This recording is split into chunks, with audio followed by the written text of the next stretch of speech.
Hachette Audio presents Good Economics for Hard Times, written by Abhijit V. Banerjee and Esther Duflo. Read by James Lurie. To our children, Noemi and Milan, in the hope that they grow up to a more just and humane world. And for Sasha, who didn't get a chance. Preface. 10 years ago, we wrote a book about the work we do. To our surprise, it found an audience. We were flattered, but it was clear to us that we were done. Economists do not really write books, least of all books human beings can read. We did it and somehow got away with it. It was time to go back to what we normally do, which is to write and publish research papers. Which is what we were doing while the dawn light of the early Obama years gave way to the psychedelic madness of Brexit, the yellow vests, and the wall, and strutting dictators, or their elected equivalents, replaced the confused optimism of the Arab Spring. Inequality is exploding, environmental catastrophes and global policy disasters loom, but we are left with little more than platitudes to confront them with. We wrote this book to hold on to hope, to tell ourselves a story of what went wrong and why, but also as a reminder of all that has gone right. A book as much about the problems as about how our world can be put back together, as long as we are honest with the diagnosis. A book about where economic policy has failed, where ideology has blinded us, where we have missed the obvious, but also a book about where and why good economics is useful, especially in today's world. The fact that such a book needs to be written does not mean we are the right people to write it. Many of the issues plaguing the world right now are particularly salient in the rich North, whereas we have spent our lives studying poor people in poor countries. It was obvious that we would have to immerse ourselves in many new literatures, and there was always a chance we would miss something. It took us a while to convince ourselves it was even worth trying.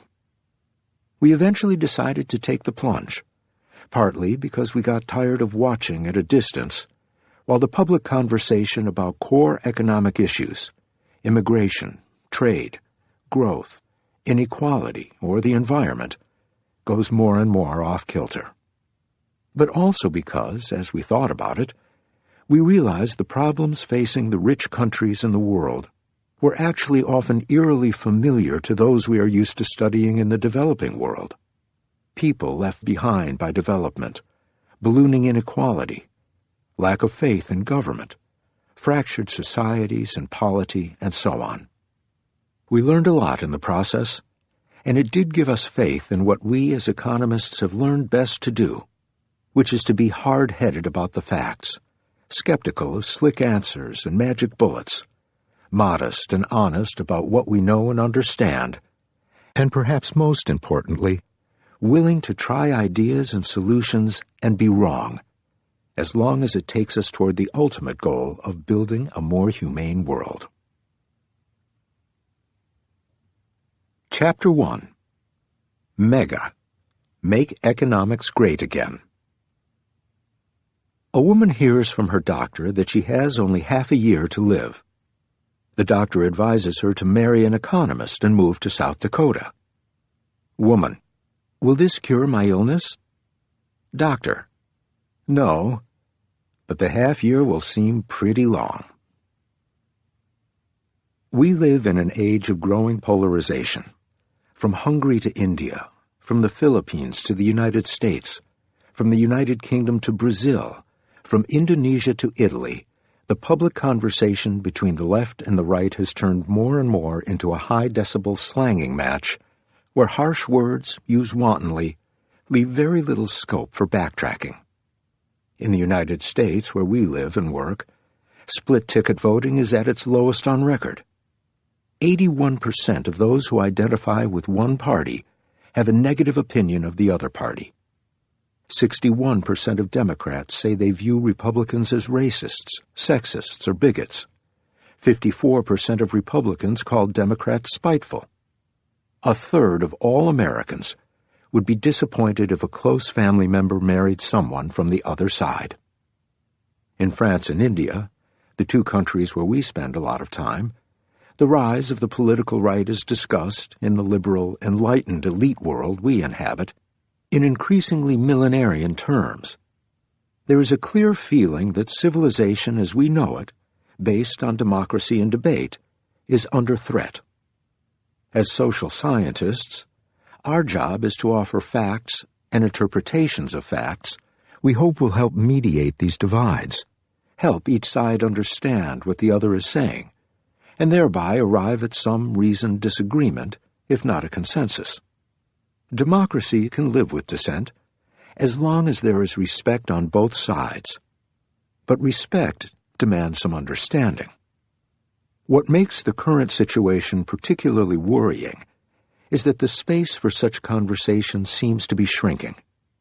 There seems to be a tribalization of views, not just about politics, but also about what the main social problems are and what to do about them. A large-scale survey found Americans' views on a broad spectrum of issues come together like bunches of grapes. People who share some core beliefs, say about gender roles or whether hard work always leads to success, seem to have the same opinions on a range of issues, from immigration to trade, from inequality to taxes, to the role of the government. These core beliefs are better predictors of their policy views than their income, their demographic groups, or where they live. These issues are in some ways front and center in the political discourse, and not just in the United States. Immigration, trade, taxes, and the role of government are just as contested in Europe, India, South Africa, or Vietnam. But views on these issues are all too often based entirely on the affirmation of specific personal values. I am for immigration because I am a generous person. I am against immigration because migrants threaten our identity as a nation. And when they are bolstered by anything, it is by made-up numbers and very simplistic readings of the facts. Nobody really thinks very hard about the issues themselves. This is really quite disastrous, because we seem to have fallen on hard times. The go-go years of global growth, fed by trade expansion and China's amazing economic success, may be over, what with China's growth slowing and trade wars igniting everywhere. Countries that prospered from that rising tide, in Asia, Africa, and Latin America, are beginning to wonder what is next for them. Of course, in most countries in the affluent West, slow growth is nothing new at this point, but what makes it particularly worrying is the rapid fraying of the social contract that we see across these countries. We seem to be back in the Dickensian world of hard times, with the haves facing off against the increasingly alienated have-nots, with no resolution in sight. Questions of economics and economic policy are central to the present crisis. Is there something that can be done to boost growth? Should that even be a priority for the affluent West? And what else? What about exploding inequality everywhere? Is international trade the problem or the solution? What is its effect on inequality? What is the future on trade? Can countries with cheaper labor costs lure global manufacturing away from China? And what about migration? Is there really too much low-skilled migration? What about new technologies? Should we, for example, worry about the rise of artificial intelligence, AI, or celebrate it? And perhaps most urgently, how can society help all those people the markets have left behind? The answers to these problems take more than a tweet. So there is an urge to just avoid them. And partly as a result, nations are doing very little to solve the most pressing challenges of our time. They continue to feed the anger and the distrust that polarize us, which makes us even more incapable of talking, thinking together, doing something about them. It often feels like a vicious cycle. Economists have a lot to say about these big issues. They study immigration to see what it does to wages, taxes to determine if they discourage enterprise, redistribution to figure out whether it encourages sloth. They think about what happens when nations trade and have useful predictions about who the winners and losers are likely to be. They have worked hard to understand why some countries grow and others don't, and what, if anything, governments can do to help. They gather data on what makes people generous or wary, what makes a man leave his home for a strange place, how social media plays on our prejudices. What the most recent research has to say, it turns out, is often surprising, especially to those used to the pat answers coming out of TV economists and high school textbooks. It can shed new light on those debates. Unfortunately, very few people trust economists enough to listen carefully to what they have to say. Right before the Brexit vote, our colleagues in the UK desperately tried to warn the public that Brexit would be costly, but they felt they were not getting through. They were right. No one was paying much attention. Early in 2017, YouGov conducted a poll in the UK in which they asked, of the following, whose opinions do you trust the most when they talk about their field of expertise? Nurses came first. 84% of people polled trusted them. Politicians came last, at 5%. The local members of Parliament were a bit more trusted at 20%. Economists were just above politicians at 25%. Trust in weather forecasters was twice as high. In the fall of 2018, we asked the same question, as well as several others about views on economic issues, which we make use of at various points in the audiobook, to 10,000 people in the United States. There again, just 25% of people trusted economists about their own field of expertise. Only politicians ranked lower. This trust deficit is mirrored by the fact that the professional consensus of economists, when it exists, is often systematically different from the views of ordinary citizens. The Booth School of Business at the University of Chicago regularly asks a group of about 40 academic economists, all recognized leaders in the profession, their views on core economic topics. We will often refer to these in the audiobook as the IGM Booth panel answers. We selected 10 questions asked of the IGM Booth respondents and posed the same questions to our survey respondents. On most of these issues, economists and our respondents were completely at odds with each other. For example, every single respondent in the IGM Booth panel disagreed with the proposition that imposing new U.S. tariffs on steel and aluminum will improve Americans' well-being. Just over one-third of our respondents shared this view. In general, our respondents tended to be more pessimistic than the economists. 40% of economists agreed with the proposition that the influx of refugees into Germany beginning in the summer of 2015 would bring economic benefits to Germany over the succeeding decade, and most of the rest were uncertain or did not give an opinion. Only one disagreed. In contrast, only a quarter of our respondents agreed, and 35% disagreed. Our respondents were also more likely to think the rise of robots and AI would lead to widespread unemployment, and much less likely to think they would create enough extra wealth to compensate those who lost out. This is not because economists are always more in favor of laissez-faire outcomes than the rest of the world. A prior study compared how economists and 1,000 regular Americans answered the same 20 questions. They found economists were much more in favor of raising federal taxes. 97.4% of economists were in favor, compared to 66% of regular Americans. They also had much more faith in the policies pursued by the government after the 2008 crisis, bank bailouts, the stimulus, etc., than the public at large. On the other hand, 67% of regular Americans, but only 39% of professional economists agreed with the idea that CEOs of large companies were overpaid. The key finding is that, overall, the average academic economist thinks very differently from the average American. Across all 20 questions, there is a gaping chasm of 35 percentage points between how many economists agree with a particular statement and how many average Americans do. Moreover, informing respondents about what prominent economists think of those issues does nothing to change their point of view.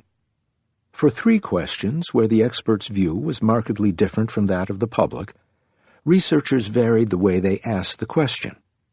For some respondents, they first stated, "Nearly all experts agree that," before posing the question.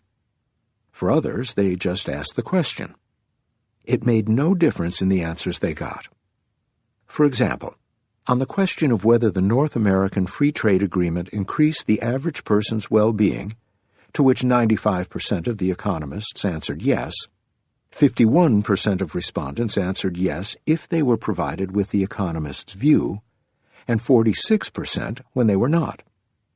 A small difference at best. From this, it seems a large part of the general public has entirely stopped listening to economists about economics. We don't for a moment believe that when economists and the public have different views, economists are always right.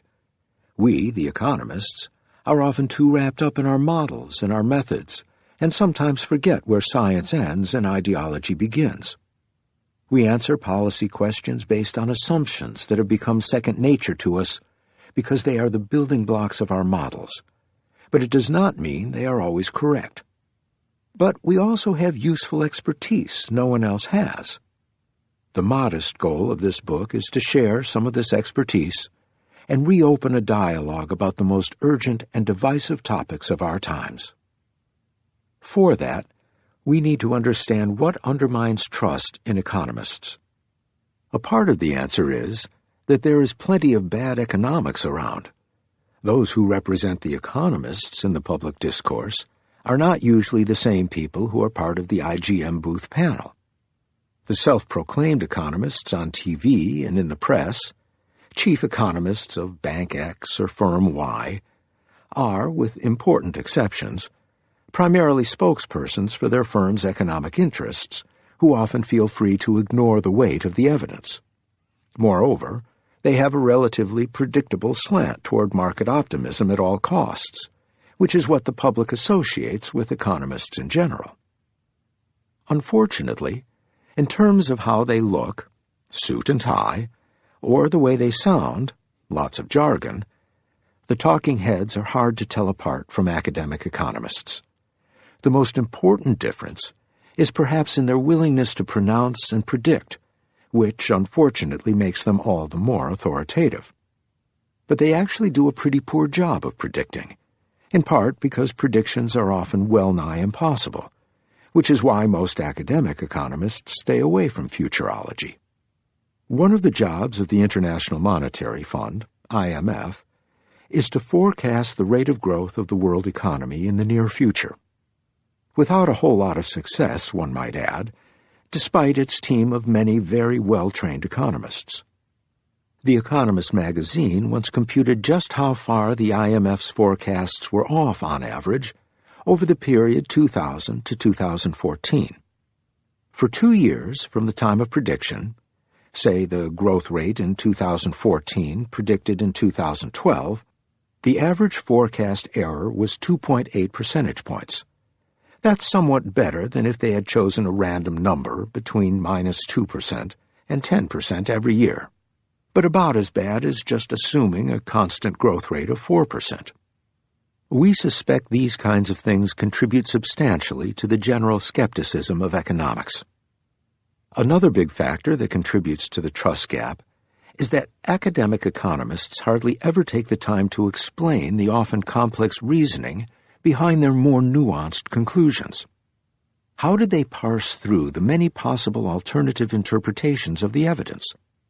What were the dots, often from different domains, they had to connect to reach the most plausible answer? How plausible is it? Is it worth acting upon, or should we wait and see? Today's media culture does not naturally allow a space for subtle or long-winded explanations. Both of us have had to wrangle with TV anchors to tell our full story, often to have it edited out of what gets shown, so we recognize why academic economists are often unwilling to take on the responsibility of speaking out. It takes a lot of effort to be heard properly, and there is always the risk of sounding half-baked or having one's careful words manipulated to mean something quite different. There are, of course, those who do speak out, but they tend to be, with important exceptions, those with the strongest opinions and the least patience for engaging with the best work in modern economics.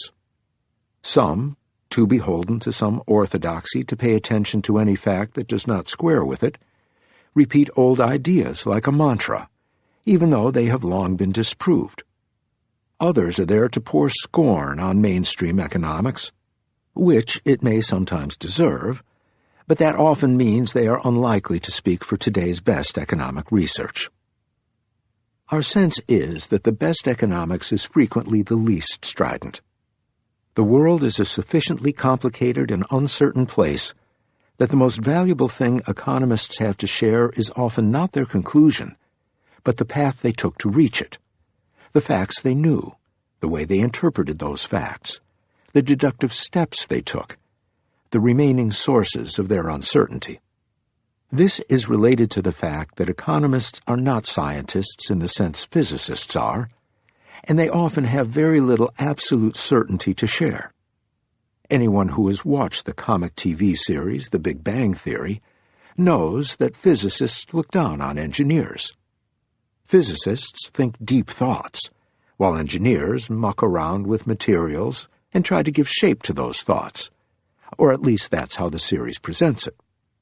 If there were ever a TV series that made fun of economists, we suspect we would be several rungs below engineers, or at least the kind of engineers who built rockets. Unlike engineers, or at least those on the Big Bang Theory, we cannot rely on some physicist to tell us exactly what it would take for a rocket to escape the Earth's gravitational pull. Economists are more like plumbers. We solve problems with a combination of intuition grounded in science, some guesswork aided by experience, and a bunch of pure trial and error. This means economists often get things wrong. We will no doubt do so many times in this audiobook, not just about the growth rate, which is mostly a hopeless exercise, but also about somewhat more limited questions, like how much carbon taxes will help with climate change, how CEOs' pay might be affected if taxes were to be raised a lot, or what universal basic income would do to the structure of employment. But economists are not the only ones who make mistakes. Everyone gets things wrong. What is dangerous is not making mistakes, but to be so enamored of one's point of view that one does not let facts get in the way. To make progress, we have to constantly go back to the facts, acknowledge our errors, and move on. Besides, there is plenty of good economics around. Good economics starts with troubling facts, makes some guesses based on what we already know about human behavior and theories elsewhere shown to work, uses data to test those guesses, refines or radically alters its line of attack based on the new set of facts, and eventually, with some luck, gets to a solution. In this, our work is also a lot like medical research. Siddhartha Mukherjee's wonderful book on the fight against cancer, The Emperor of All Maladies, tells a story of combining inspired guesswork with careful testing and many rounds of refinement before a new drug gets to the market. A big part of the economist's work is very much like that. As in medicine, we are never sure we have reached the truth, just that we have enough faith in the answer to act on it, knowing we may have to change our minds later. Also, like in medicine, our work does not stop once the basic science is done and the core idea is established. The process of rolling out the idea in the real world then begins. At one level, one could think of this book as a report from the trenches where that research happens. What does the best economics of today tell us about the fundamental issues our societies are grappling with? We describe how today's best economists think about the world, not just their conclusions, but also how they got there, all the while trying to separate facts and pipe dreams, brave assumptions and solid results, what we hope for and what we know. It is important that in this project we be guided by an expansive notion of what human beings want and what constitutes the good life. Economists have a tendency to adopt a notion of well-being that is often too narrow, some version of income or material consumption. And yet all of us need much more than that to have a fulfilling life. The respect of the community, the comforts of family and friends, dignity, lightness, pleasure. The focus on income alone is not just a convenient shortcut. It is a distorting lens that often has led the smartest economists down the wrong path, policymakers to the wrong decisions, and all too many of us to the wrong obsessions. It is what persuades so many of us that the whole world is waiting at the door to take our well-paying jobs. It is what has led to a single-minded focus on restoring the Western nations to some glorious past of fast economic growth.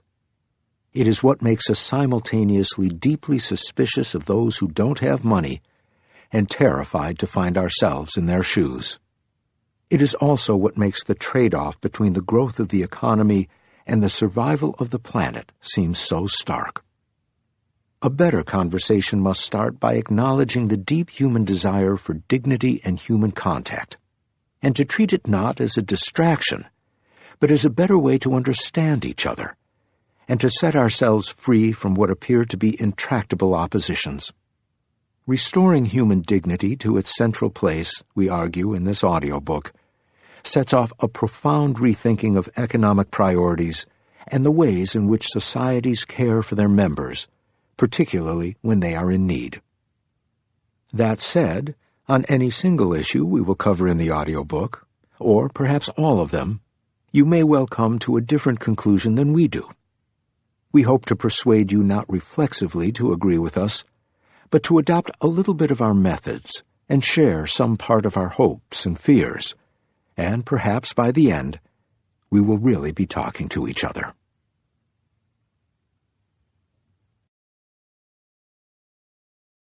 Chapter 2. From the Mouth of the Shark.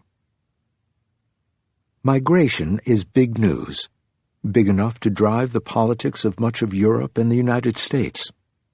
Between President Donald Trump's imaginary but enormously consequential hordes of murderous Mexican migrants and the anti-foreigner rhetoric of the Alternative for Germany, the French Rassemblement National, and the Brexit crew, not to mention the ruling parties in Italy, Hungary, and Slovakia, it may be the single most influential political issue in the world's richest countries.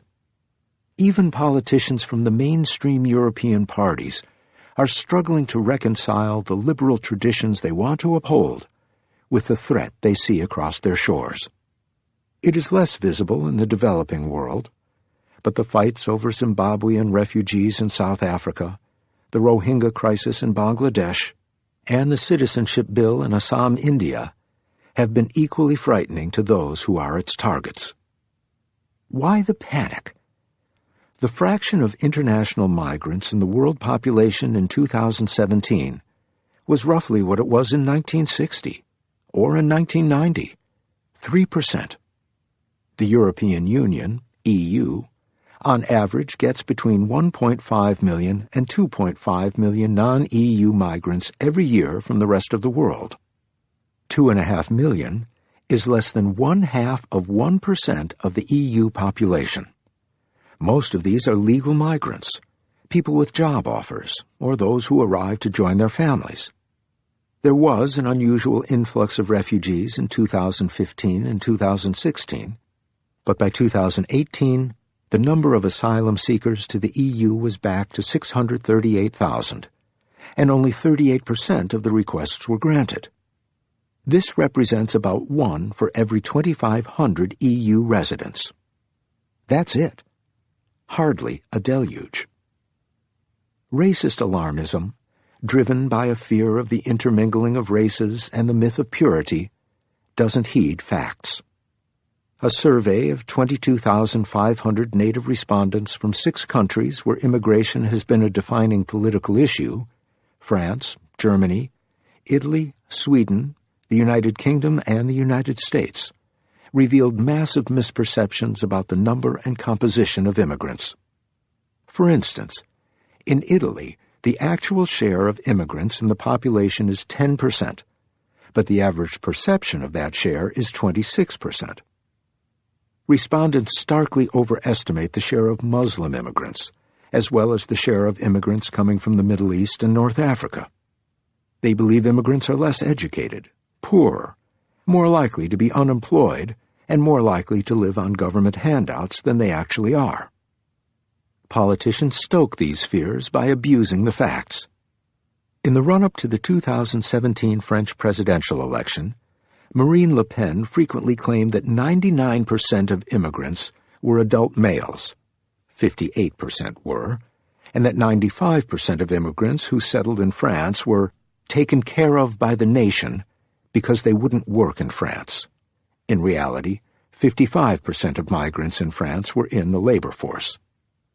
Two recent experiments show this is a winning electoral tactic, even in a world of systematic fact-checking. In one study in the United States, researchers worked with two sets of questions. One set aimed to solicit respondents' opinions about migration, the other their factual knowledge of the numbers and characteristics of migrants. Those who answered the fact-based questions first, before being asked their opinion, and thus reminded of their own distorted perceptions about migrants, were significantly more likely to be against immigration. When they were told the true numbers, their sense of the facts changed, but not their bottom-line views on immigration. In France, a parallel experiment found something similar. People deliberately exposed to Marine Le Pen's false claims were more likely to want to vote for her.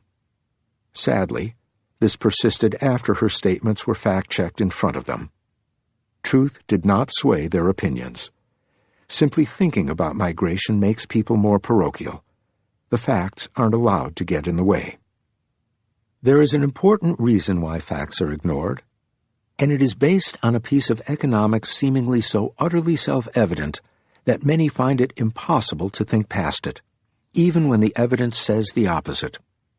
The economic analysis of immigration often comes down to a seductive syllogism.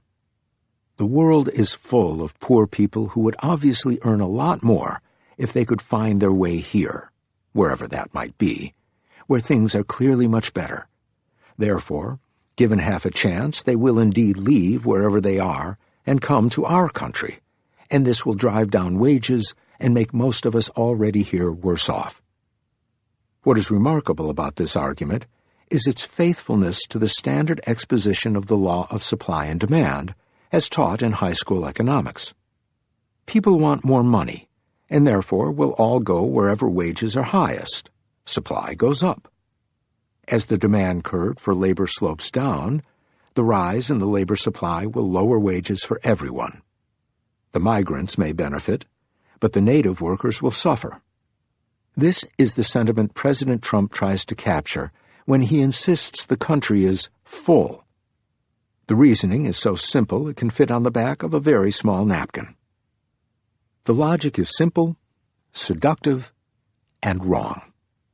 First, wage differences between countries, or locations more generally, actually have relatively little to do with whether or not people migrate. While there are obviously many people desperate to get out from wherever they are, as we will see, the enduring puzzle is why so many others don't move when they can. Second, there is no credible evidence that even relatively large inflows of low-skilled migrants hurt the local population, including members of the local population most like the migrants in terms of skills. Indeed, migration seems to make most people, migrants and locals, better off. This has a lot to do with the peculiar nature of the labor market. Very little about it fits the standard story of supply and demand. Home. The British Somali poet Warsan Shira wrote, "No one leaves home unless home is the mouth of a shark. You only run for the border when you see the whole city running as well. your neighbors running faster than you, breath bloody in their throats. The boy you went to school with who kissed you dizzy behind the old tin factory is holding a gun bigger than his body. You only leave home when home won't let you stay. She was clearly onto something. The places people seem most desperate to leave, countries like Iraq, Syria, Guatemala, and even Yemen, are far from being the poorest in the world. Per capita income in Iraq, after adjusting for differences in cost of living, what economists call purchasing power parity, or PPP, is about 20 times that in Liberia, and at least 10 times as high as in Mozambique or Sierra Leone. In 2016, despite a dramatic fall in income, Yemen was still 3 times richer than Liberia. There is no data for more recent years. Mexico, President Trump's favorite target, is an upper-middle-income country with a much praised and widely imitated welfare system. Those trying to get out of such places probably don't face the grinding extreme poverty the average Liberian or Mozambique resident faces. It is more that they find life intolerable because of the collapse of everyday normality, the unpredictability and violence brought upon them by the drug wars in northern Mexico, the horrible military junta in Guatemala, and the civil wars in the Middle East. A study from Nepal found that even bad years in agriculture didn't drive many Nepalis out of the country. In fact, fewer people left in bad years because they could not afford the trip out. It is only when the violence from Nepal's long-standing Maoist insurgency flared up that people started leaving. They were running from the mouth of the shark. And when that happens, it is almost impossible to stop them, because in their minds, there is no home to return to. Of course, there is also the opposite, the ambitious migrant who needs to get out at all costs.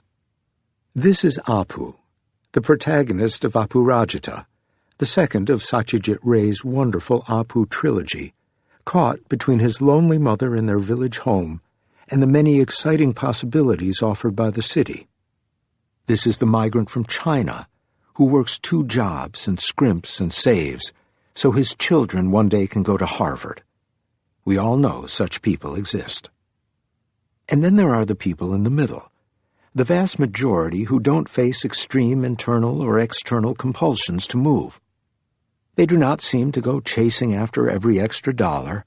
Even where there are no border checks and no immigration agents to dodge, they stay where they are, in the countryside, for example, despite the large wage gaps that exist within the same country between rural and urban areas. In Delhi, a survey of slum dwellers, many of them recent migrants from Bihar and Uttar Pradesh, the 2 enormous states to the east of Delhi, found that after paying for housing, the average family lived on slightly over $2 a day at PPP. This is much more than the bottom 30% in those 2 states, who live on less than $1 a day at PPP.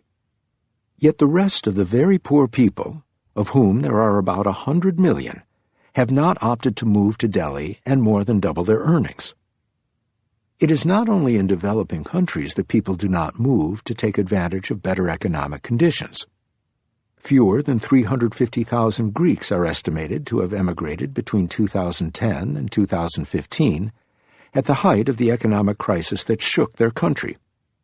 This represents at most 3% of Greece's population, despite the fact that the unemployment rate was 27% in 2013 and 2014, and Greeks, as members of the EU, are able to work and move freely within Europe. The migration lottery. But maybe there is no puzzle here. Maybe we overestimate the benefits of migration. An important general problem in assessing the benefits of migration is that we usually only focus on the wages of those who chose to move, and not on the many reasons that made them do so, and the many things that made it possible for them to do so successfully. Those who migrate may have special skills or unusual stamina, and would therefore earn more even if they had stayed at home. While migrants do many things that do not require particular skills, their jobs often involve hard, back-breaking work calling for great stamina and patience. Think of construction or fruit picking, the jobs many migrants from Latin America do in the United States. Not everyone can do it day after day. Therefore, one cannot naively compare the earnings of migrants with the earnings of those who remain in their home location and conclude, as many cheerleaders for more migration have, that the benefits of more migration must be enormous. This is what economists call an identification problem. To be able to claim a difference in wages is caused by the difference in the location and nothing else. We need to establish an exact connection between the cause and the effect. One easy way to do this is to study visa lotteries. Winners and losers in a lottery tend to be identical in every way except for this one piece of luck, and therefore the difference in earnings resulting from winning the visa lottery cannot be due to anything other than the change of location it facilitates.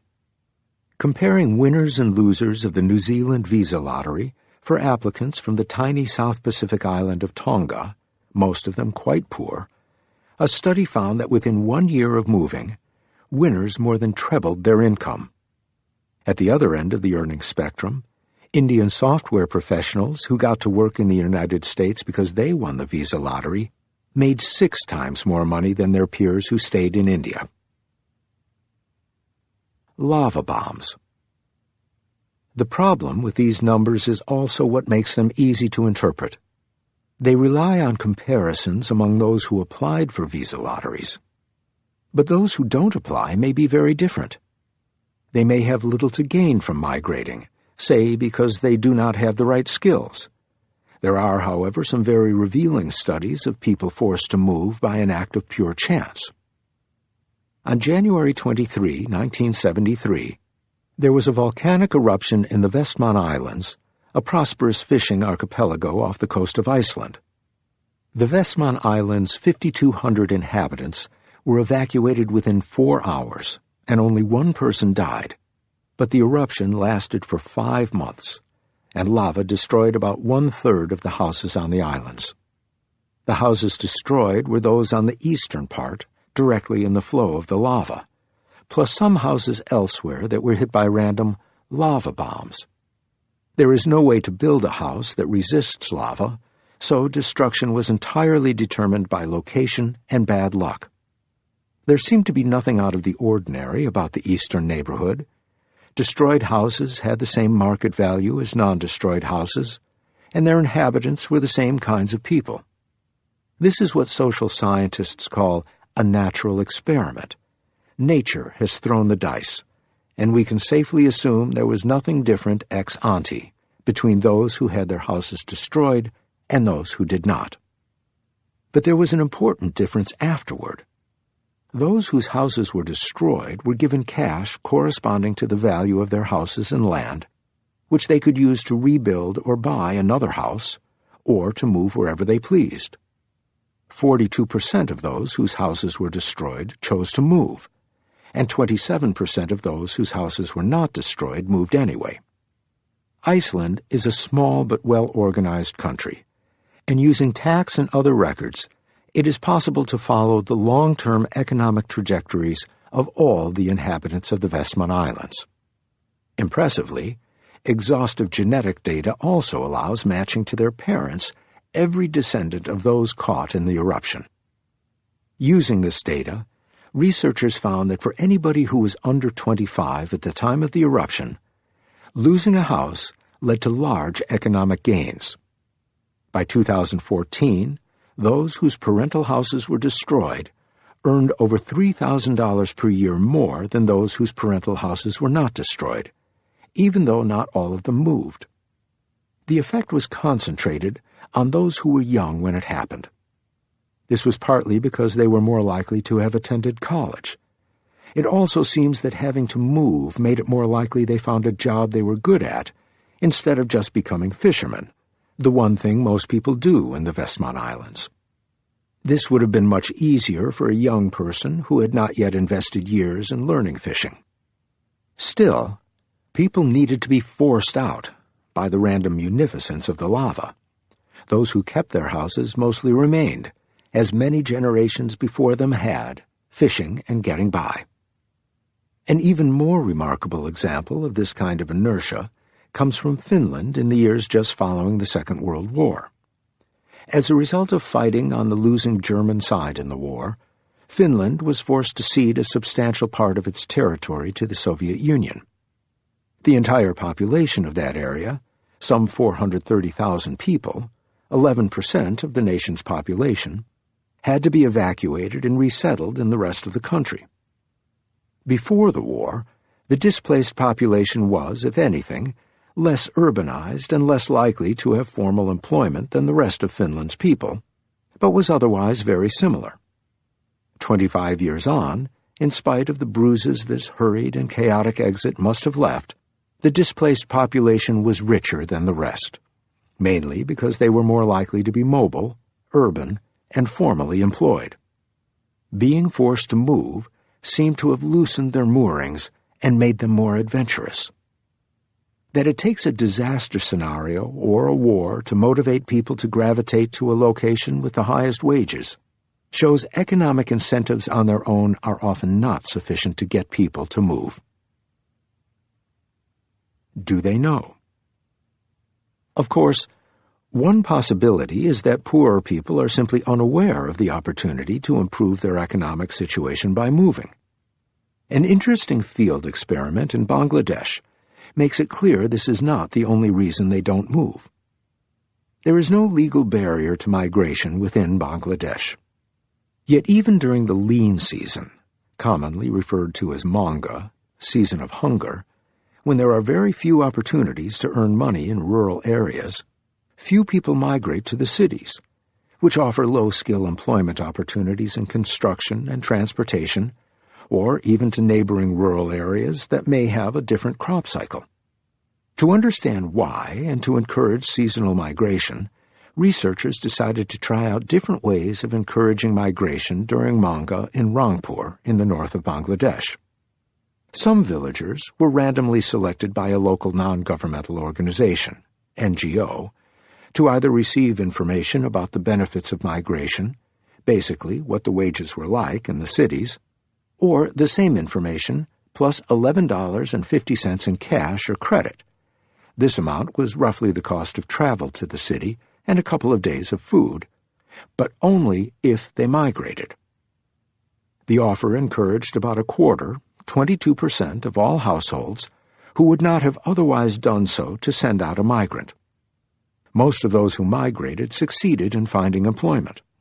On average, those in the group who left earned about $105 during their migration, far more than they would had they stayed home.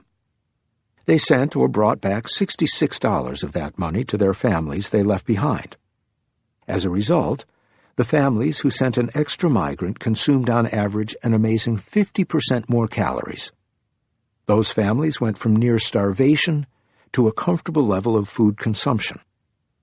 But why did the migrants need the extra push from the NGO to decide to make the trip?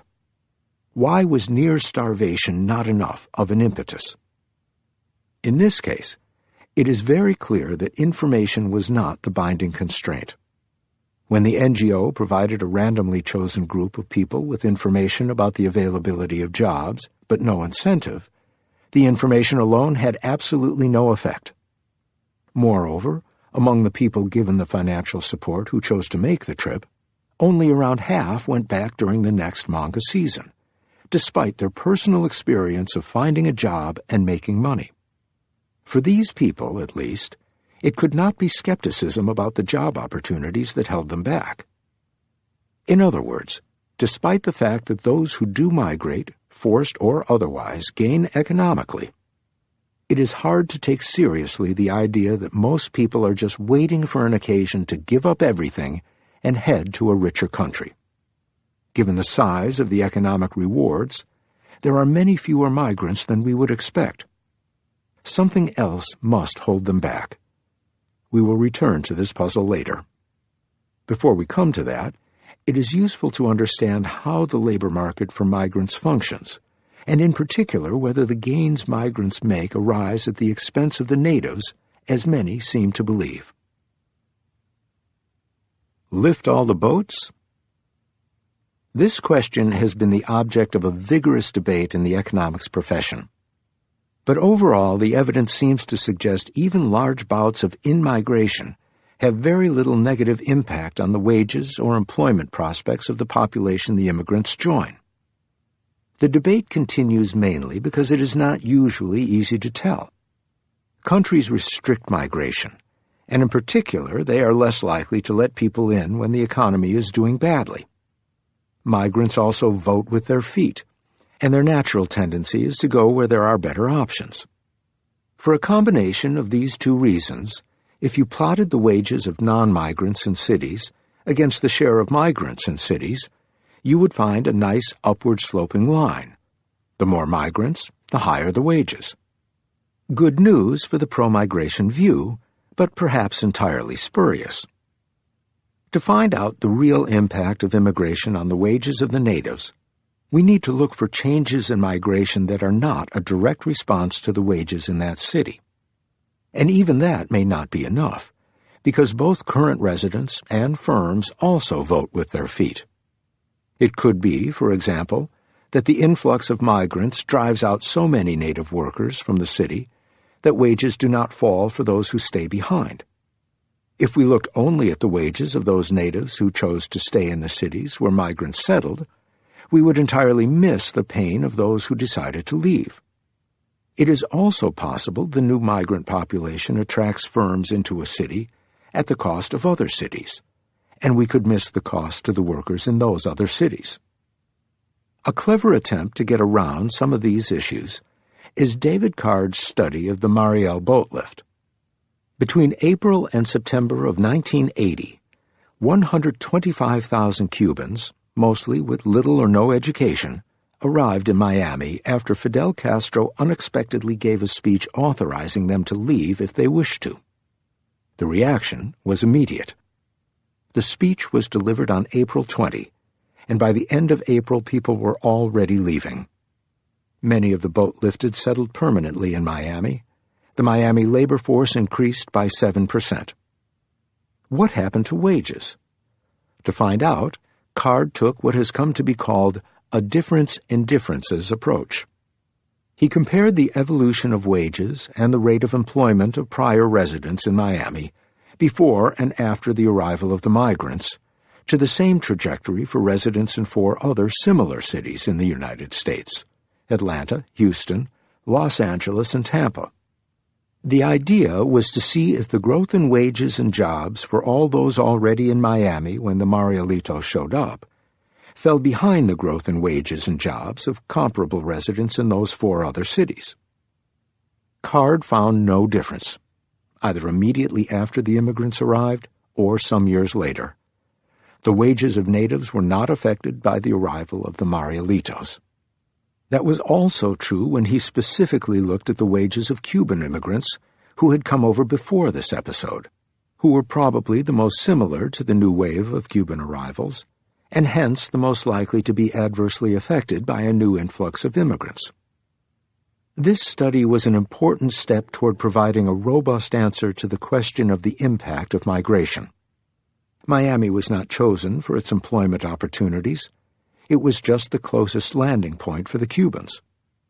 The boat lift was unexpected, so workers and firms did not have a chance to react to it, at least in the short run, the workers by leaving, the firms by moving in.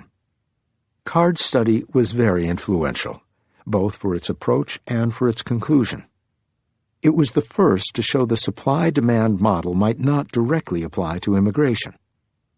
No doubt, as a result, the study was also extensively debated, with multiple rounds of rebuttals and counter-rebuttals.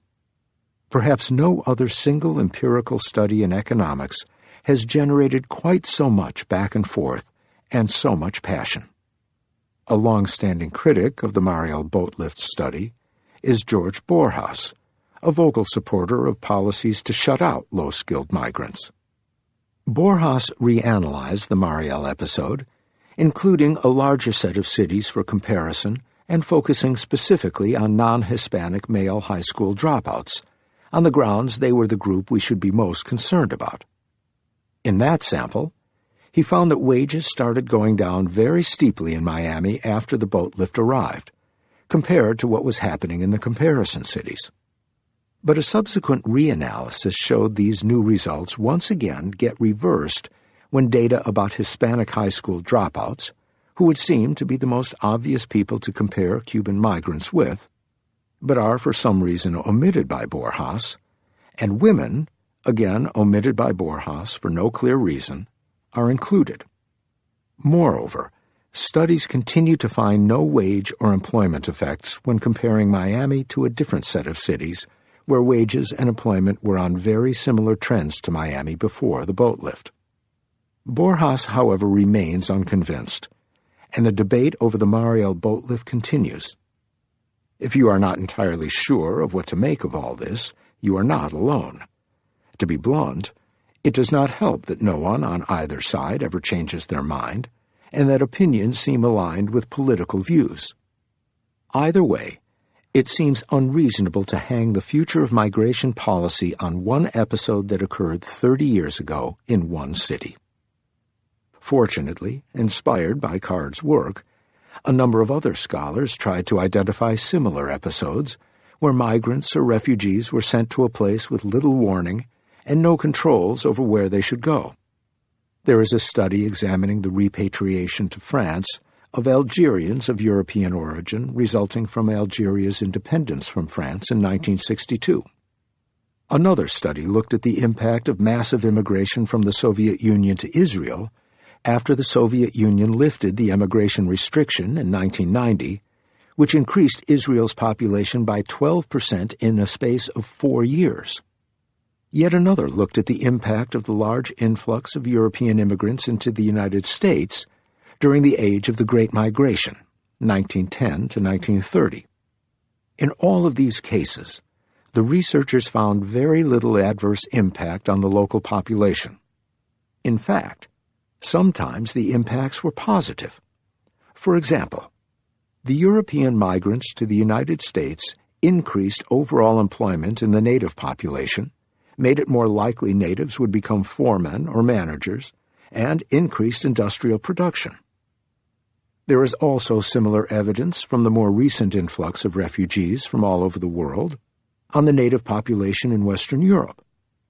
One particularly intriguing study looks at Denmark. Denmark is a remarkable country in many ways, and one of them is that it keeps detailed records of each member of its population.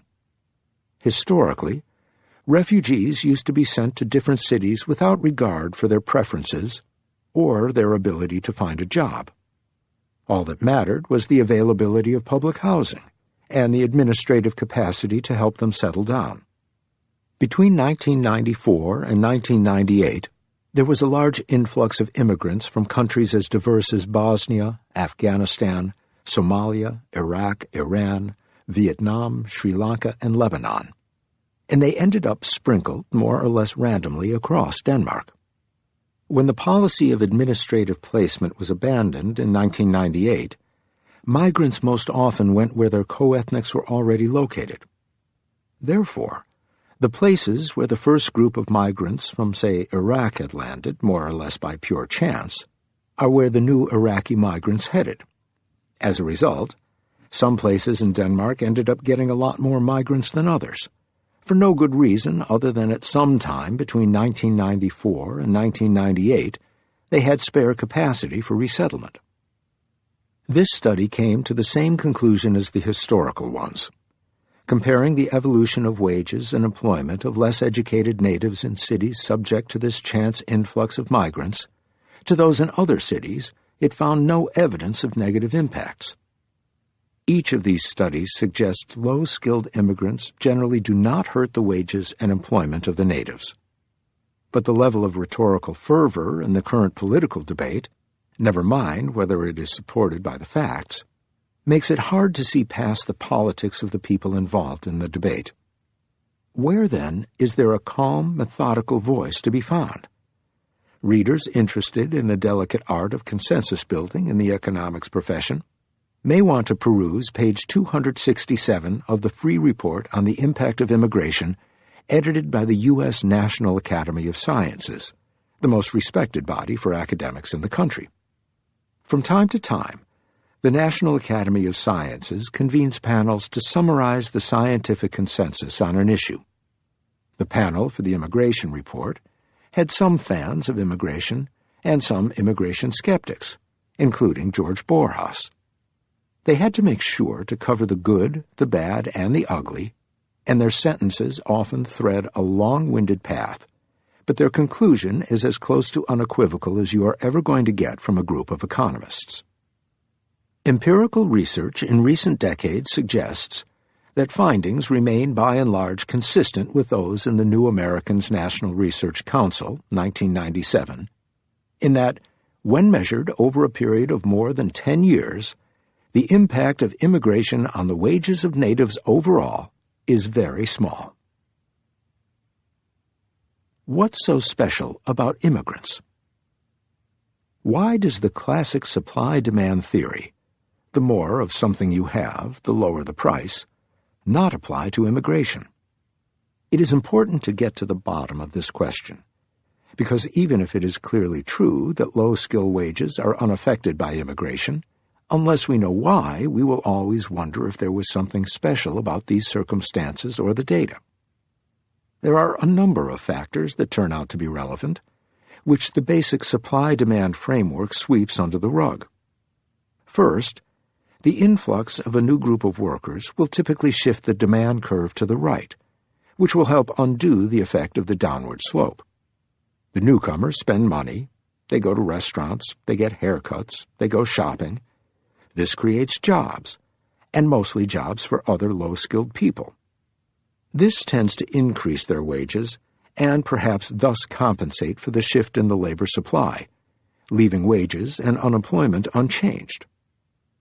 In fact, there is evidence that if the demand channel is shut down, migration may indeed have the expected negative effect on natives.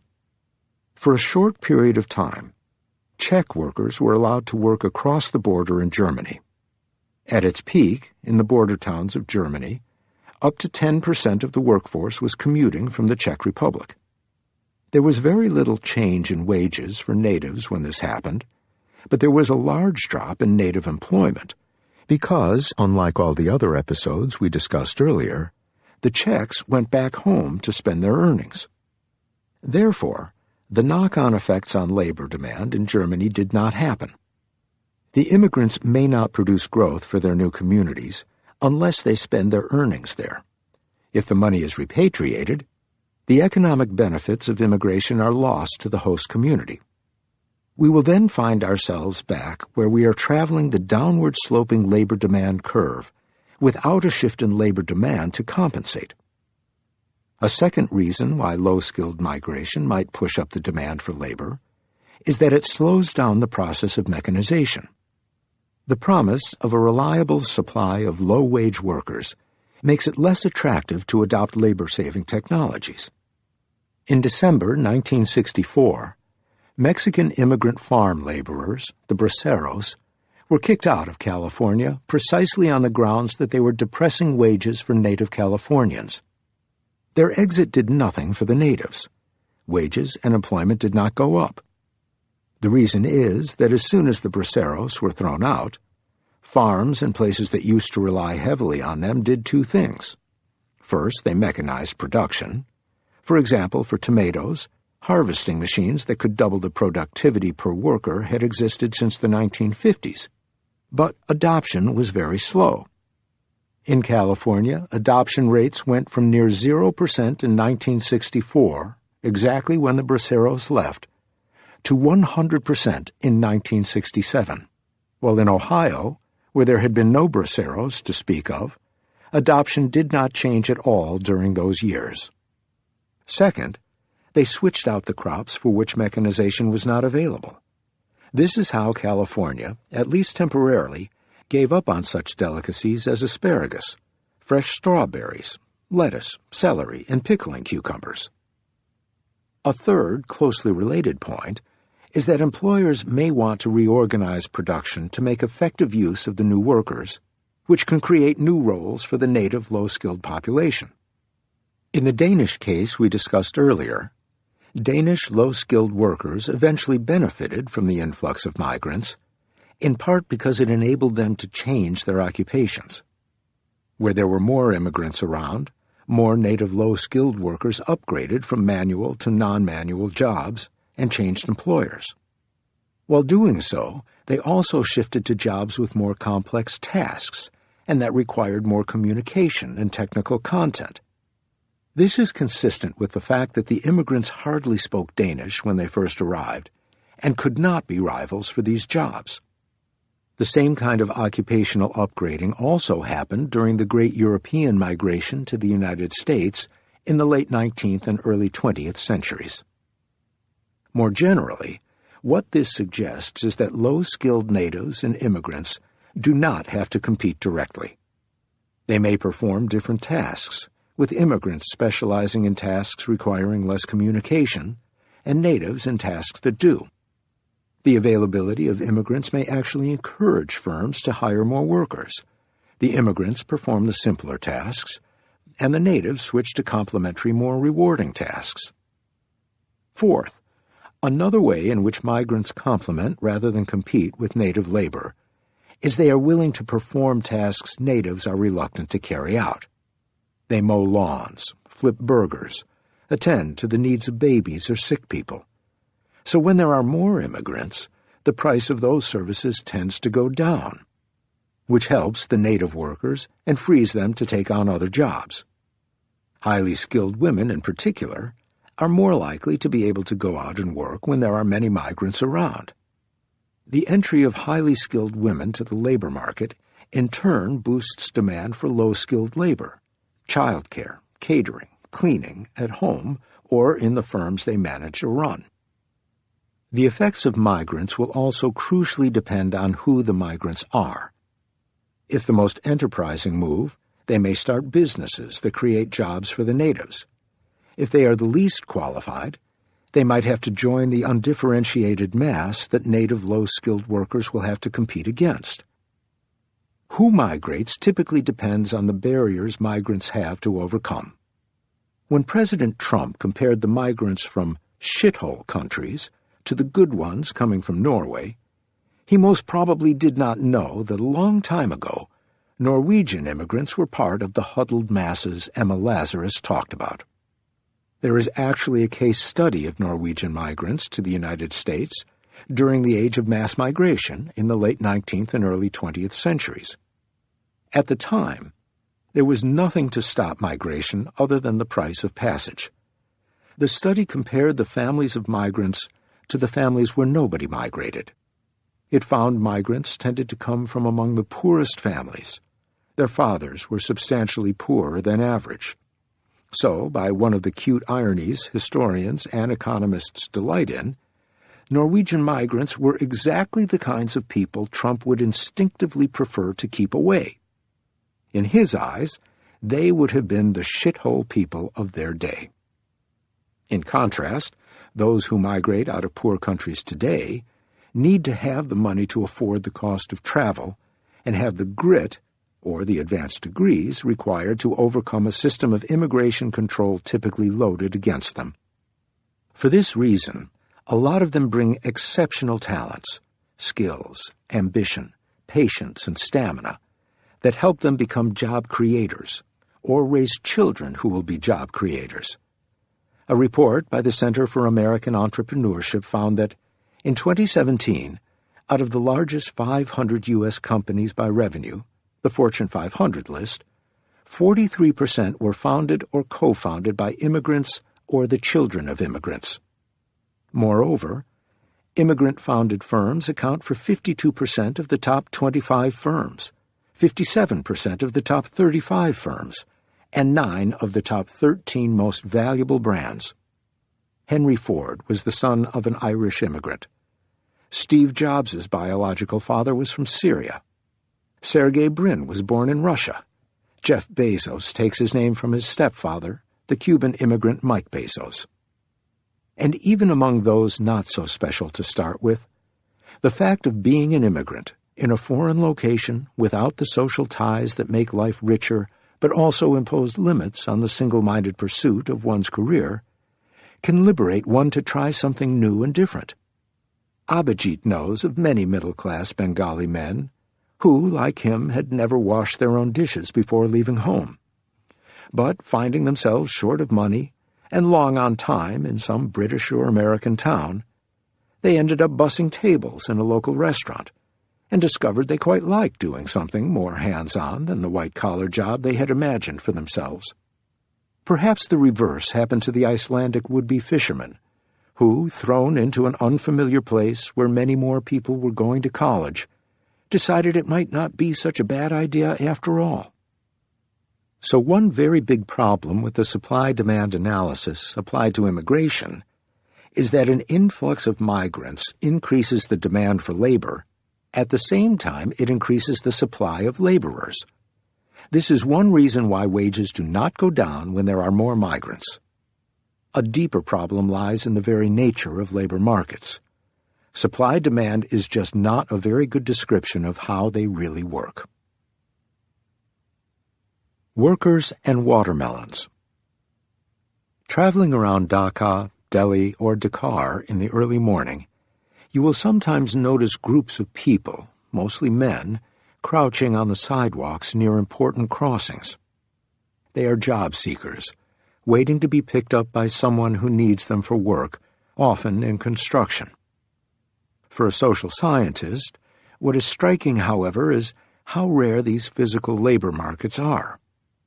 Given there are nearly 20 million people in the greater Delhi area, one might imagine every street corner would have such an assemblage. In fact, one has to look around to find them. Signs advertising jobs are also relatively rare in Delhi or Dakar. There are lots of ads on websites and employment portals, but most of those jobs are well out of the reach of the average rural goatherd. By contrast, in Boston, the subway is full of announcements for job opportunities, but the ads challenge prospective employers to solve some seemingly impossible riddle to prove their intelligence.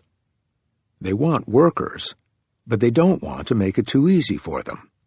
This reflects something very fundamental about labor markets. Hiring is different from buying, say, watermelons in a wholesale market, for at least two reasons. One is that the relationship with a worker lasts a lot longer than the purchase of a bag of watermelons. You can switch suppliers next week if you don't like the watermelon you got. But even where the laws don't make it difficult to fire a worker, firing is unpleasant at best, and potentially dangerous if the disgruntled employee becomes enraged. Therefore, most firms will not hire just anyone willing to work for them. They worry whether the worker will show up for work on time, whether the work will be up to snuff, whether they will fight with their colleagues, insult an important client, or break an expensive machine. Second, the quality of a worker is harder to judge than that of watermelons, which professional watermelon sellers are apparently very good at assessing. Despite what Karl Marx had to say, labor is no ordinary commodity. Firms, therefore, need to put in some effort to know whom they are hiring. In the case of more highly paid workers, this means they spend time and money on interviews, tests, references, and so forth. This is costly both for the firms and the workers, and seems to be universal. In Ethiopia, a study found that just applying for a mid-level clerical job took several days and repeated journeys. Each application cost the would-be applicant a tenth of the monthly wage he would earn and had a very low probability of leading to a hire, one reason why few people applied. For this reason, in the case of lower-paid workers, firms often skip the interview and rely on the recommendation of someone they trust. Relatively few firms hire those who just walk in and ask for a job, even if they say they would accept a lower wage. This, of course, flies in the face of the standard supply-demand framework. But it is too costly to be put in a position where the employer might want to get rid of a worker. In a striking example, Researchers trying to find firms in Ethiopia willing to randomize whom they hired approached over 300 firms before they found 5 that were willing to join the experiment. These were jobs where no specific skills were needed, but the firms still wanted to retain some control over whom they hired. Evidence from other studies in Ethiopia suggests 56% of firms insist on work experience even for blue-collar jobs, and it is also common to ask for a referral from an employer. This has several important implications. First, established workers are much more secure from competition from newcomers than a pure supply-demand model would have us believe. Their current employer knows them and trusts them. Incumbency is a huge advantage. From the point of view of a migrant, this is bad news. To make matters worse, there is a second implication. Think of what an employer can do to punish a worker who is not performing. At worst, he can fire the employee, but firing will only be adequate punishment if the job pays enough for the worker to really want to keep it. As the future Nobel Prize winner Joe Stiglitz pointed out many years ago, firms would not want to pay their workers the minimum the workers would accept, precisely to avoid being in the position captured by that old Soviet joke. They pretend to pay us, we pretend to work.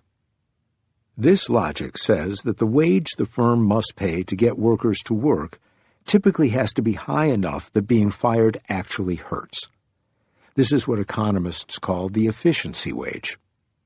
As a result, the wage difference between what firms pay their established workers and what they would need to pay a newcomer may not be very large, because they cannot risk the consequences of paying a newcomer too little. This makes the incentive to employ a prospective migrant even weaker. Moreover, employers are also reluctant to have large differences in wages within their establishments for fear of lowering morale. Evidence suggests that workers hate inequality within firms, even if the inequality is related to productivity, at least when the link between pay and productivity is not immediately obvious and transparent. And unhappy workers do not make for a productive workplace. This contributes to why native workers are not quickly replaced by cheaper immigrants. This discussion fits nicely with another finding from the Czech migration study mentioned before.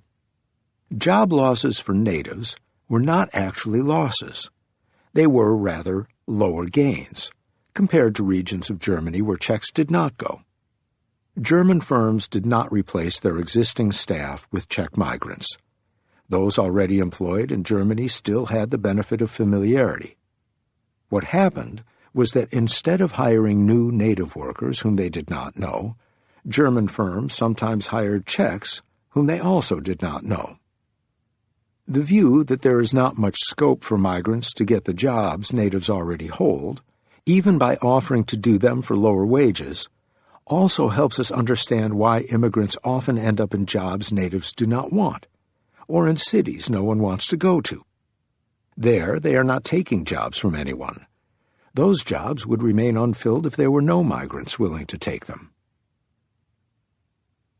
The skilled set. So far, we have been talking of the impact of unskilled migrants on natives. But even those who oppose unskilled migration are usually in favor of skilled migrants. Many of the arguments we made to explain why low-skilled migrants do not compete with low-skilled natives do not apply to skilled ones. For one, they are typically paid much more than the minimum wage. There may not be a need to pay them an efficiency wage because their jobs are exciting, and getting a chance to do them and doing them well would be its own reward. Therefore, there is paradoxically more scope for a skilled migrant to undercut the wages of the natives. Second, for skilled workers, the employer cares relatively more about the exact skill set of the person being hired than about the applicant's personality or reliability. Most hospitals hiring a nurse, for example, will focus primarily on whether the applicant meets the legal requirements for the job, in particular whether they have taken and passed the nursing board exam. If a foreign-born nurse with the right certification is available for less, the hospital has little reason not to go for that nurse. Moreover, no one hires such workers without a series of interviews and tests, putting unknown workers on the same footing as familiar or connected ones.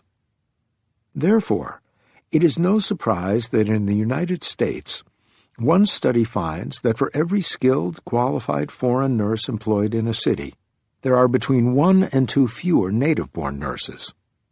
In part, this is because native-born students, facing competition from nurses born and educated abroad, are unwilling to sit for the nursing board exam in their states.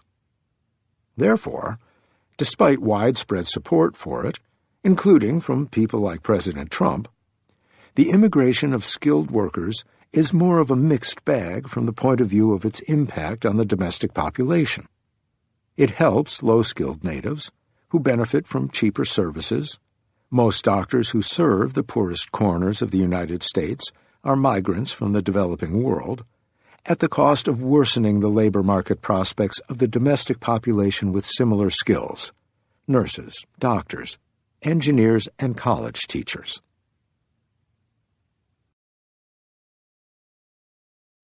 What caravan?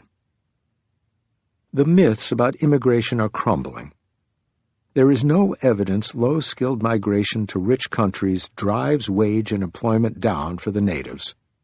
Nor are labor markets like fruit markets, and the laws of supply and demand do not apply. But the other reason immigration is so politically explosive is the idea that numbers of would-be immigrants are overwhelming, that there is a flood of strangers, a horde of foreigners, a cacophony of alien languages and customs waiting to pour over our pristine monocultural borders.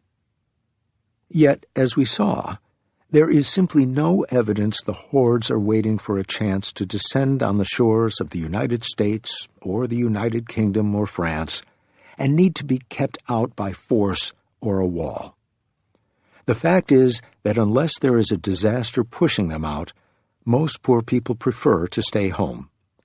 They simply aren't knocking on our door. They prefer their own countries. They don't even necessarily want to move as far as their local capital city.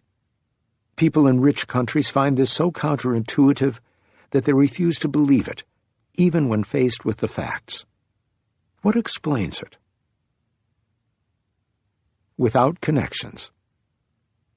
There are many reasons why people don't move. All the things that make it hard for new immigrants to compete with long-term residents for jobs also discourage them from moving. For one, as we saw, it is not easy for an immigrant to find a decent job. The one exception is where the employer is a relative or a friend of a friend, or at least a co-ethnic, someone who either knows or at least understands the migrant. For that reason, migrants tend to head to places where they have connections. Finding a job is easier, and they have help to land on their feet in the city. Of course, there are all kinds of reasons why the employment prospects of migrants from the same location will be correlated over time. For example, if a village produces great plumbers, both recent and previous generations of migrants will be employed in plumbing. But the pull of kinship is stronger. Kaivan Munshi, a professor at the University of Cambridge, and perhaps not coincidentally a member of the small and very tightly connected community of Zoroastrian Indians, otherwise known as Parsis, demonstrated that Mexican migrants explicitly seek out people they might know. He observed that, regardless of opportunity in the United States, bad rains, disasters, have pushed people out of Mexico. When the rains failed in a particular village, a group of people left to seek other opportunities. Many of them ended up in the United States, with the result that a subsequent migrant from the same village would have connections in the U.S. who were securely employed and able to help him or her find a job.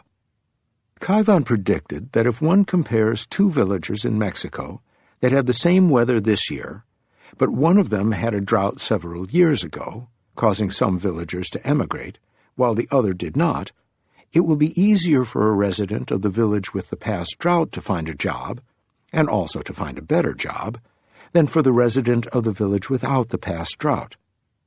He expected to see more migrants, more employed migrants, and better paid migrants. This is exactly what the data showed. Network connections matter. The same applies to the resettlement of refugees. The ones most likely to find employment are those sent to a place with many older refugees from the same country. Those older refugees usually do not know their new countrymen, but they still feel compelled to help. Connections are obviously useful for those who have them. But what happens to those who don't? They will clearly be at a disadvantage. In fact, the presence of some people who come with recommendations can ruin the chances for everyone else.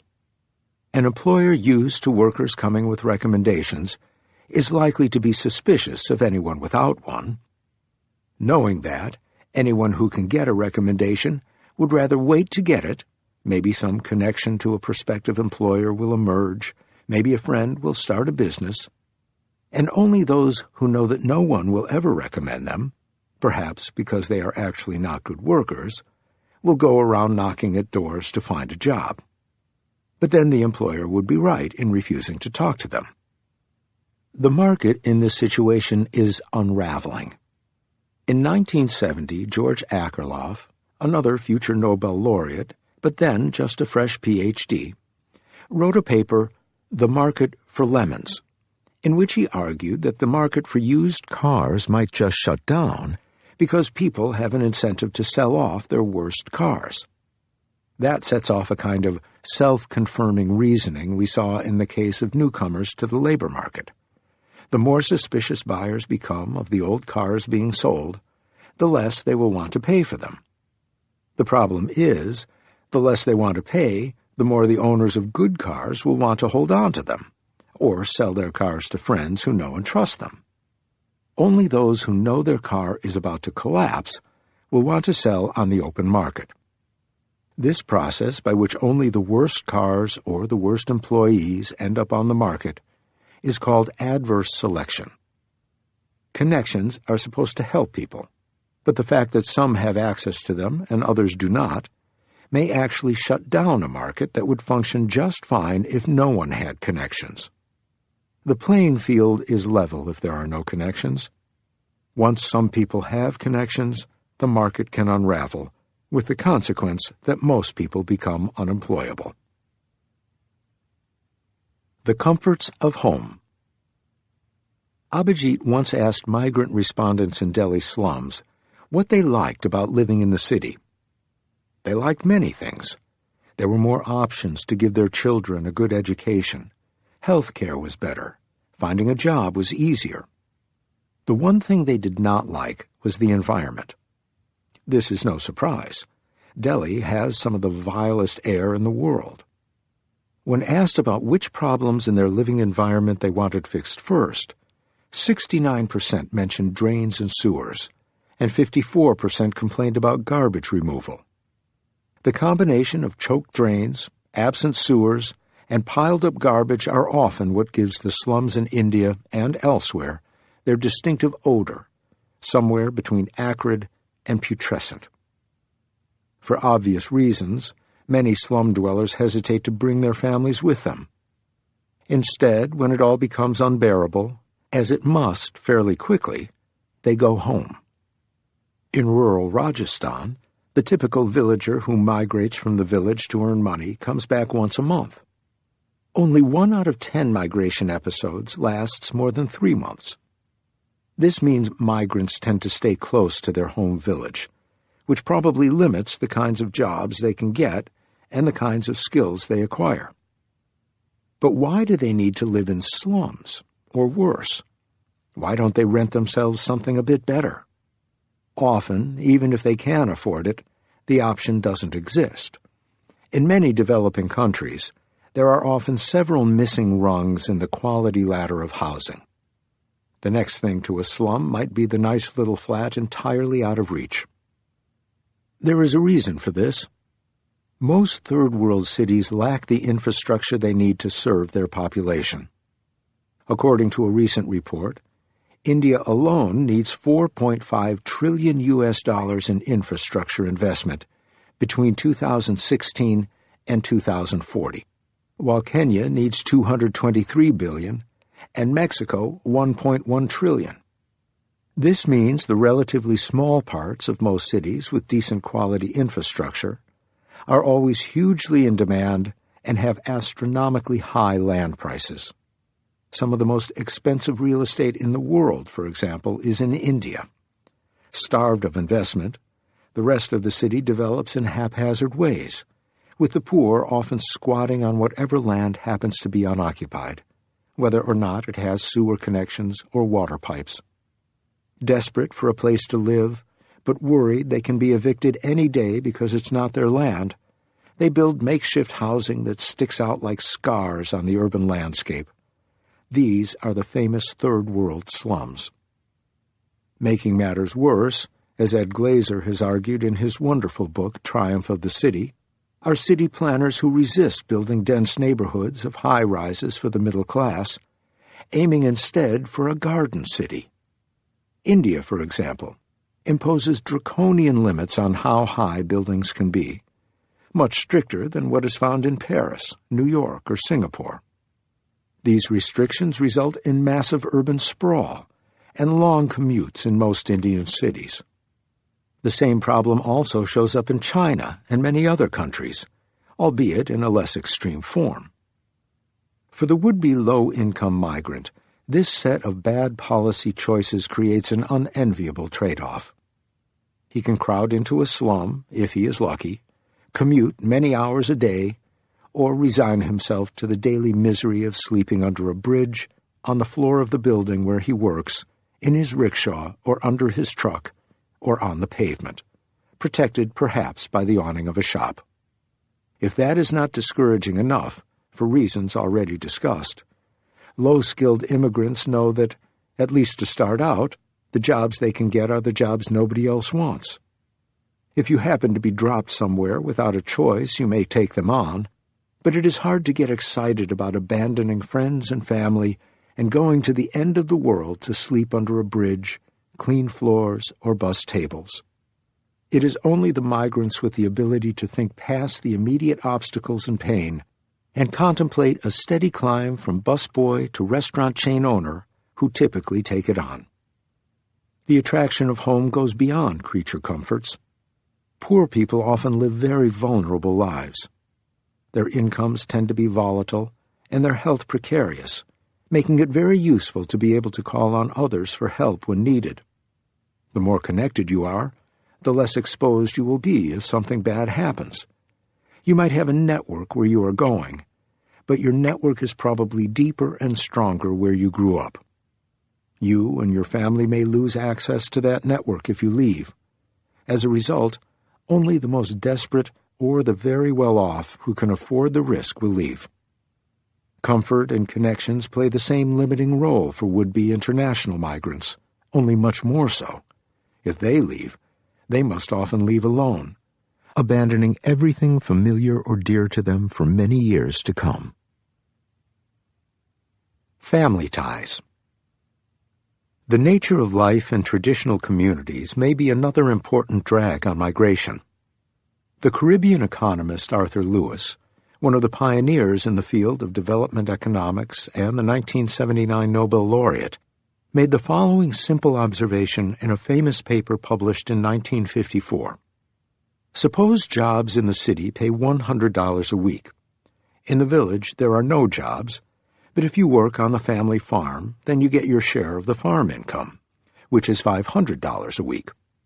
But there are 4 of you, so each makes $125 a week. If you go, your brothers won't share with you. Why would you go, especially if the hours are the same and the work is equally unpleasant? Lewis's insight was that this argument stands whether or not you are needed on the farm.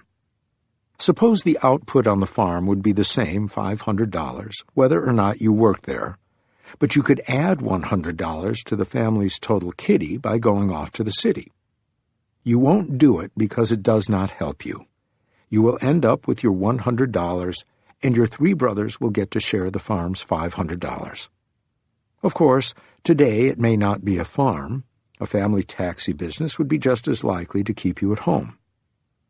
What Lewis was pointing out is that everyone in the family would be better off if, for example, they could promise you $50 from the farm for being away so that your total take is $150, and your three brothers can each enjoy $150 as well. But maybe they cannot. Maybe such promises are easily forgotten. Once you are gone, maybe they will deny you were ever part of the family business. So you stay on to enforce your claim.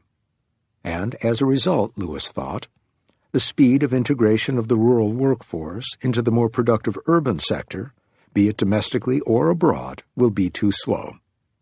There is too little migration in Lewis's scenario.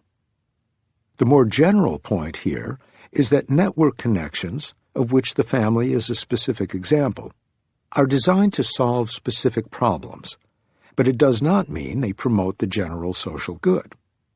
It turns out, for example, that parents who worry about being abandoned in old age may strategically underinvest in the education of their children to make sure they do not have the option of moving to the city.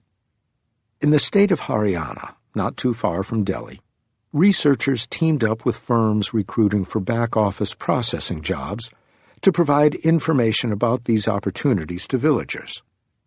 The jobs required two things: moving to the city and a high school education. For girls, the parental response to the advertising campaigns was unambiguously beneficial. Compared to girls in villages that did not get the information campaign, girls in campaign villages were better educated, married later, and perhaps, more remarkably, were better fed and taller. For boys, however, there was no increase in education on average.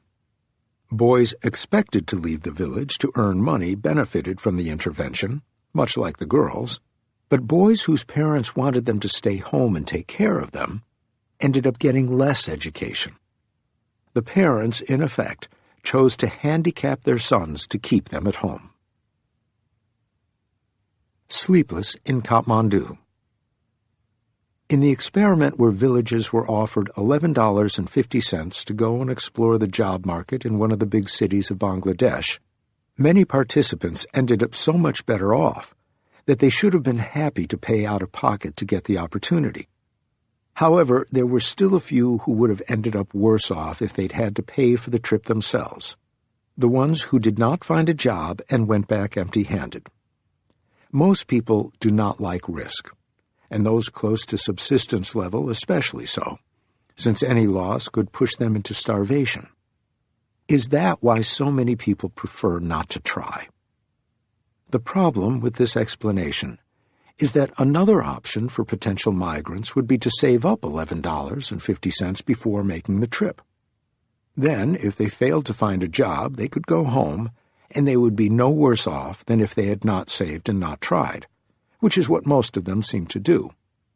Moreover, the evidence suggests they do save for other things, and $11.50 is very much within their range. So why don't they? One possible reason is they overestimate the risks. A study from Nepal highlights this. Today, more than a fifth of Nepal's male working-age population has been abroad at least once, mostly for work. Most of them work in Malaysia, Qatar, Saudi Arabia, or the United Arab Emirates. They typically go for a couple of years with an employment contract tied to a specific employer. This is a setting where one might imagine the migrants would be very well informed about the potential costs and benefits of migrating, since one needs a job offer to get a visa. Yet the Nepalese government officials we met expressed concerns the migrants did not know what they were getting into.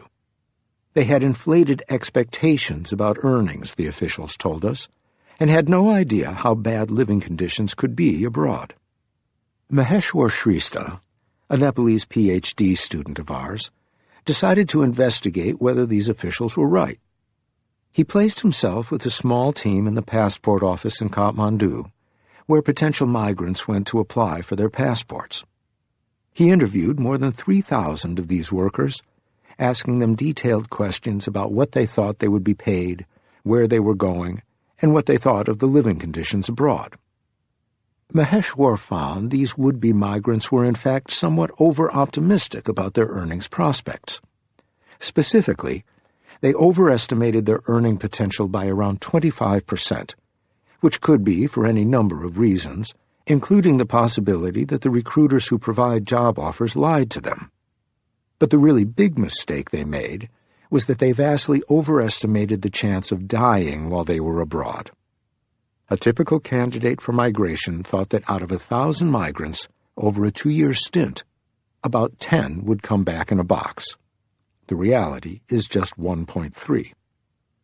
Maheshwar then gave some of the potential Nepali migrants information about the true wage rate or the actual risk of dying, or both. Comparing the migration decisions of those he informed to those he did not, just because his random procedure did not pick them, he found strong evidence the information was useful. Those provided information on wages lowered their expectations, while those provided information about mortality revised their estimates downward as well. Moreover, they acted on what they had learned. When he checked on them several weeks later, those who received the wage information were more likely to be still in Nepal. Those provided with information on mortality, on the other hand, were more likely to have left. Moreover, because the extent of misinformation about mortality was so much more severe than the misinformation about wages, those who got both pieces of information were more likely to have gone. Therefore, on average, contrary to what the Nepalese government believed, misinformation was keeping the migrants home. Why did people systematically overestimate the risk of dying? Maheshwar offers an answer, showing that a single death of someone from a particular district, a small area in Nepal, significantly reduces migration flows from that district to the country where the death happened. Clearly, potential migrants pay attention to local information. The problem seems to be that when the media reports deaths from a particular region, it does not simultaneously report the number of migrant workers from that region. So the workers have no idea of whether it was 1 death out of 100 or 1,000, and in the absence of this information, they tend to overreact. If people don't have the right information in Nepal, with its many employment agencies, vast flows of workers in and out, and a government genuinely concerned about the welfare of its international migrants, one can only guess at how confused most potential migrants are elsewhere. Confusion could, of course, go either way, dampening migration like in Nepal, or boosting it if people are over-optimistic. Why, then, is there a systematic bias against going? Risk versus uncertainty. Perhaps the exaggerated sense of mortality Maheshwar's respondents reported should be read as a metaphor for a general sense of foreboding. Migration, after all, is leaving the familiar to embrace the unknown, and the unknown is more than just a list of different potential outcomes with associated probabilities, as economists would like to describe it.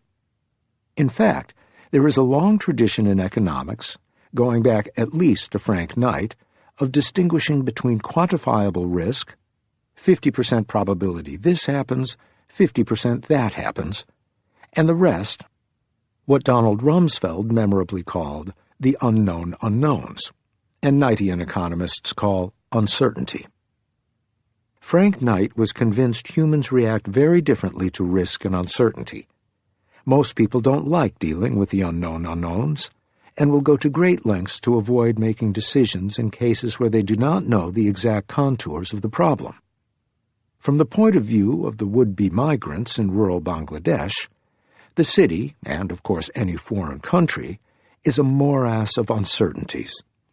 In addition to not knowing how the market will value their particular sets of skills, they also need to worry about where to find potential employers, whether they face competition for their services or exploitation at the hands of a single employer, the kinds of references they will need, how long it will take to find a job, how they will survive until then, where they will live, and so on. They have little or no experience to guide them. The probabilities have to be made up. It is therefore not surprising that many potential migrants tend to hesitate. Through a glass darkly. Migration is a plunge into the unknown, which may make people particularly reluctant to undertake it, even if they could, in principle, save up to cover the various financial contingencies involved. It is uncertain rather than risky. Additionally, there is good evidence that people particularly hate mistakes of their own making. The world is fraught with uncertainties, many of which people have no control over. These vagaries make them unhappy, but perhaps not as unhappy as making an active choice that ends up, purely as a result of bad luck, making them worse off than if they had done nothing. The status quo, the outcome of letting things be, serves as a natural benchmark. Any loss relative to that benchmark is particularly painful. This concept was named loss aversion by Daniel Kahneman and Amos Tversky, two psychologists who have been incredibly influential in economics. Kahneman won the Nobel Prize in Economics in 2002, and Tversky would probably have as well, but for his untimely demise. Since their original work, a vast literature has demonstrated the existence of loss aversion and its ability to explain many apparently strange behaviors. For example, most people pay a huge premium on their home insurance plans to get a low deductible. This allows them to avoid that painful moment when, after some accident has damaged their house, they have to pay a large sum out of pocket, the high deductible. By comparison, the fact that they may be paying a lot extra now to get the policy with the low deductible is painless because they will never discover if it was a mistake. The same logic also explains why gullible buyers often end up with outrageously expensive extended warranties. In essence, loss aversion makes us extremely worried about any risk, even small, that is a consequence of our active choice. Migration, unless everyone else is doing it, is one of these active choices, and a big one. It is easy to imagine many will be chary of trying. Finally, failure in migration is something people take personally. They have heard too many success stories, admiringly told, to not feel that failure would reveal something about them to themselves, if not to the world. In 1952, Esther's grandfather, Albert Grandjean, a veterinarian running a slaughterhouse in Le Mans, France, took his wife and 4 young children to Argentina, then a journey of several weeks by boat. He was inspired by a desire for adventure, and had the somewhat vague plan of forming a partnership for raising cattle with some acquaintances. That plan collapsed less than a year after the family's arrival. The conditions on the farm were harder than he had thought, and he fought with his business partners, who complained he had not brought enough money to fund the venture. The young family found itself in the middle of nowhere, in a country they did not know, with no income. Returning to France would have been relatively easy at that point. In the booming post-war years, Esther's grandfather could have easily found a job. He had 2 solidly middle-class brothers who could have paid for the return voyage.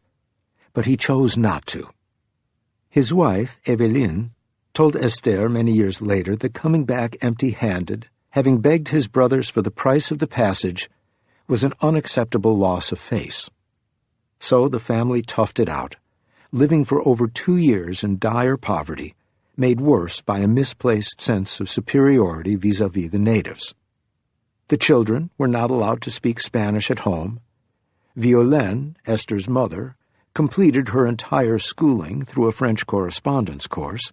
She never went to school in Argentina, and spent her spare time doing chores, fixing holes in the cloth sandals the children wore. The family's financial situation improved only when Albert finally got a job running an experimental farm for Institut Mérieux, a French pharmaceutical company. They would stay in Argentina for over 10 years before going on to Peru, Colombia, and Senegal. Albert went back to France after his health deteriorated, though he was still quite young. But by then, his career trajectory could plausibly be described as a successful adventure. Still, the hardscrabble life surely had taken a toll, and he died shortly after his return. The fear of failure is a substantial disincentive for embarking on a risky adventure. Many people prefer not to try. After all, most of us want to protect an image of ourselves as intelligent, hard-working, morally upright individuals, both because it is simply not pleasant to admit we might in fact be dumb, lazy, and unscrupulous, but also because maintaining a good opinion of ourselves preserves our motivation to keep trying in the face of whatever life throws at us. And if it is important to hold on to a certain self-image, then it also makes sense to burnish it. We do this actively by filtering out negative information. Another option is to simply avoid taking actions that have at least some chance of rebounding badly on us. If I cross the road to avoid passing by a beggar, I won't have to reveal to myself that I lack generosity. A good student may fail to study for an exam in order to have a ready-made excuse that will preserve his perception of being intelligent should he not do well.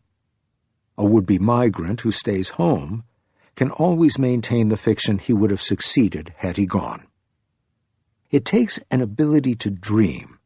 Albert, Esther's grandfather, was seeking adventure rather than escaping from a bad situation, or a substantial dose of overconfidence to overcome this tendency to persist with the status quo. This is perhaps why migrants, at least those not pushed out by desperation, tend to be not the richest or the most educated, but those who have some special drive, which is why we find so many successful entrepreneurs among them. After Tocqueville. Americans are supposed to be the exception to this rule. Most of them are willing to take risks and move toward opportunity, or at least that has always been the myth. Alexis de Tocqueville was a 19th-century French aristocrat who saw America as a model of what a free society should be. For him, restlessness was one of the things that made America special. People moved all the time, both across sectors and across occupations. Tocqueville attributed this restlessness to the combination of a lack of hereditary class structure and a constant desire to accumulate. Everyone had a shot at striking it rich, and therefore it was their responsibility to follow the opportunities wherever they might be. Americans still believe in this American dream, though, as a point of fact, heredity plays a greater role in the fortunes of today's Americans than it does in Europe. And that may have something to do with America's declining restlessness. For at the same time as they were becoming less tolerant of international migration, Americans became less mobile themselves. In the 1950s, 7% of the population used to move to another county every year. Fewer than 4% did in 2018. The decline started in 1990 and accelerated in the mid-2000s. Furthermore, there is a striking change in the pattern of international migration. Until the mid-1980s, rich states in the U.S. had much faster population growth rates. Sometime after 1990, this relation disappeared. On average, rich states no longer attract more people. High-skilled workers continue to move from poor states to rich states, but now low-skilled workers, to the extent they still move, seem to be moving in the opposite direction.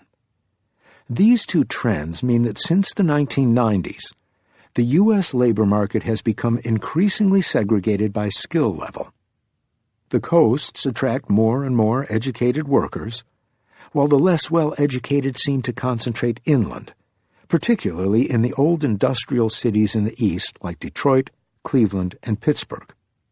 This has contributed to the divergence in earnings, lifestyles, and voting patterns in the country, and a sense of dislocation, with some regions left behind as others pull ahead.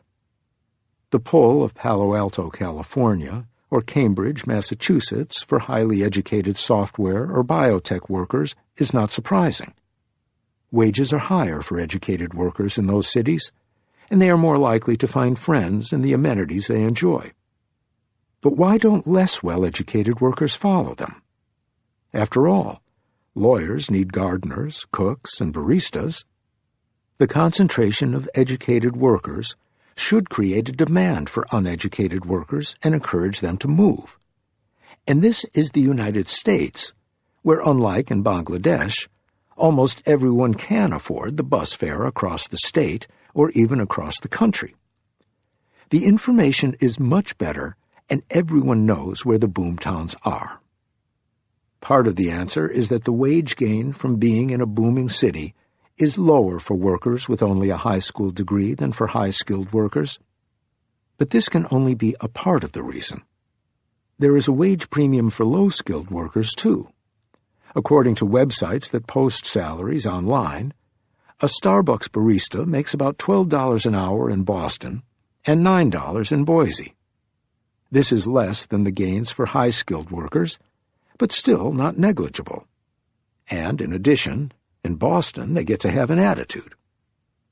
However, precisely because there is such demand for the growing numbers of high-skilled workers, housing costs have exploded in Palo Alto and Cambridge and other similar places. A lawyer and a janitor would both earn much more in New York than in the Deep South, although the difference between the wages in New York and in the Deep South would be higher for the lawyer, 45%, than for the janitor, 32%. But housing costs are only 21% of a lawyer's wages in New York, while they are 52% of a janitor's. As a result, the real wage after subtracting the cost of living is indeed much higher for the lawyer in New York than in the Deep South, 37%. But the opposite is true for the janitor. He would make 6% more in the Deep South.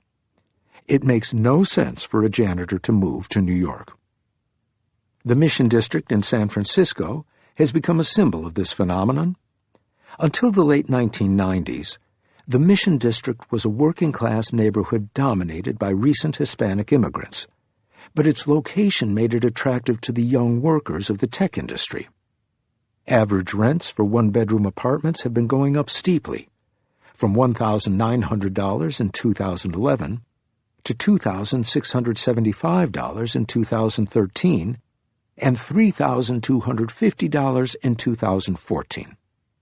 Today, the average rent of an apartment in the Mission District puts it entirely out of reach for someone earning minimum wage. The Mission Yuppie Eradication Project, a last-ditch effort to drive tech workers away by vandalizing their cars, drew considerable attention to the gentrification of the Mission District, but ultimately was doomed.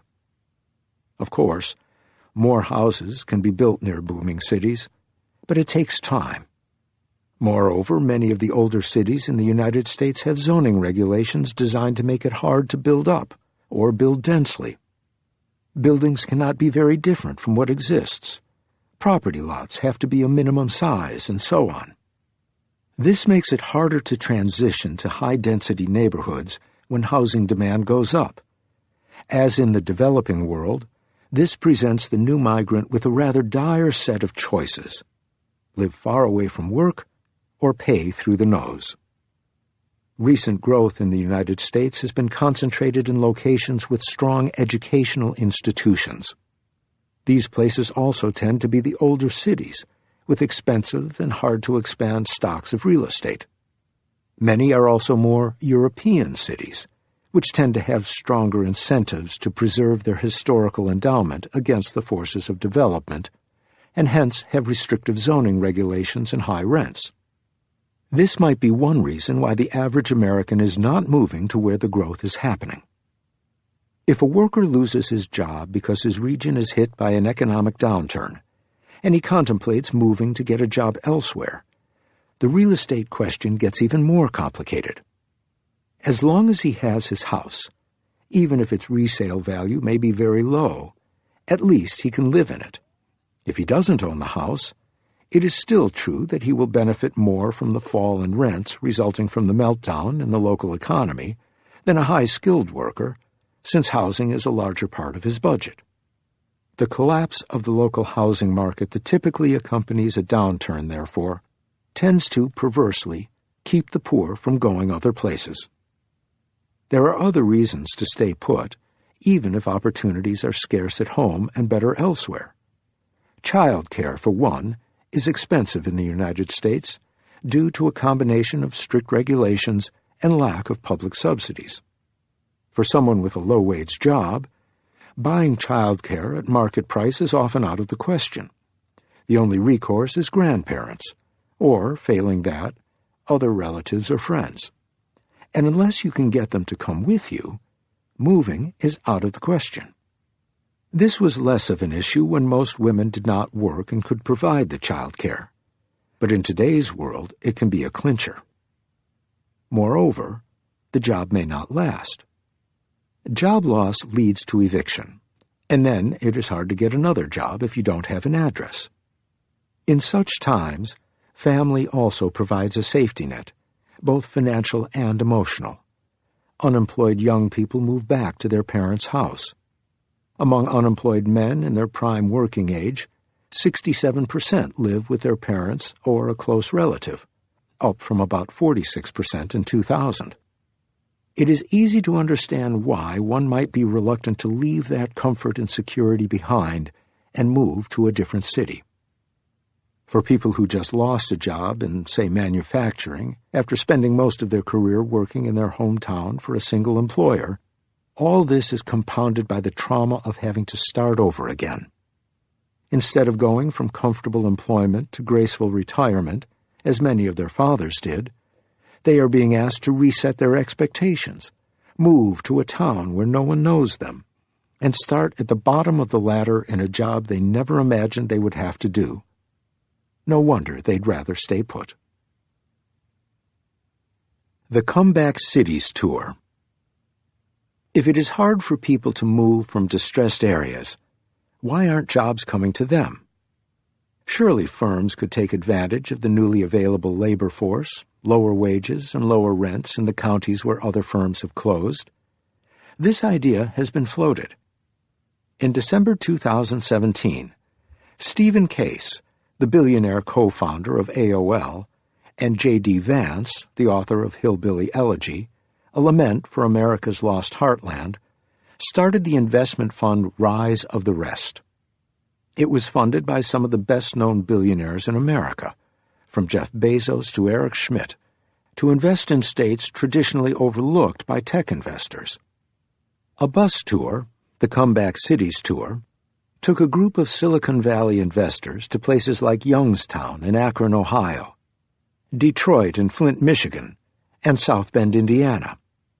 The fund promoters were quick to point out this was not a social impact fund, but a traditional money-making venture. In the New York Times, when reporting on the trip and the fund itself, many Silicon Valley investors emphasized the congestion, the insularity, the high cost of living in the Bay Area, and the great opportunities in the heartland. But for all the chatter, there were reasons to be skeptical. The size of the fund was only $150 million, pocket money for people in this group. Bezos backed the venture, but not enough to put Detroit on the short list of possible headquarters for Amazon's HQ2. The hope clearly was to create some excitement, to get some enterprise started, and to start some buzz around the early investors to encourage others. It worked for Harlem, so why not for Akron? Except that Harlem is in land-scarce Manhattan, with all its excitement and its many amenities. The Harlem revival was bound to happen one day. We are less optimistic about Akron, or South Bend, or Detroit. It is difficult for those places to provide the kinds of alluring amenities most young affluent people look for these days. Nice restaurants, glitzy bars and cafes where they can buy overpriced espressos from high-minded baristas. In other words, there is a chicken and egg problem. Young, educated workers will not come unless these amenities exist. But the amenities cannot thrive unless there are enough workers like them around. In fact, firms in almost every industry tend to be clustered. Suppose you threw darts at random on a map of the United States. You'd find the holes left by the darts to be more or less evenly distributed across the map. But the real map of any given industry looks nothing like that. It looks more as if someone had thrown all the darts in the same place. This is probably in part because of reputation. Buyers may be suspicious of a software firm in the middle of the cornfields.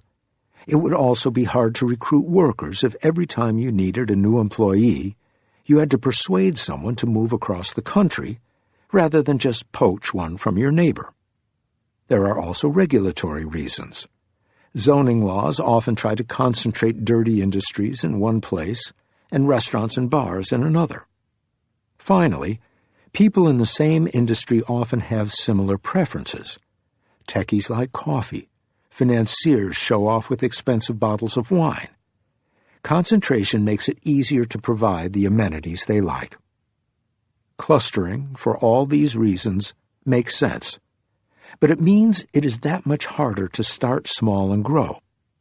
Being the one biotech firm in Appalachia is always going to be hard.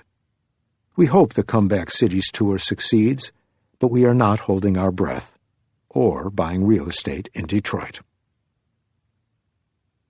Eisenhower and Stalin. The real migration crisis is not that there is too much international migration. Most of the time, migration comes at no economic cost to the native population, and it delivers some clear benefits to the migrants.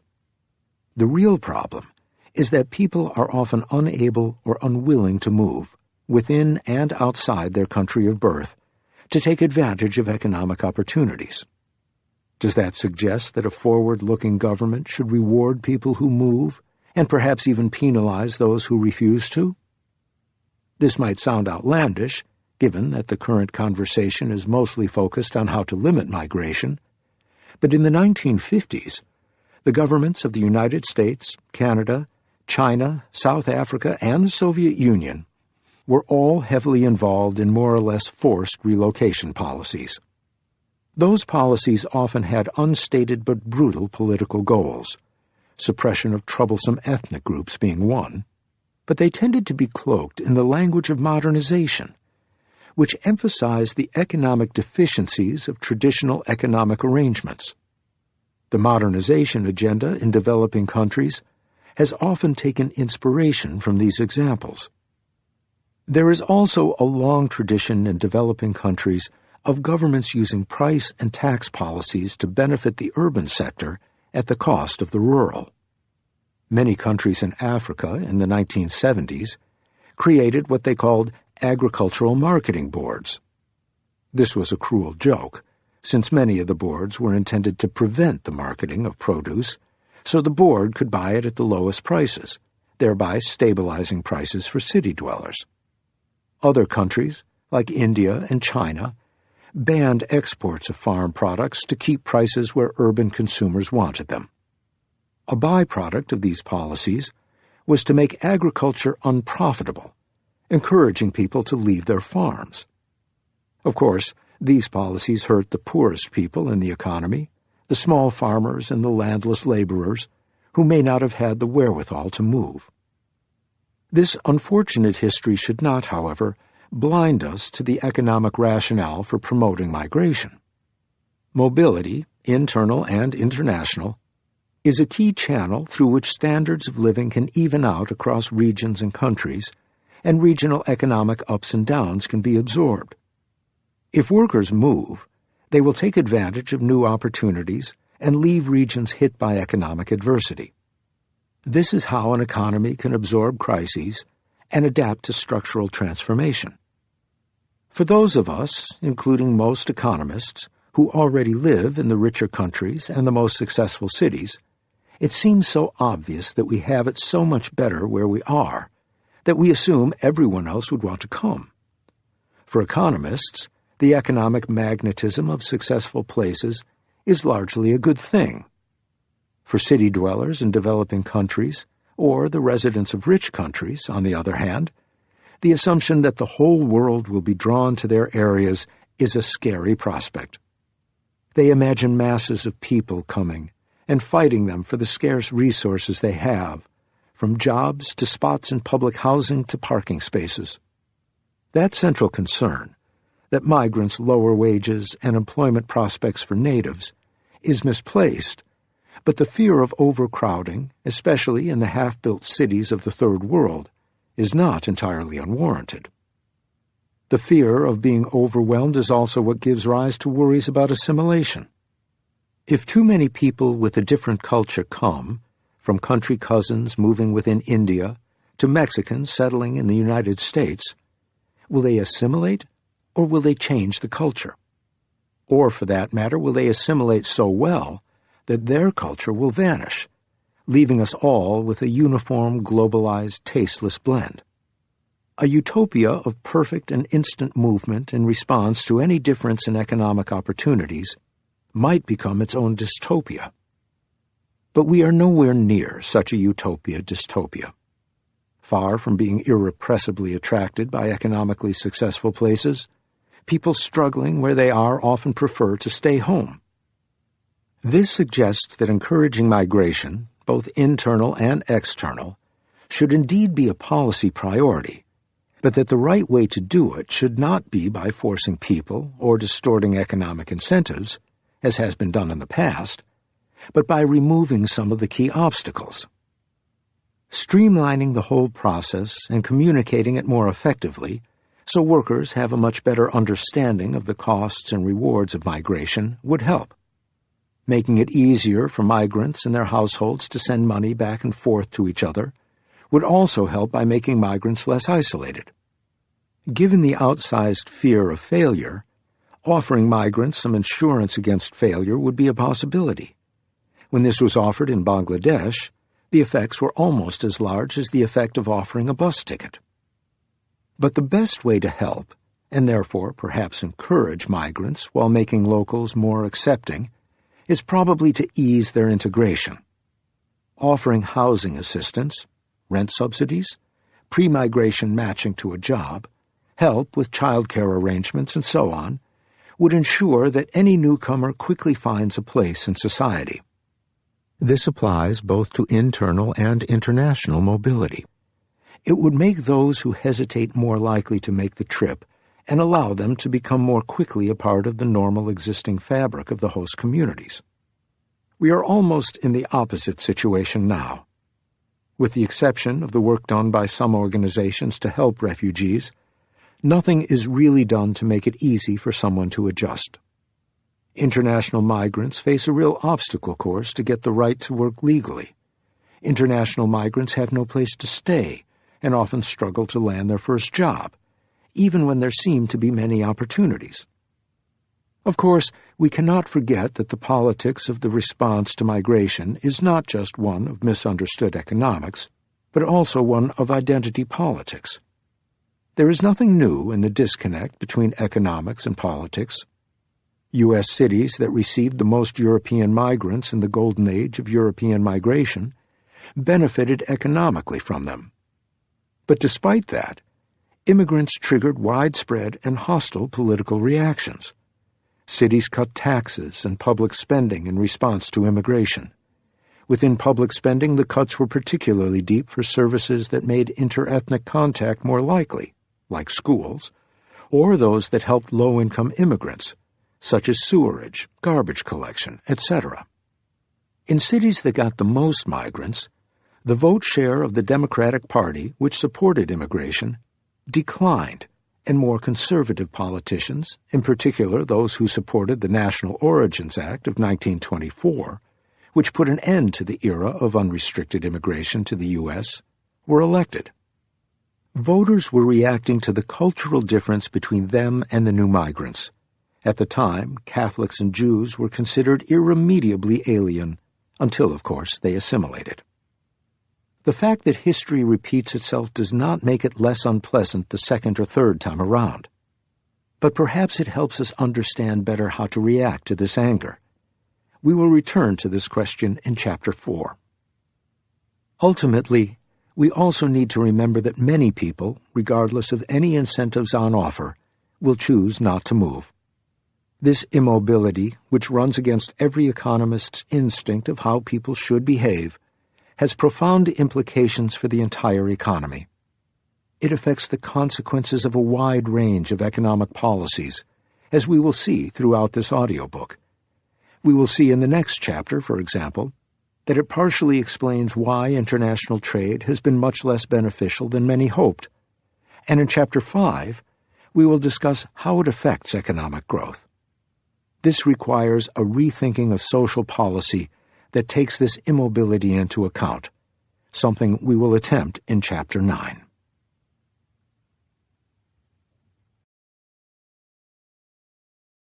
Chapter 3.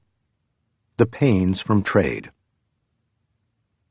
In early March 2018, President Trump signed new tariffs on steel and aluminum, surrounded by steel workers in their hard hats. Shortly after, the IGM Booth panel, which we talked about in the introduction, asked its roster of experts, all senior economics professors at top economics departments, Republicans and Democrats, whether imposing new U.S. tariffs on steel and aluminum will improve America's welfare. 65% strongly disagreed with the statement. All the others merely disagreed. No one agreed. No one was even unsure. When asked the additional question of whether adding new or higher import duties on products such as air conditioners, cars, and cookies to encourage producers to make them in the U.S. would be a good idea, once again all of them agreed it would not be. Paul Krugman, the standard-bearer of liberal economics, likes trade, but so does Greg Mankiw, a Harvard professor who headed the Council of Economic Advisers under President George W. Bush, and a frequent critic of Krugman's views. In contrast, in the United States the general public opinion about trade is mixed at best, and more often than not these days negative. On the steel and aluminum tariffs, opinions were split. In a survey conducted during the fall of 2018, where we asked a representative sample of Americans exactly the same question as in the IGM Booth panel, only 37% of people either disagreed or strongly disagreed with Trump's proposal to increase tariffs. 33% agreed, but more generally, the sentiment seems to be, both on the right and on the left, that the United States is too open to goods from other countries.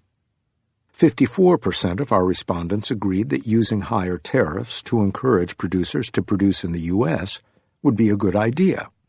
Only 25% disagreed. Economists mostly talk about the gains of trade. The idea that free trade is beneficial is one of the oldest propositions in modern economics. As the English stockbroker and Member of Parliament David Ricardo explained 2 centuries ago, since trade allows each country to specialize in what it does best, total income ought to go up everywhere when there is trade.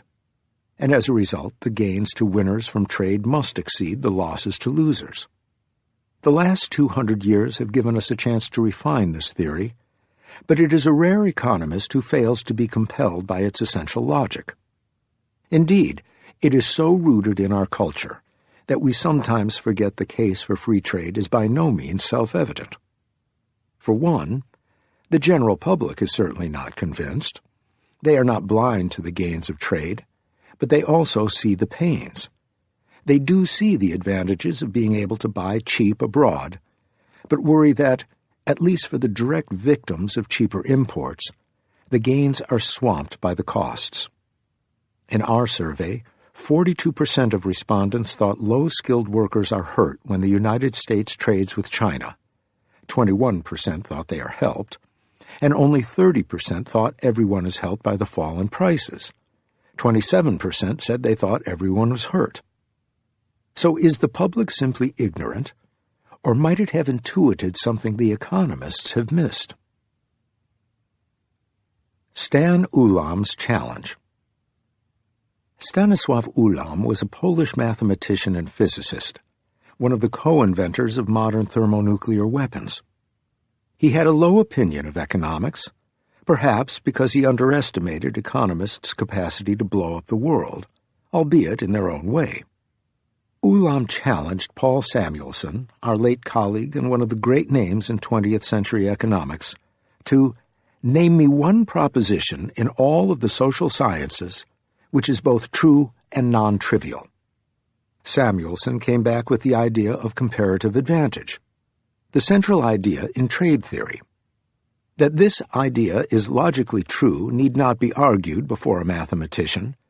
That it is not trivial is attested by the thousands of important and intelligent men who have never been able to grasp the doctrine for themselves or to believe it after it was explained to them. Comparative advantage is the idea that countries should do what they are relatively best at doing. To understand how powerful the concept is, it is useful to contrast it to absolute advantage. Absolute advantage is simple. Grapes don't grow in Scotland, and France does not have the peaty soil ideal for making Scotch. Therefore, it makes sense that France should export wine to Scotland, and Scotland should export whiskey to France. Where it gets confusing is when one country, like China today, looks like it's pretty much better at producing everything than most other countries. Wouldn't China simply swamp all markets with its products, leaving other countries with nothing to show for themselves? David Ricardo argued in 1817 that even if China, or in his era Portugal, was more productive at everything, it could not possibly sell everything, because then the buyer country would sell nothing and would have no money to buy anything from China or anywhere else. This implied that not all industries in 19th century England would shrink if there was free trade. It was then evident that if any industries in England were to shrink because of international trade, it should be the least productive ones. Based on this argument, Ricardo concluded that even if Portugal was more productive than England at producing both wine and cloth, once trade between them opened up, they would nonetheless end up specializing in the product for which they had a comparative advantage, meaning where their productivity was high relative to their productivity in the other sector.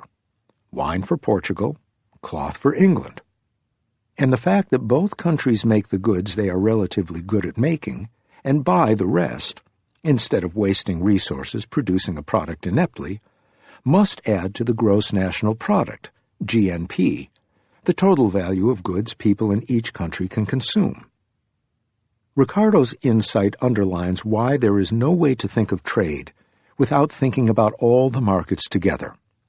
China could win in any single market, and yet there is no way for it to win in every market.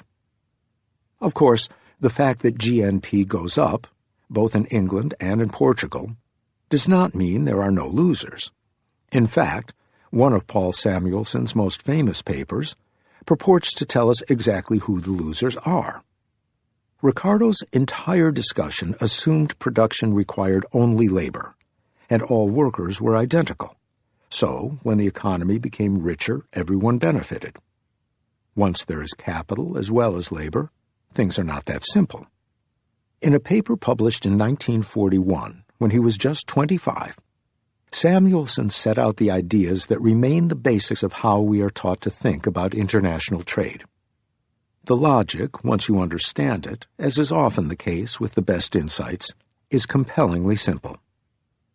Some goods require relatively more labor than others to produce, and relatively less capital.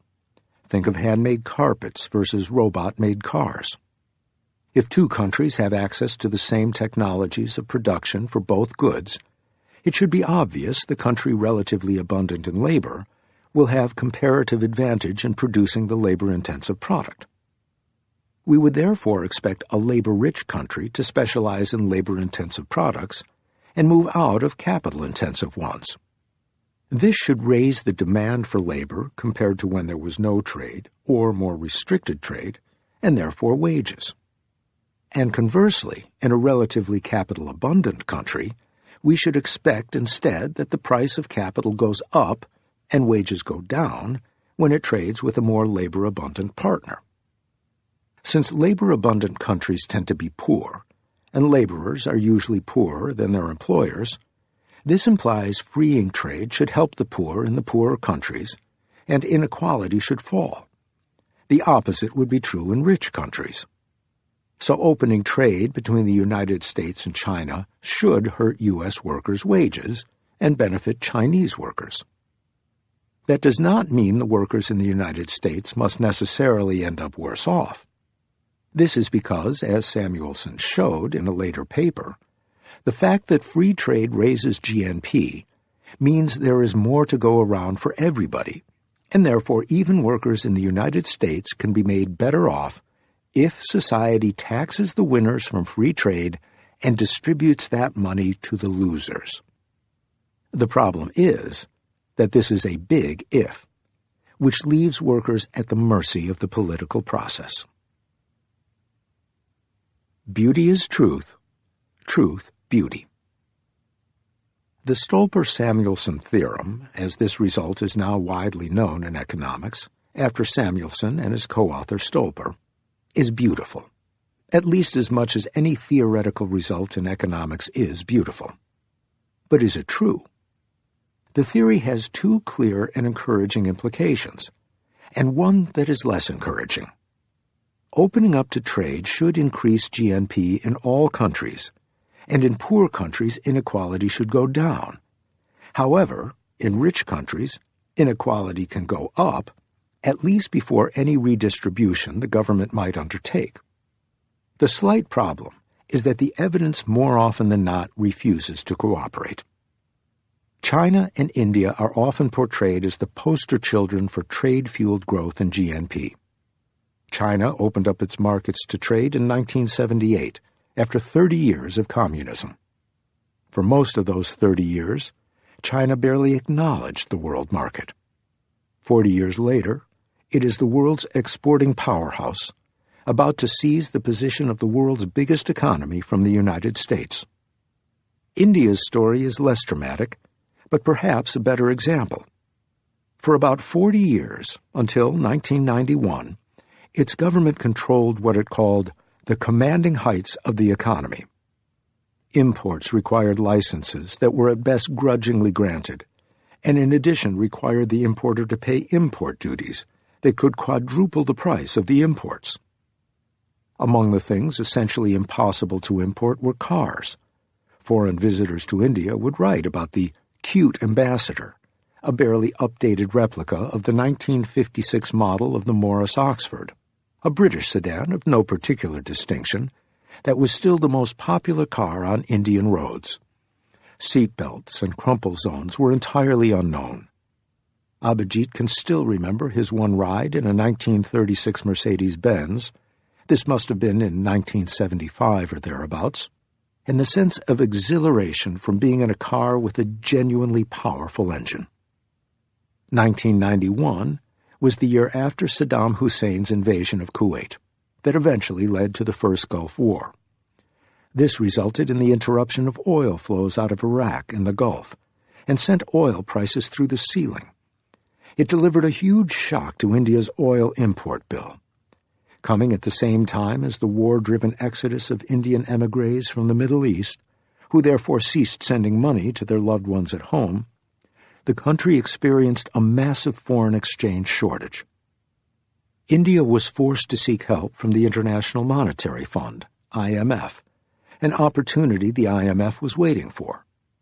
China, the USSR, Eastern Europe, Mexico, and Brazil, among others, had begun to take serious steps toward letting markets decide who should produce what.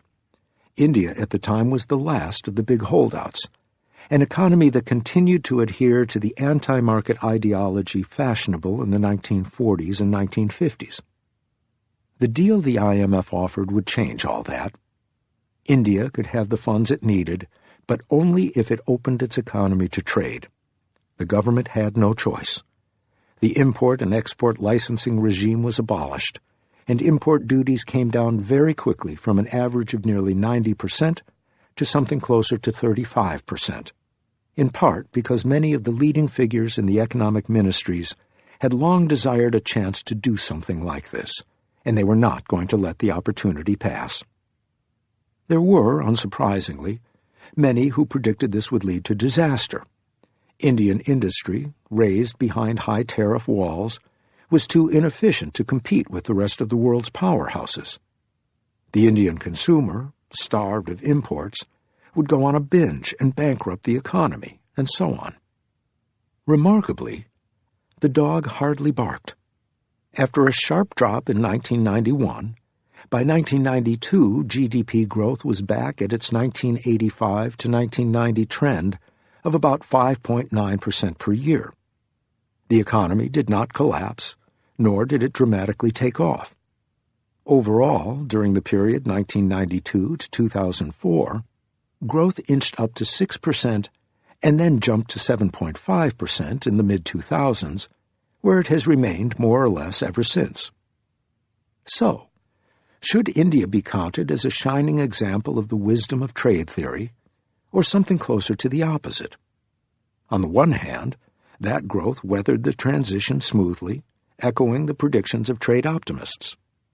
On the other hand, that growth took more than a decade to accelerate after 1991 seems disappointing. Whereof one cannot speak, thereof one must be silent. This particular debate has no real resolution. There is only one India with its one history. How would anyone know whether pre-1991 growth would have continued had there been no crisis and the trade barriers not been brought down in 1991? To complicate matters, trade was being liberalized gradually starting in the 1980s. 1991 just sped that up, a lot. Was the Big Bang necessary? We will never know, unless we are allowed to rewind history and let it go down the other path. Unsurprisingly, however, economists find it very hard to let go of this sort of question. The issue is less about India per se. There is no way around the fact that there was a large shift in Indian growth at some point in the 1980s or 1990s associated with the move from socialism of sorts to capitalism. The growth rate before the mid-1980s was around 4%. Now it is closer to 8%. Such changes are rare, and what is especially rare is that the change seems to have been sustained. At the same time, inequality increased dramatically. Something very similar, if perhaps even more dramatic, happened in China in 1979, in Korea in the early 1960s, and in Vietnam in the 1990s. It is clear that the kind of extreme state control these economies operated under before liberalization was very effective at keeping inequality down, but at a high cost in terms of growth. Where there is much more disagreement, and therefore more scope for learning, is about the best way to run an economy once a nation gives up extreme government control. How important is it to get rid of the remaining tariff protections India holds on to, which are significant barriers to trade, but nothing like what there was before? Will that further speed up growth? What will happen to inequality? Will the Trump tariffs derail growth entirely in the United States? And will they actually help the people he is purportedly trying to protect? To answer such questions, economists often compare countries. The basic idea is simple. Some countries, like India, liberalized trade in 1991, but others more or less like them did not. Which groups grew faster in the years immediately after 1991 in absolute terms, or perhaps relative to their pre-1991 growth rates? Those who liberalized, those who had always been open, or those who stayed closed all along? There is a voluminous literature on this question, perhaps not surprisingly given the importance of free trade among economists and its popularity in the business press. The answers run the gamut from very positive assessments of the effect of trade on GDP to much more skeptical positions, though it must be said that there is little or no evidence for strongly negative effects. The skepticism comes from three distinct sources. First, reverse causality. The fact that India liberalized trade, whereas another similar country did not, might reflect that India was ready for the transition and would have grown faster than its comparator even without the change in trade policy. In other words, was it growth, or the potential for growth, that caused trade liberalization, and not the other way around? Second, omitted causal factors. liberalization in India was part of a much bigger set of changes. Among them was the fact that the government essentially stopped trying to tell business owners what they should produce and where. There was also a more nebulous, but perhaps equally important shift in the attitude of the bureaucracy and the political system toward the business sector. The idea that business was a legitimate pursuit of honest people, something that could even be cool. It is essentially impossible to separate the effects of all these changes from that of trade liberalization. Third, it is hard to know what in the data constitutes trade liberalization. When the tariffs are 350%, there are no imports, so cutting them quite a bit might change very little. How do we distinguish relevant policy changes from irrelevant posturing? Moreover, such sky-high taxes invited defiance. People found creative ways to get around them. In response, the government would often set up arcane rules to trap violators. A lot of these things changed when the country liberalized, but different bits changed at different speeds in different countries. How do we decide which country liberalized more, given that different countries chose different reforms? All these are issues that make cross-country comparisons particularly fraught. The reason why different researchers get different answers about the effect of trade policy on growth has a lot to do with the different choices they make on each of these issues, how to measure changes in trade policy, and which of the many possible sources of confusion about causality one is willing to tolerate. For this reason, it is very hard to have a lot of faith in the results. There are always going to be a million ways to do cross-country comparisons, depending on exactly which brave assumption one is willing to swallow. The same constraints get in the way of being able to test the other prediction of the Stolper-Samuelson theory. Does inequality fall in poorer countries when they open up to trade? There are relatively few cross-country studies on this subject, reflecting a pattern we will see again and again. Trade economists have tended to stay away from thinking about how the pie is shared, despite, or perhaps because, Samuelson's early warning that, in rich countries at least, trade could come at the expense of the workers. There are exceptions, but not ones that inspire confidence. A recent research report by 2 members of the IMF staff finds that countries that are close to many other countries, and as a result trade more, tend to be both richer and more equal. They ignore the inconvenient fact that Europe is where there are many small countries that trade a lot with each other, and those countries tend to be both richer and more equal, but probably not primarily because they trade a lot. One other reason to be skeptical of this rather optimistic conclusion is that it flies in the face of what we know from a number of individual developing countries. In the last 3 decades, many low to middle-income countries have opened up to trade. Strikingly, what happened to their income distribution in the following years has almost always gone in the opposite direction of what the basic Stolper-Samuelson logic would suggest. The wages of the low-skilled workers, who are abundant in these countries and should therefore have been helped, fell behind relative to those of their higher-skilled or better-educated counterparts. Between 1985 and 2000, Mexico, Colombia, Brazil, India, Argentina, and Chile all opened up to trade by unilaterally cutting their tariffs across the board. Over the same time period, inequality increased in all those countries, and the timing of these increases seems to connect them to the trade liberalization episodes. For example, between 1985 and 1987, Mexico massively reduced both the coverage of its import quota regime and the average duty on imports.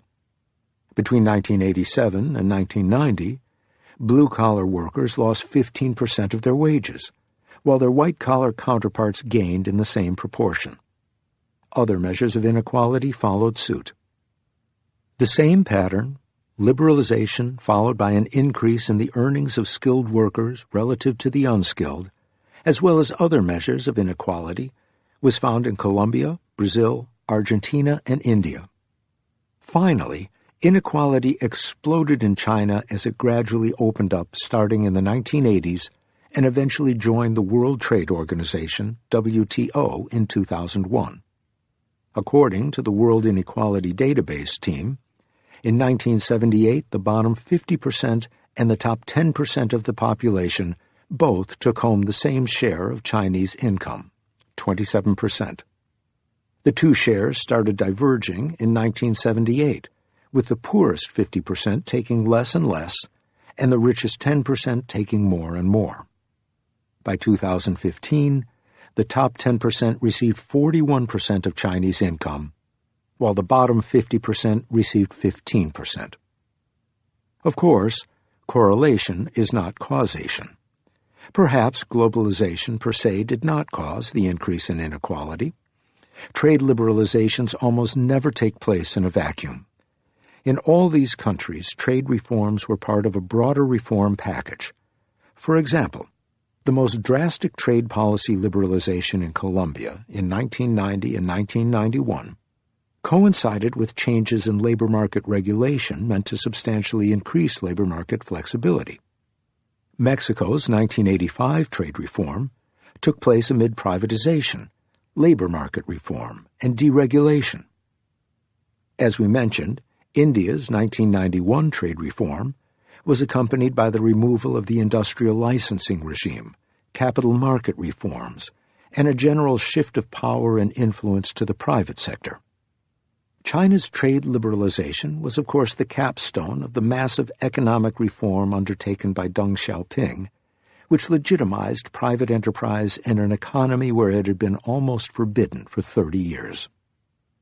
It is also true that Mexico and other Latin American countries opened up exactly at the time when China was also opening up, and therefore they all faced competition from a more labor-abundant economy.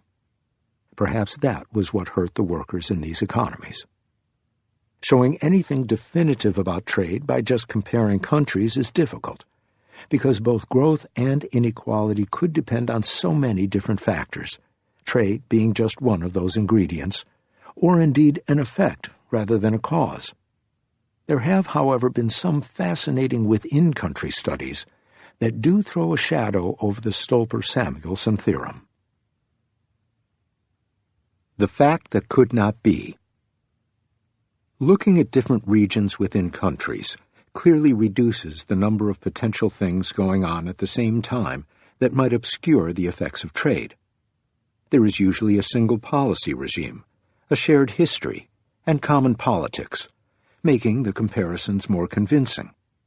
The problem is that the central predictions of trade theory, by their very nature, encompass every market and region in the economy, and not just the ones where imports come in or exports take off. In the Stolper-Samuelson view of the world, there is one unique wage for every worker with the same skills. A worker's wage does not depend on his sector or region, but only on what he brings to the table. This is because the steel worker in Pennsylvania who loses his job because of foreign competition should move immediately to wherever he can find a job, to Montana or to Missouri, to plating fish or making fisher plates. After brief transitions, all workers with the same skills will earn the same. If this were true, then the only legitimate object of comparison for learning about the impact of trade would be the entire economy. We would not learn anything by comparing workers in Pennsylvania with workers in Missouri or Montana, because they would all have the same wage.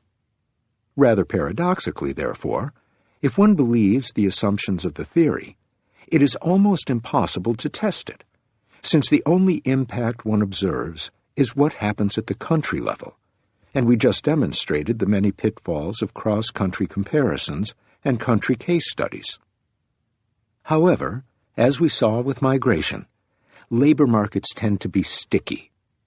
People do not move even when labor market conditions would suggest they ought to, and as a result, wages are not automatically equalized across the economy. There are, in effect, many economies inside the same country, and it is possible to learn a lot by comparing them, as long as the changes in trade policy affecting these sub-economies are not all the same. One young economist, Petya Topalova, who was a PhD student at MIT at the time, decided to take this idea seriously and to start from the premise that people may be stuck, both in a place and in a line of trade. In an important paper, she studied what happened in India after the massive trade liberalization of 1991. It turned out that even though we think of India liberalizing, there were very different changes in trade policy that affected different parts of the country. This is because, even though eventually all the tariffs were brought down to more or less the same level, since some industries were much more protected than others to start with, there were much bigger reductions in tariffs for some industries.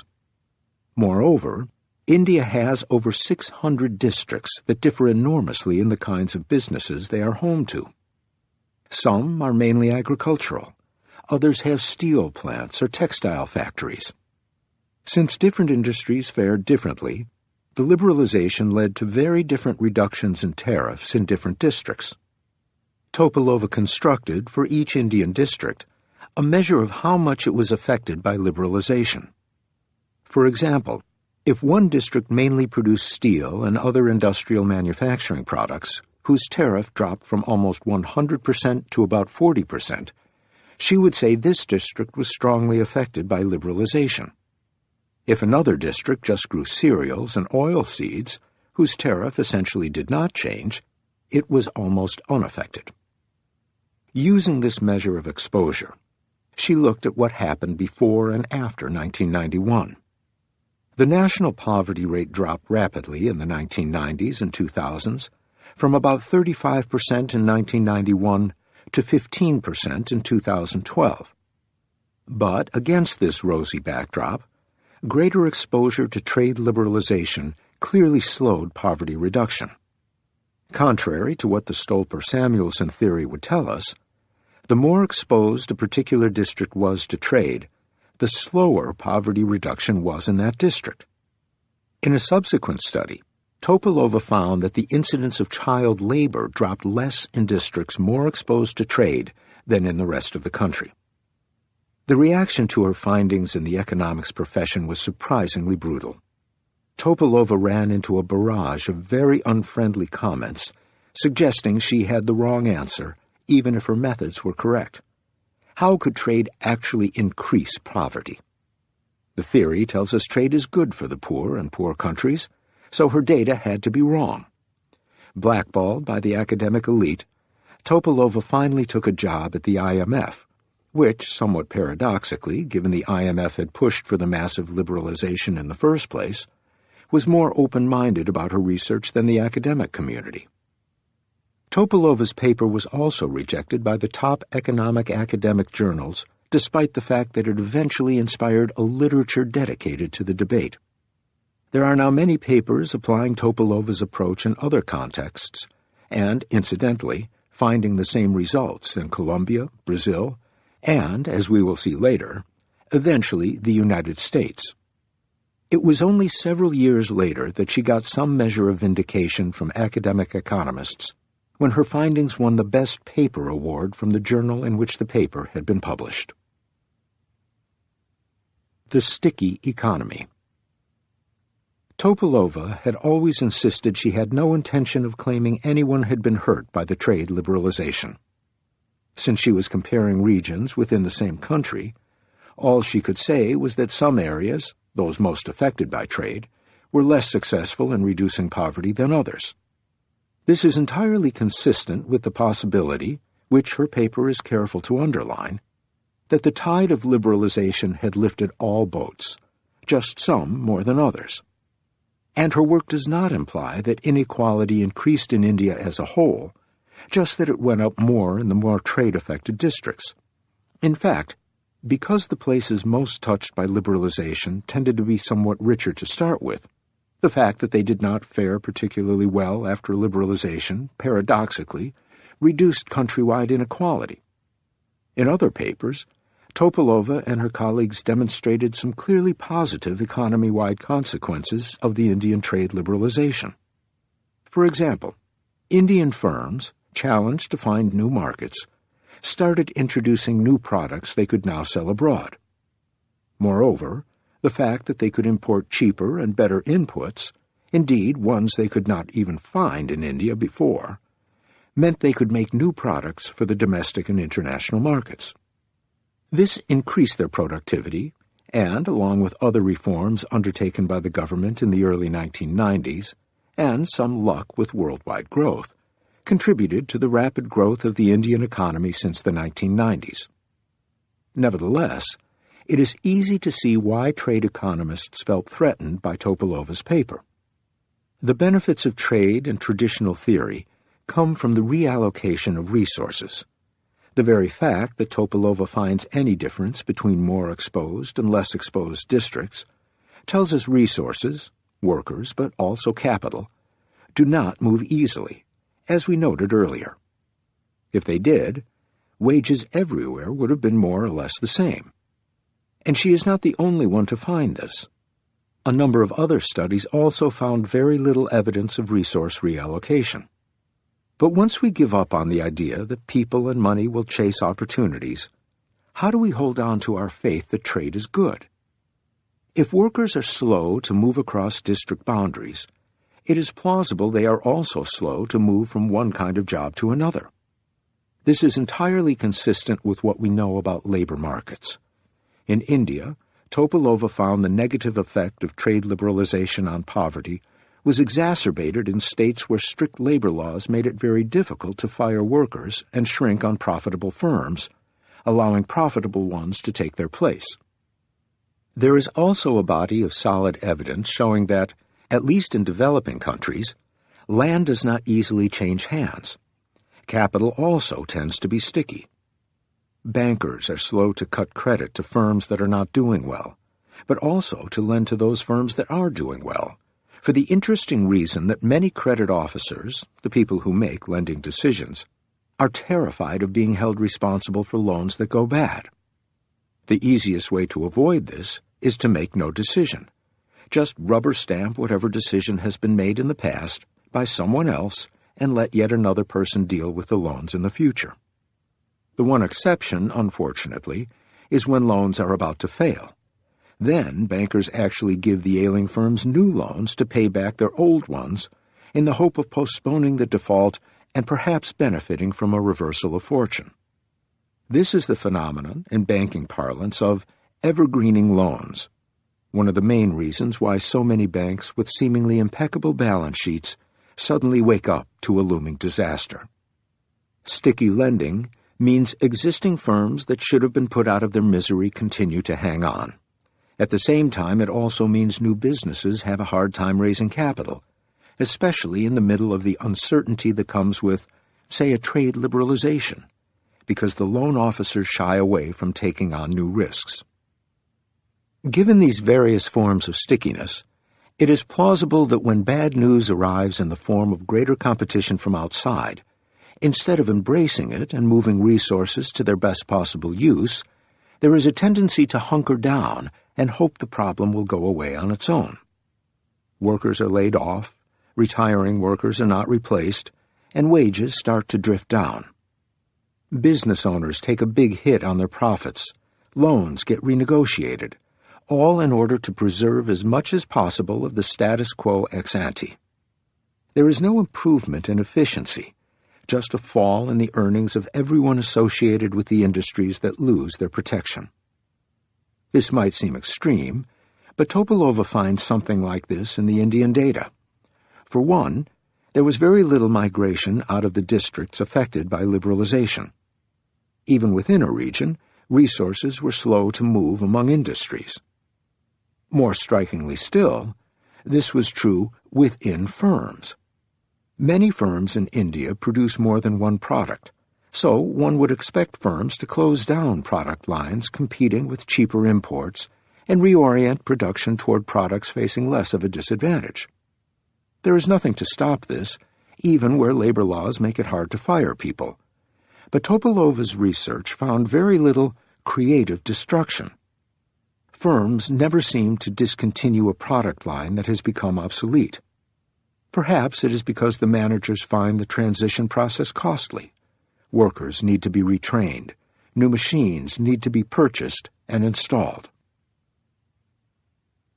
Protection for whom?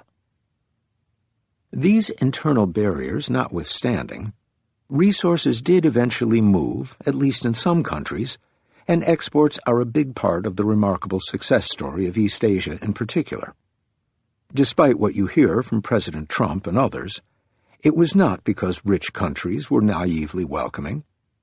Rich countries heavily regulate imports, which have to meet strict safety, labor quality, and environmental standards. It has been argued that regulations often serve to keep imports out. California avocado producers successfully lobbied for a complete federal ban on Mexico Hass avocados from 1914 until 1997. This was on the grounds of keeping Mexican pests out, despite the facts that Mexico is territorially adjacent and that pests do not require visas to cross the border. In 1997, the federal ban was lifted, but remained in effect in California until 2007. More recently, researchers found that during the 2008 crisis in the United States, the Food and Drug Administration suddenly became more likely to refuse, on food safety grounds, shipments of imported foods coming from developing countries. For exporters from developing countries, the cost associated with shipments being refused quadrupled during the period. Obviously, the quality of shipments from Mexico could not have changed because of the subprime crisis in the United States, but because demand for avocados went down, it became all the more valuable to keep them out to protect local growers. Domestic pressures for protection mount during bad times, and safety regulations are often used as an excuse to protect the domestic producers. That said, some of these standards also reflect genuine consumer preferences for safety. For example, some Chinese toys have been found to contain lead. The protection of the environment, for example pesticide use in agricultural products, or the condition of workers, for example child labor. Indeed, the success of the fair trade branding shows that many consumers are willing to pay more to intermediaries who can assure them that a product meets some environmental and ethical standards. And, partly inspired by this, many well-known brand names these days impose quality standards over and above any regulatory requirements, making it even harder for new exporting countries to enter.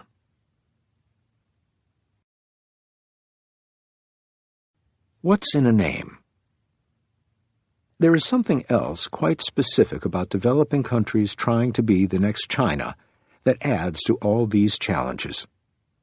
The World Trade Organization established an Aid for Trade initiative in 2006, and as of mid-2017, over $300 billion had been dispersed for various programs to help developing countries trade. Behind all such initiatives and funding is the belief that trade is a route out of poverty for these countries. A project from Aid to Artisans, ATA, a U.S.-based NGO helping producers of handmade products in developing countries to access international markets, allowed researchers to put that assumption to the test. In October 2009, ATA received funding to implement a new program in Egypt. The program followed a standard procedure. First, ATA looked for a suitable product that appealed to high-income markets and was produced in the country relatively cheaply. The research team helped ATA identify the ideal product: carpets. Handmade rugs are an important source of employment in Egypt, and there is demand for them in the U.S. Second, ATA had to find a location. They chose Fawa, a town located 2 hours southeast of Alexandria, that is home to hundreds of small firms producing a specific type of rug. A typical firm in Fawa is a one-man, never woman, operation. The owner operates a single loom out of his home or a shed.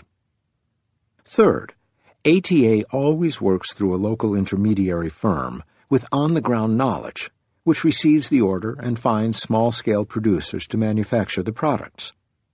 The hope is that ATA will work in the country for some years, but then pull out, leaving the intermediary strong enough to keep the project going and growing. A big appeal of the town of Fawa, from this point of view, was the presence of a natural intermediary, Hami's Carpets. Hammies was already marketing many of the carpets produced in the town, although for the most part they were not exported. Hammies Carpets and ATA then set out to decide what kind of carpets to make, find the buyers, and generate orders. That took a lot of effort. ATA brought the CEO of Hammies to the United States for a training course, hired an Italian consultant to design rug samples, and showcased Hammies' products in every gift fair and to every importer they knew. Despite all this, it was only after 1.5 years of searching for customers that Hammies Carpets secured its first significant export order from a German buyer. From this point on, business picked up. Between 2012 and 2014, orders arrived rapidly, and 5 years after the project had started, total orders exceeded $150,000. A U.S. NGO with good contacts and financing, a fearless team of very committed and talented young researchers, and a solid firm with a good domestic reputation took 5 years to get a decent amount of orders, enough to give sufficient work to occupy 35 small firms. Without the external push from ATA, it probably would not have been possible for the local intermediary to make this work. Why was it so difficult? A large part of the problem seems to be that from the point of view of a foreign buyer, often a large retailer or online store with a brand name, buying from a small carpet manufacturer in Egypt is a gamble. For them, quality is critical. Customers expect it. They want flawless carpets. So is timing. If the carpets are not ready for the launch of the new spring collection, the sellers take a big hit. Finally, there is no way to pass the entire risk back to the manufacturer. While it is possible to refuse to pay the manufacturers if quality is low or there is a delay, what the retailer can claw back by returning carpets or refusing to pay is peanuts relative to the reputational loss. Think of irate buyers' web posts about the low quality of products from Wayfair, or the cost of missing the spring collection deadline. In principle, firms can also agree on penal damages. The manufacturer agrees to pay a certain large amount of money for every day of delay, say. But good luck collecting from a small-town Egyptian firm that could vanish overnight. Nor is it feasible for the retailer to check every single carpet to avoid any reputational risk. It would cost way too much in staff time. Another possibility might be to offer the product so cheaply that consumers were willing to accept the risk of some defects, knowing they could always send the carpet back. Why stake reputation on delivering a product as close to perfection as possible? Why not lower expectations along with prices? It turns out this does not always work, because in many cases the price cannot go low enough for consumers to waste their time with a product they don't trust. We once purchased a DVD player in Paris. When it came, we realized the flap through which one puts in the DVD was stuck. After about an hour spent trying to make it work, and another hour looking for technical help on the manufacturer's site, we went online to chat with a nice Amazon employee who offered a full refund. To get that refund, we had to drop the DVD player off at a grocery store near us. The first time Abhijit went to the grocery store, the shop owner refused to take the player because they had too many Amazon shipments. The second time, the owner made him wait 25 minutes before taking the package because he was getting another consignment of packages at the same time that he needed to log. In the meantime, we bought another DVD player from a different retailer. We were in a rush since we wanted it for our daughter's birthday. Unfortunately, when it came, we realized it would not work with the television in our apartment. We attempted to return it through the product's website, but since the purchase had not yet been logged as completed, it was not possible until a few days later. At the time of writing, the second DVD player sits, nicely repacked but unreturned, on the table in our entryway. Meanwhile, we gave up on buying a DVD player. Esther's father lent us one. Why this long story about our misadventures with a DVD player? It drives the point home that for the ultimate consumer, time is money, as is reliability, and it's money we will never recover.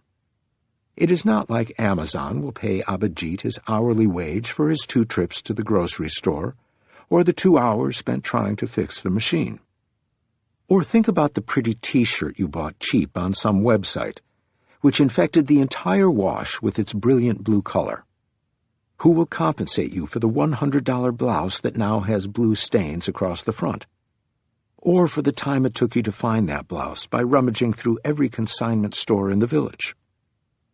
This is why Amazon goes to great trouble to maintain its reputation for excellent service.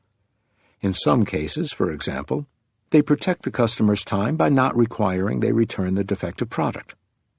For that same reason, Amazon then wants to deal with a producer it can totally trust, ideally a company they have dealt with before, or at least one with a reputation for good products and good service. For both customer and retailer, time is money. The structure of global inequality is such that the kind of customers in the West who would buy a handmade carpet or a hand-printed T-shirt, labor-intensive products for whose manufacture poor countries have a comparative advantage, are often so much richer than the makers that any savings from a new entrant offering cheaper prices will be insufficient to compensate the customer for the lost time or the ruin of a favorite blouse. Take the example of an Egyptian manufacturer trying to compete with China on T-shirts. Average monthly wages in China are $915, while those in Egypt are about $183. Assuming a work week of 40 hours, the hourly wage in China is about $5 an hour, while in Egypt it is $1. So the saving in labor costs to hand-print a T-shirt that takes an hour to make, a very, very nice T-shirt, in Egypt, rather than in China, is at most $4. In fact, it is probably much less, since T-shirt makers tend to pay a lot less than the average wage. As buyers, many of us would happily pay the extra $4 for the peace of mind its quality assures. Amazon knows that. Why would it pay to experiment with the unknown guy in Egypt when it has a known and reliable supplier in China? In the case of the Egyptian carpets, an intermediary, in fact 2, ATA and Hamis carpets, was needed because it was impossible for each individual carpet weaver to build a reputation. They were just too small. Hamis, at least, had the volume needed to establish a track record of identifying good producers and monitoring their work effectively, and thereby establishing a reputation for quality. It was also in a position to teach them to improve their quality. The exporting firms improved quality very quickly, and were soon much better technically than similar firms that had lost the lottery for being included in the study. But since no one outside Egypt knew Hamis, it is no surprise that hardly anyone initially wanted to deal with it or give it a chance to build a reputation. Making matters worse, when Hamis finally got the chance to export, it had the reverse problem to deal with. A foreign buyer might also be tempted to misbehave, to not pay for an order or change their mind on what they wanted. Hamis had to be the trusted intermediary on both sides. For example, one buyer had asked the carpets be given an antique look by bathing them in tea and sprinkling them with acid. Unfortunately, when they received the carpets, they hated the result and blamed the manufacturer. In such cases, Hamis was caught between a rock and a hard place. It could try to push back against the buyer, but there was never going to be adequate documentation of all the back and forth before the order was filled. Yes, there was an email, but remember what we said on the phone? So Hamis would be put into a he-said, she-said situation, where, being a new player and from Egypt to boot, it was unlikely matters would turn out well. On the other hand, the manufacturers in Egypt felt they had done what they were asked to do, and would be very upset if they did not get paid. They could not afford not to be. In the end, Hamis often had to absorb the losses. We first encountered the pain of establishing a reputation in the nascent Indian software industry in the late 1990s. Software in India initially developed around the southern city of Bangalore, then a sleepy town known for its pleasant climate, and now a sprawling metropolis with impossible traffic. Indian firms specialized in customized products for specific clients. If a company wanted a new accounting software, they could get a standard one customized for them, or they could get one built from scratch by an Indian firm. India had several clear advantages in this sector. A supply of graduates from engineering colleges well known for their excellence, good internet access, English as a first language, and a different time zone, which allowed software engineers to work on different shifts from their American clients. The infrastructure needs were minimal: an office, a small team, a few computers. In Bangalore, this was made even easier by the establishment, as early as 1978, of Electronic City, an industrial park reserved for firms in what would later be called the infotech sector, which came with an assured supply of electricity and reliable communication lines. All this made it relatively easy for anybody with the right diploma and a willingness to work hard to hang up their shingle and establish themselves as a software firm. But surviving in the industry was not easy. In the winter of 1997-1998, we asked the CEOs of over 100 Indian software firms about their experiences with their most recent 2 projects. For CEOs of young firms, life was unglamorous and hard. A client would specify what they wanted. The firm would try their best to build it, but the client would often claim it was not exactly what they had requested. The CEOs almost always felt the client had changed their mind, but the client typically took the view that the firm had not understood the requirements. In any case, for the most part, disagreeing was futile, since the deal with young firms almost always involved a contract where they got paid a fixed amount irrespective of the amount of work done, and only when the buyer was satisfied. We suspect the choice of this type of contract reflected the buyer's sense that it was taking a risk by contracting with an unknown supplier in faraway India. Consistent with this interpretation, as firms matured and presumably became better known, we saw a switch from fixed-price contracts to cost-plus contracts, where the buyer paid for whatever time and materials it cost the seller to produce the software. Our story also explains why the relatively few cases where a young firm got a cost-plus contract tended to be when the firm had already done a project for the client and therefore had established a reputation. One of the young CEOs we met was exhausted. He felt he was working night and day on uninteresting projects and their endless adjustments just to stay afloat. He had recently taken up a Y2K project, which meant hunting through thousands of lines of code to eliminate dates written in the form 1/1/99 rather than in the form 1/1/1999. There were dire warnings of the disasters that would ensue if computers started thinking the year was 2099. Companies were rushing to fix their databases. The work was predictable. There was relatively little risk of a disastrous cost overrun, but mind-numbing. The CEO was considering shutting down and joining a bigger firm. The life of slogging through mindless projects, haggling with clients who did not know what they wanted, and constantly wondering whether he could pay his rent, was not what he had signed up for when he launched his dream of software entrepreneurship. Young firms lacking a reputation need to start with deep pockets. Although people often refer to Infosys, started in 1981 by 7 engineers with $250 borrowed from the first CEO's wife, and now the 3rd largest software company in India, it is probably not a coincidence that India's 2 biggest software firms today are Wipro, owned by a family that had a successful cooking oil business before branching out into software, and Tata Consultancy Services, TCS, part of the large industrial Tata Group that produces everything from salt to steel. Of course, it took more than money. In these 2 cases, there was also someone with vision and talent, but clearly money helped. Having a name also helps. It is no accident that Gucci, originally a high-end leather goods producer, now sells everything from car seats to perfume, and that Ferrari, which started with sports cars, now sells eyeglasses and laptops. Buyers of Gucci perfumes or Ferrari laptops probably don't expect particularly innovative products from these brand names. They are going rather for the assurance Gucci and Ferrari value their good names too much to sell low-quality products, and perhaps the bragging rights that come with buying something clearly expensive.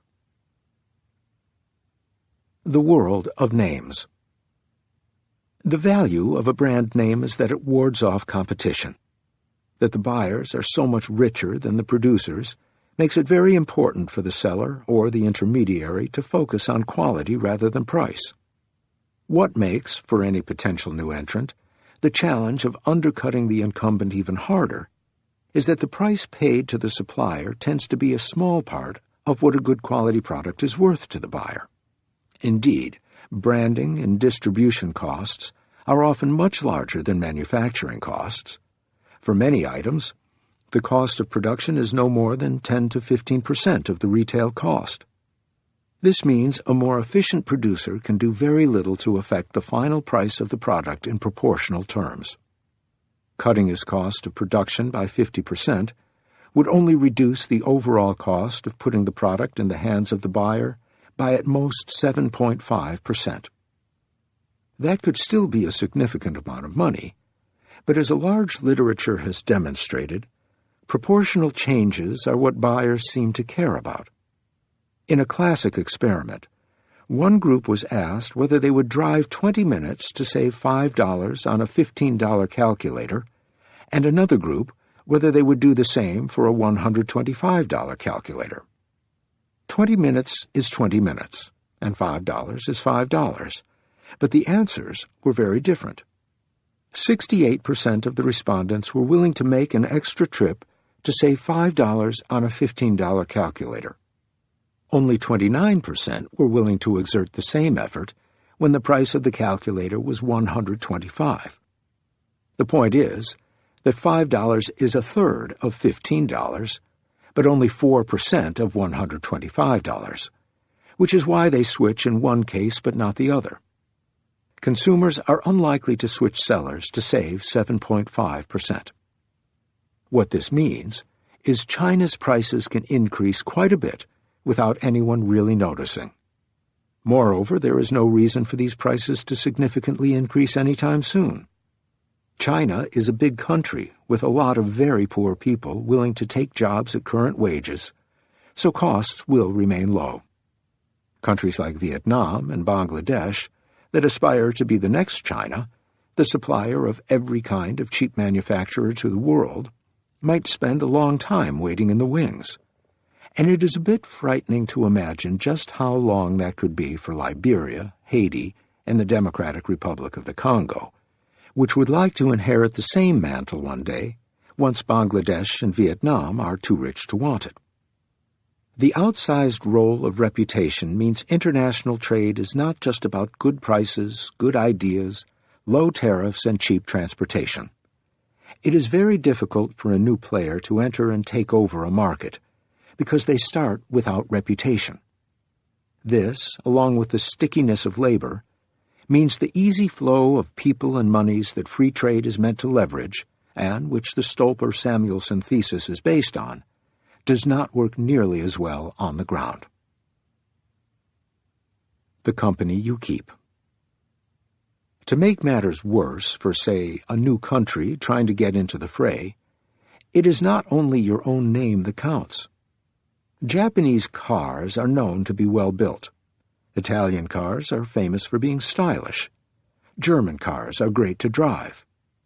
A new Japanese entrant like Mitsubishi, when it first entered the U.S. market in 1982, probably benefited significantly from the success of older Japanese brands. Conversely, buyers are unlikely to want to try out a car produced in Bangladesh or Burundi, even if it is supposedly made to the most exacting standards, the price is low, and the reviews are good. God knows they will wonder what might go wrong in a few years, and they may well be right. It is possible that it would take many years of experience producing for the domestic market to know how to make a good car. That is how Toyota, Nissan, and Honda got started. However, Suspicion of newcomers can also turn into a self-fulfilling prophecy. If almost no one buys the car, the company will collapse and customer service will cease. Or if everybody expects the Egyptian rugs to fade, then they will sell for very little money, and therefore it would not pay for entrepreneurs in Egypt to invest in producing higher quality rugs. It's a vicious cycle. The curse of low expectations can be very hard to overcome. Even if a firm chooses to deliver the highest quality products, sufficiently pessimistic buyers will assume it is just a matter of time before the quality goes down. This is where it can be useful to have the right connections, someone who knows you and will vouch for you. It is no accident that ethnic Indians and Chinese who lived and worked in Western countries played an important role in their native country's transition when they returned home. They used their reputation earned and business cards collected to assure buyers, often firms where they had already worked, that things would be okay.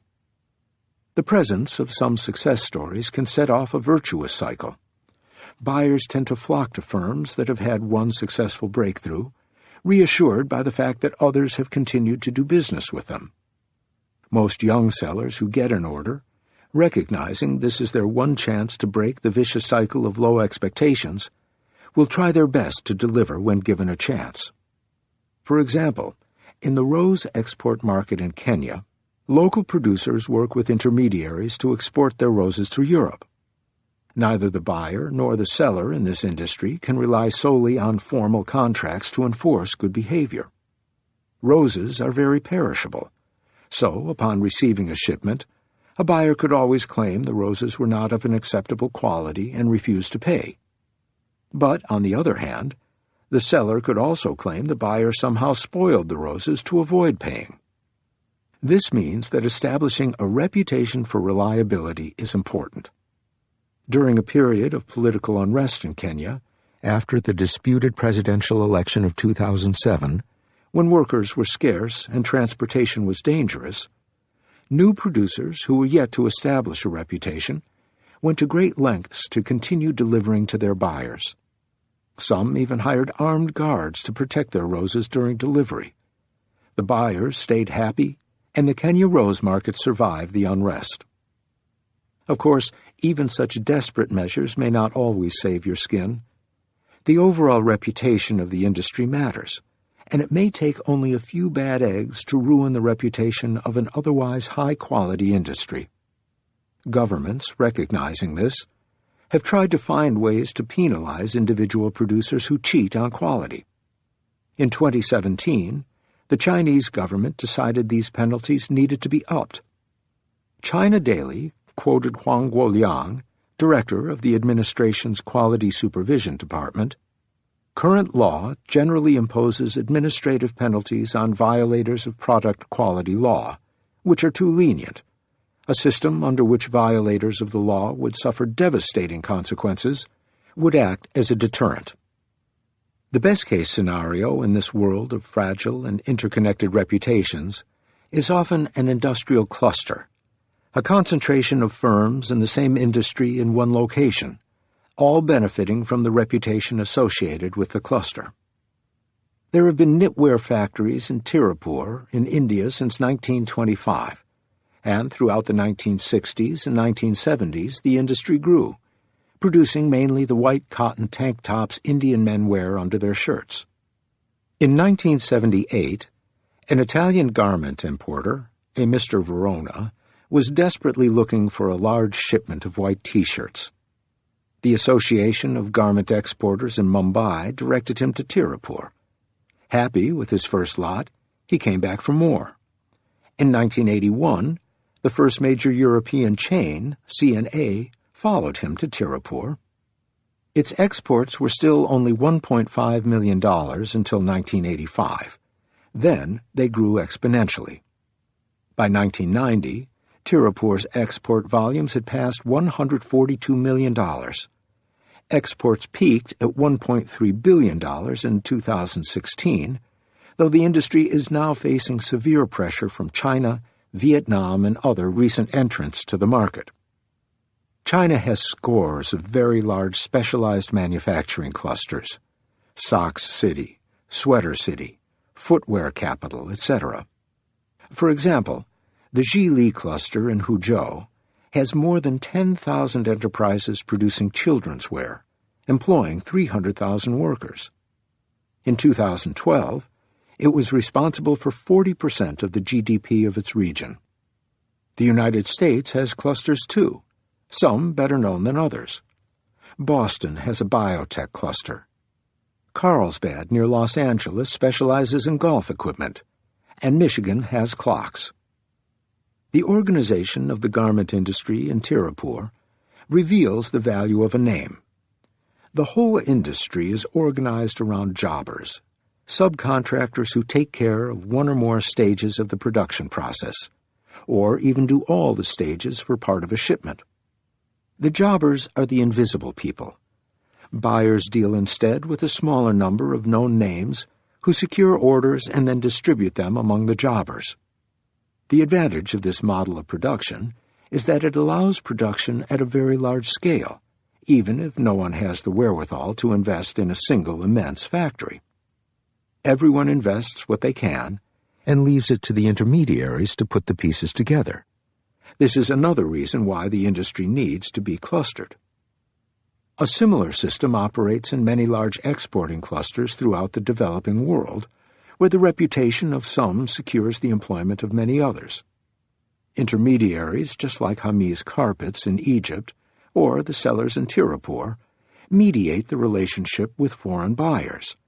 They have a lot to lose if there is a problem with quality from any of the jobbers, and therefore take care of quality control. And while there can be a lot of teething pain, as we saw in the case of Hamiz, the eventual rewards are probably quite decent. Interestingly, this system may be changing. A substantial part of the business model of two of the world's most successful companies, Amazon and Alibaba, is to insert themselves in place of these intermediaries by allowing individual producers to build their own reputations on their sites, for a price, of course, thereby not requiring certification from the intermediary. This is why, after you receive a package ordered through Amazon Marketplace, you get repeated entreaties for feedback from Amazon sellers. It is in pursuit of these ratings that they are selling you the socks or the toy for an absurdly low price. Their hope is that one day they will have ratings both numerous and high enough that they can name their price. Of course, it will take some time for these new marketplaces to cement their reputations as guarantors of quality, and they may yet fail. Until they succeed, it is essentially impossible for an isolated producer in the Third World to start competing on the international market, however good its product is and however low its prices are. Was it worth $2.4 trillion? The Italian maverick Marxist Antonio Gramsci once wrote, "The old is dying, and the new cannot be born. In this interregnum, all manner of morbid symptoms appear." He could have well been writing about the post-liberalization world. As we saw, there are many very good reasons why resources tend to be sticky, especially in developing countries, and breaking into export markets is hard. One consequence of this fact is that trade liberalization anywhere may not be as much of a slam dunk as is often implied by economists. Wages may go down instead of up, even in labor-abundant developing countries where workers should benefit from trade, because everything that labor needs to be productive, capital, land, managers, entrepreneurs, and other workers, is slow to shift from the old job to the new one. If machines, money, and workers continue to be used in the old sectors, there will be many fewer resources moving to the potential exporting sectors. In India, the effect of the 1991 liberalization was not a massive and sudden change in import and export volumes. Between 1990 and 1992, the openness ratio, the sum of all the imports and exports as a percentage of the GDP, only increased a little bit, from 15.7% to 18.6%. But eventually, both imports and exports went up, and India today is actually more open than China or the United States. Resources eventually moved and new products started being produced. And since existing producers benefited from being able to import what they needed more easily, what they produced was of better quality and more saleable outside.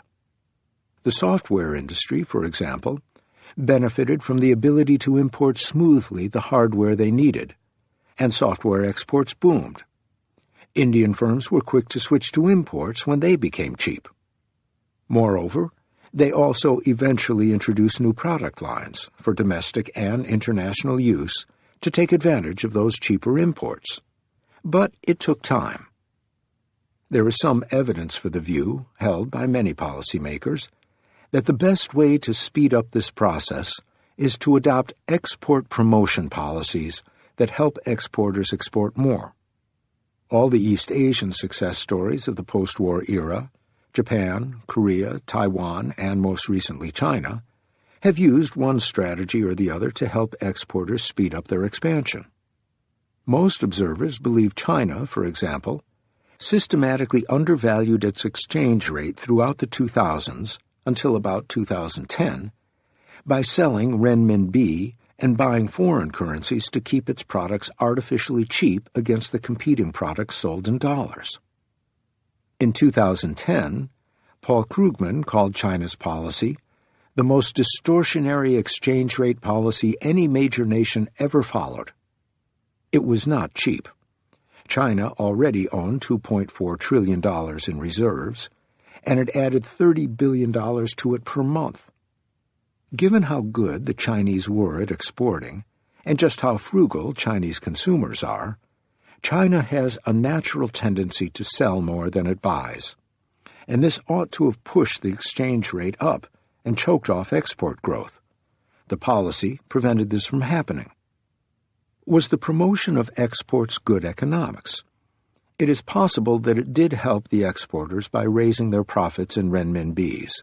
If you sell your shoes for the same number of dollars, the lower the exchange rate, the more local currency you get for them.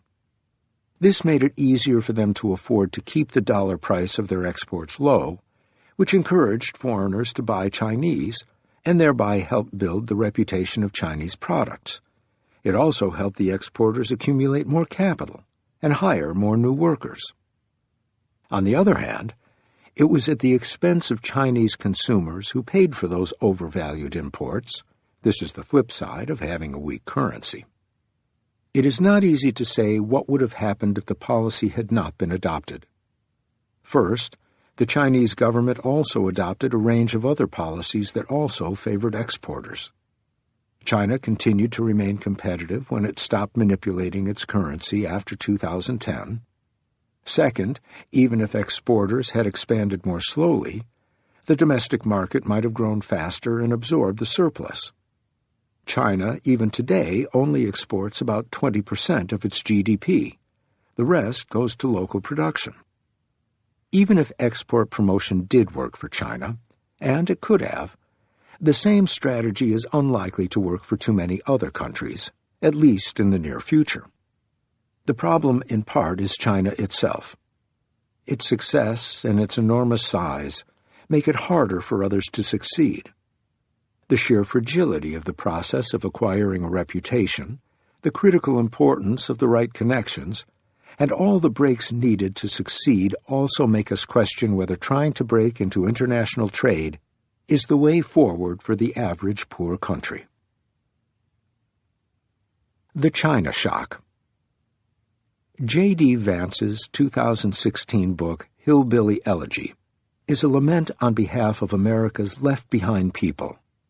Though reading it, one senses the author's deep ambivalence about how much to blame the victims. Part of the economic hollowing out of the parts of Appalachia the book is set in occurred due to trade with China. The fact that poor people got hurt is what we would expect from the Stolper-Samuelson theory. In rich countries, it is the workers who suffer. What is surprising is how geographically concentrated the suffering ends up being. The left-behind people live in left-behind places. The approach taken by Petya Topalova to examine the impact of trade liberalization on India's districts was replicated in the United States by David Autor, David Dorn, and Gordon Hanson. China's exports are heavily concentrated in manufacturing, and within manufacturing they are concentrated in specific classes of products. For example, within the apparel sector, sales of some goods in the U.S., such as women's non-athletic footwear or waterproof outerwear, are completely dominated by China. But for other goods, such as coated fabrics, almost nothing comes from China. Between 1991 and 2013, the United States was hit by the China shock. China's share of world manufacturing exports grew from 2.3% in 1991 to 18.8% in 2013. To examine its labor market impacts, Autor, Dorn, and Hanson constructed an index reflecting the exposure of each U.S. commuting zone to the China shock. A commuting zone is a cluster of counties constituting a labor market in the sense that it is possible to commute between them for a job. The index is built on the idea that if Chinese exports to countries other than the U.S. of a specific commodity are particularly high, implying China is generally successful in that industry, the commuting zones in the U.S. producing that particular commodity will be hurt more than those producing another commodity. For example, since China's growth in female non-athletic footwear was particularly rapid after China's accession to the WTO, a commuting zone producing lots of footwear in 1990 would be more affected by the China shock than a commuting zone producing mostly coated fabrics, where China was not so present. So the China Shock Index measures the vulnerability of a region's industrial mix to China's strength by weighing each product type by China's import to the EU. U.S. commuting zones fared very differently depending on what they happened to produce. Those zones more affected by the China shock experienced substantially larger reductions in manufacturing employment. More strikingly, there was no reallocation of labor to new kinds of jobs. The total number of jobs lost was often larger than merely the number of jobs lost in the industries that were hit, and rarely less. This is presumably a consequence of the clustering effect we talked about. Those who lost their jobs tightened their belts, further reducing the economic activity in the area. Non-manufacturing employment did not pick up the slack. If it had, we would have seen an increase in non-manufacturing employment in the most affected regions. In fact, for lower-skilled workers, the increase in non-manufacturing employment in affected commuting zones was lower than in other regions. Wages also declined in these areas compared to the rest of the country, and this was a period of stagnant wage growth overall, especially for low-wage workers. Despite the fact that there were neighboring commuting zones essentially unaffected by the shock, and zones that actually benefited, say by importing certain components from China, workers did not move. The working-age population did not decline in the adversely affected commuting zones. They had no work. This experience is not unique to the United States. Spain, Norway, and Germany all suffered similarly from the impact of the China shock. In each case, the sticky economy became a sticky trap.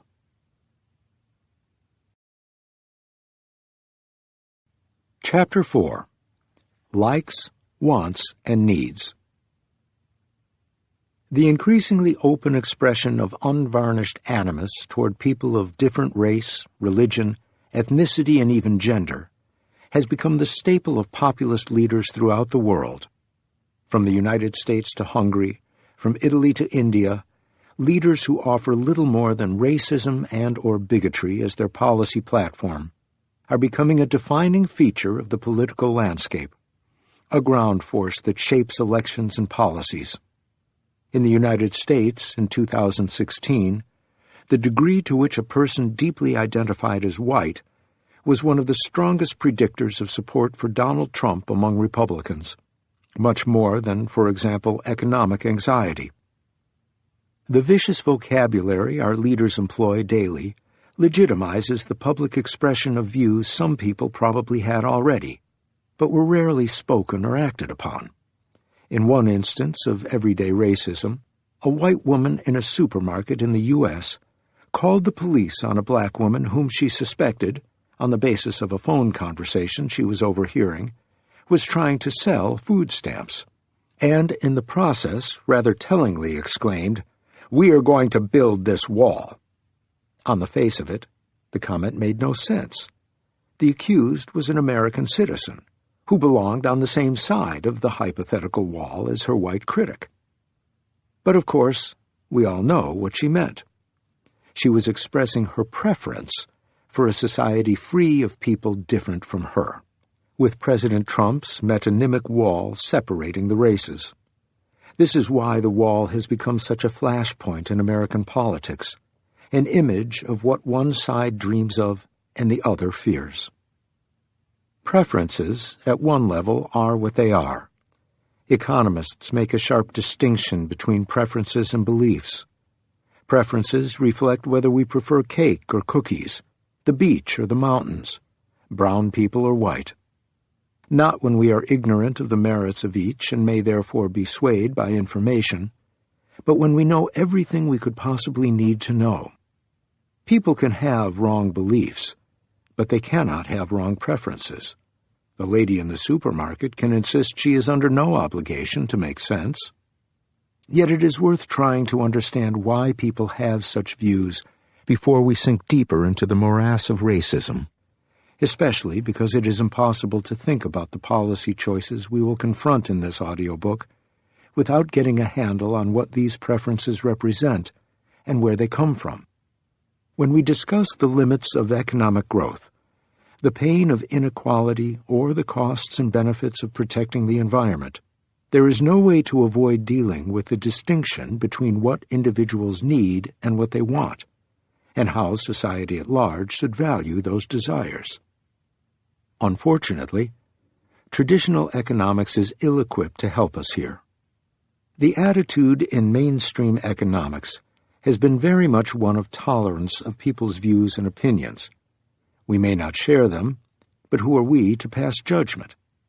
We can shout out the facts to make sure people have the right information, but only they can decide what they like. Moreover, there is often a hope the market will take care of the problem of bigotry. People who happen to have petty, narrow-minded preferences should not survive in the marketplace, since being tolerant is good business practice. Take, for example, a baker who does not want to bake cakes for same-sex weddings.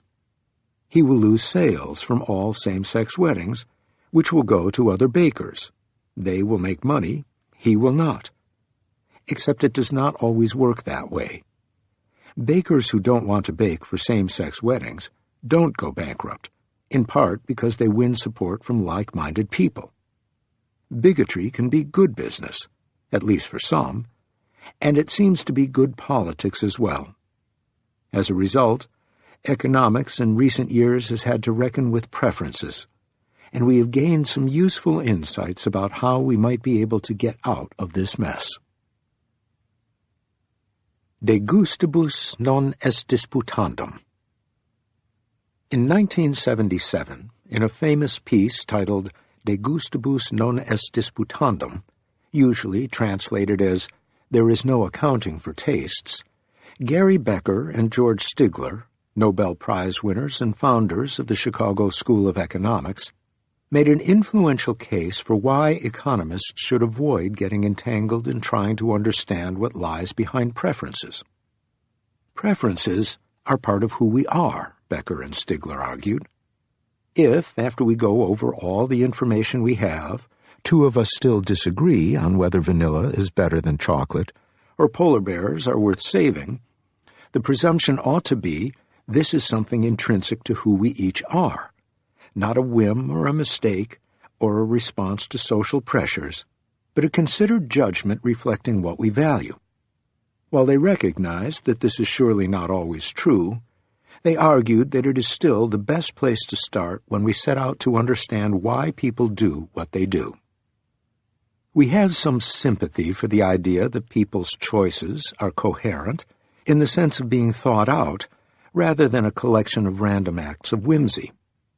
It is both patronizing and wrong-headed, in our view, to assume people must have screwed up just because we might have behaved differently. And yet society routinely overrules people's choices, especially if they are poor, supposedly for their own good. For instance, when we give them food or food stamps rather than cash. We justify this on the grounds we know better what they really need.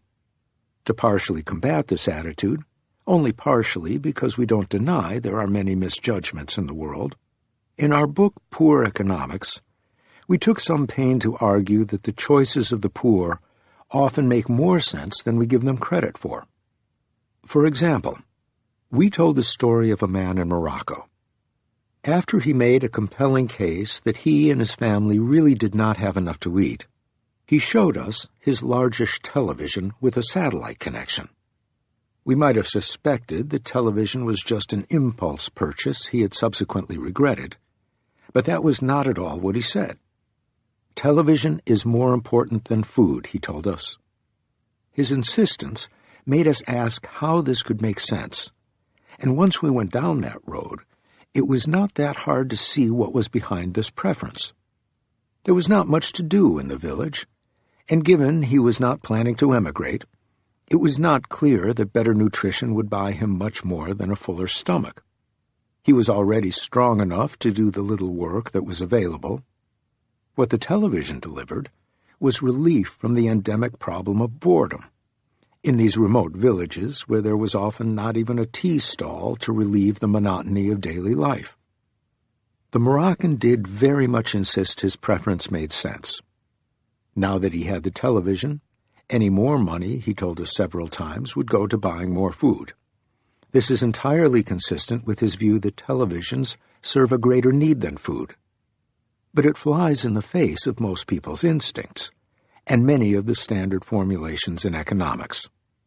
Given that he bought a television when there was not enough food in the house, the presumption would be that any extra money in his hands would go even faster down some drain, since he evidently was the sort of person given to irrational impulses. This is at the base of the case against giving money to poor people.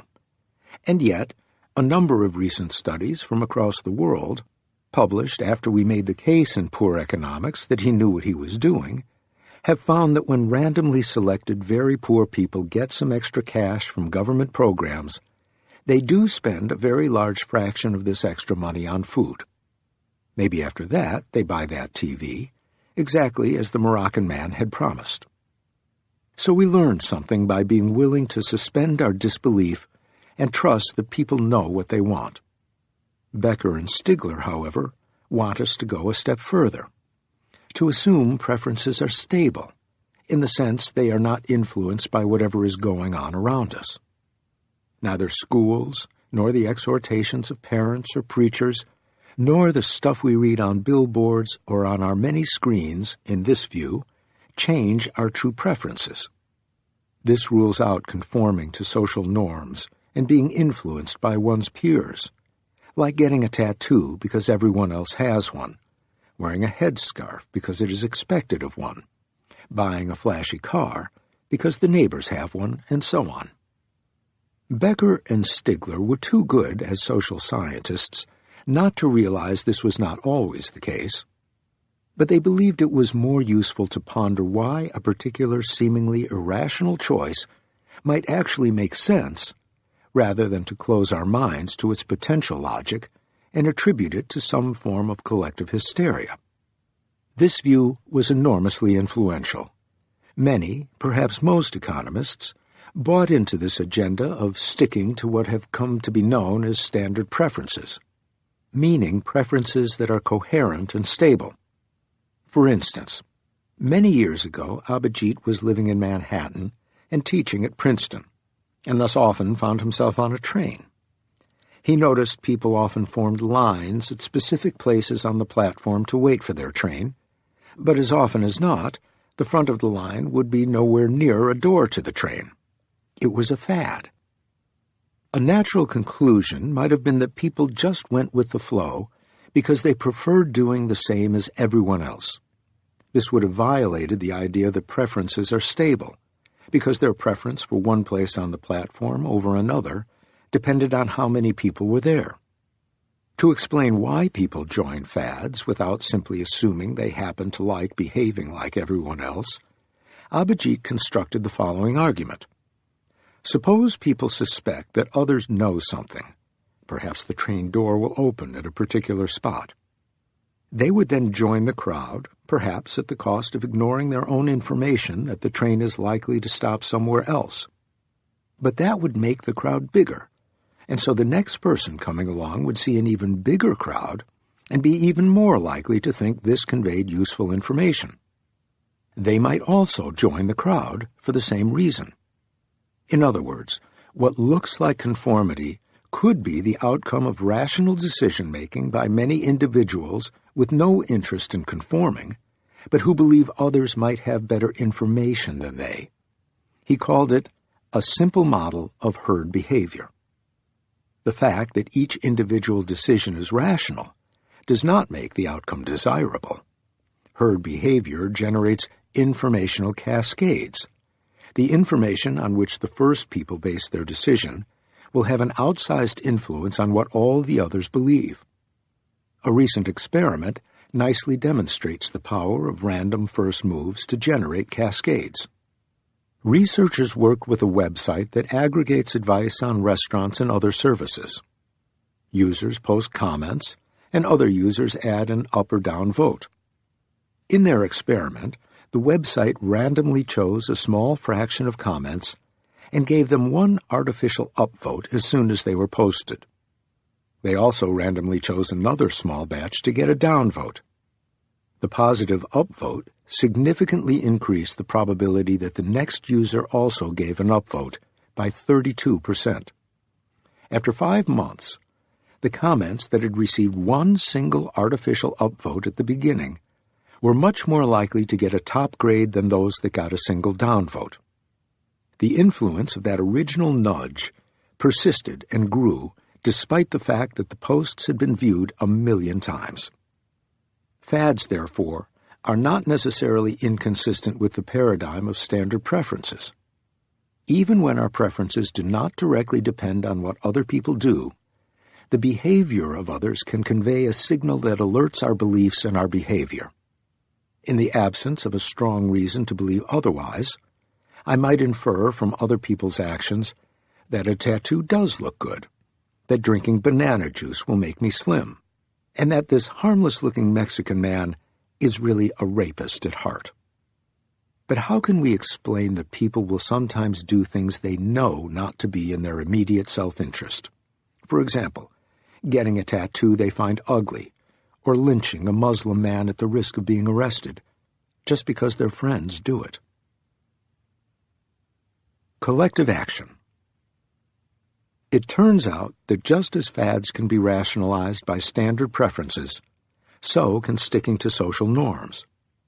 The basic idea is that those who violate the norm will be punished by the rest of the community, and so will those who fail to punish violators, and those who fail to punish those who fail to punish those who fail to punish, and so on.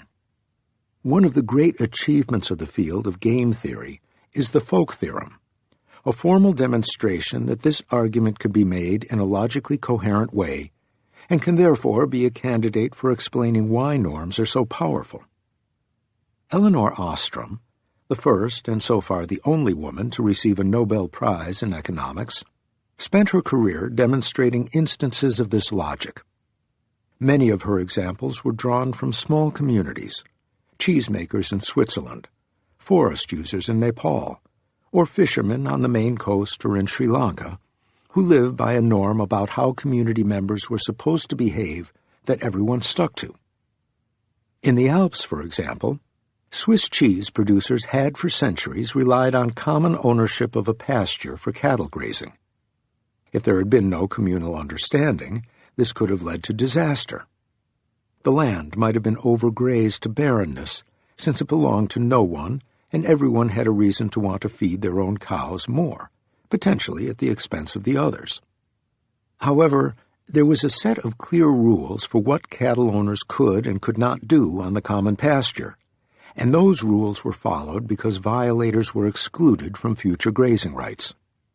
Given that, Ostrom argued collective ownership was actually better for everyone than private property.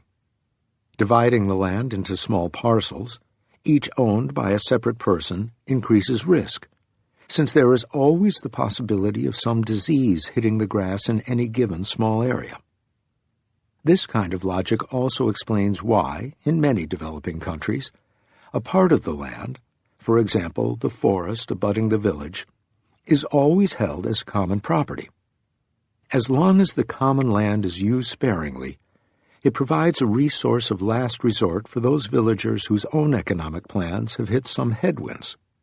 Foraging in the forest or selling grass cut from the common land helps them survive.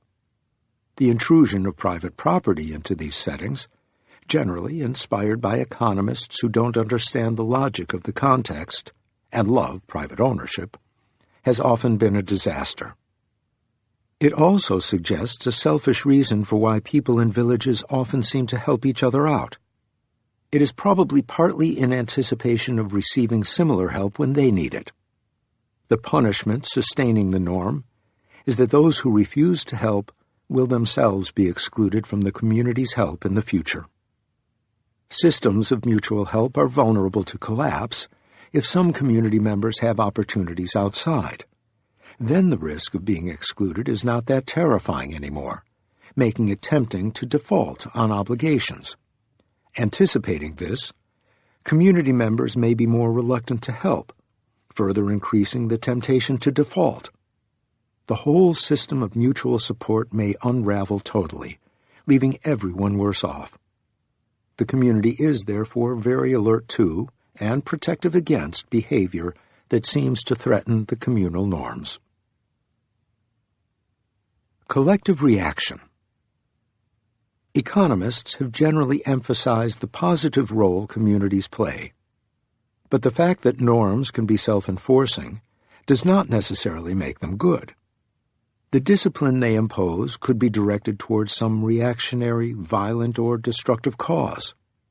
A now classic paper showed that both racial discrimination and India's notorious caste system can be sustained by the same logic, even if no one actually cares about race or caste. Suppose no one actually gives a damn about caste, but anyone who crosses caste lines in sex or marriage is charged with miscegenation and treated like an outcast, meaning nobody will marry into their family and no one will befriend or associate with them. And finally, suppose that anyone who defies this norm and marries an outcast also becomes an outcast.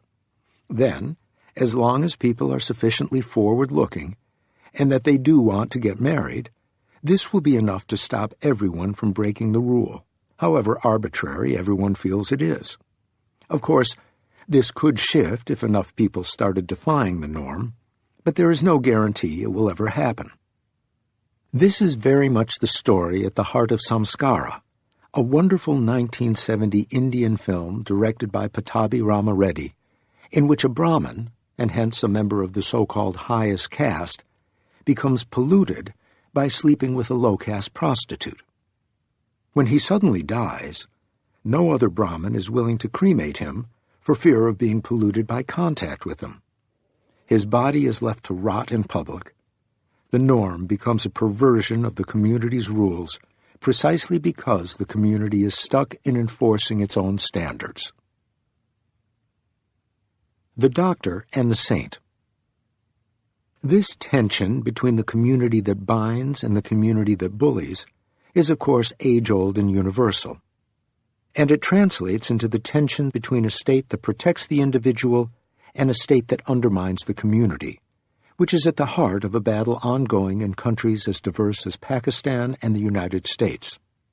The fight is partly against the bureaucratization and personality that comes with state interventions, and partly to preserve the right of the community to pursue its own goals, even if these goals include, as they often do, discriminating against people with different ethnicity or sexual preferences, as well as the enforcement of religious diktats over those of the state, teaching creation science, for example. In the Indian national movement, Gandhi famously represented the view that the new Indian nation should be based on decentralized, self-reliant villages, havens of peace and fellow feeling. "The future of India lies in its villages," he wrote. His most remarkable opponent in the movement was Dr. B.R. Ambedkar, the man who would eventually draft the Indian Constitution. Born into the very lowest caste, not allowed to enter the classroom in the local school, he was so brilliant that he nevertheless ended up with 2 PhDs and a law degree. He famously described the Indian village as a sink of localism, a den of ignorance, narrow-mindedness, and communalism. For him, the law, the state as its enforcer, and the Constitution from which it derived its force were the best guarantors of the rights of the underprivileged against the tyranny of the locally powerful against the community. The history of independent India has been a reasonable success in terms of integrating the castes. For example, the wage gap between the traditionally disadvantaged castes, SCSTs, and others dropped from 35% in 1983 to 29% in 2004. This does not look so spectacular, but is more than the improvement in the wage gap between blacks and whites in the United States over a similar time period. In part, this is the result of the affirmative action policies Ambedkar put into place, which gave historically discriminated groups privileged access to educational institutions, government jobs, and the various legislatures. Economic transformation also helped. Urbanization, by making people more anonymous and less dependent on their village networks, has permitted greater mixing of the castes. New jobs lowered the importance of the caste network in finding employment opportunities and increased the incentives for young people from lower castes to get educated.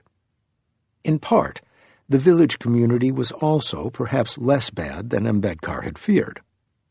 Villages have proven capable of collective action that transcends caste lines. For example, when they embraced universal primary education and free school meals for all children, regardless of caste. This is not to say the problem of caste has been solved. At the local level, caste prejudice is alive and well. A study of 565 villages in 11 Indian states found that despite legal bans, some form of untouchability continued to be practiced in almost 80% of the villages.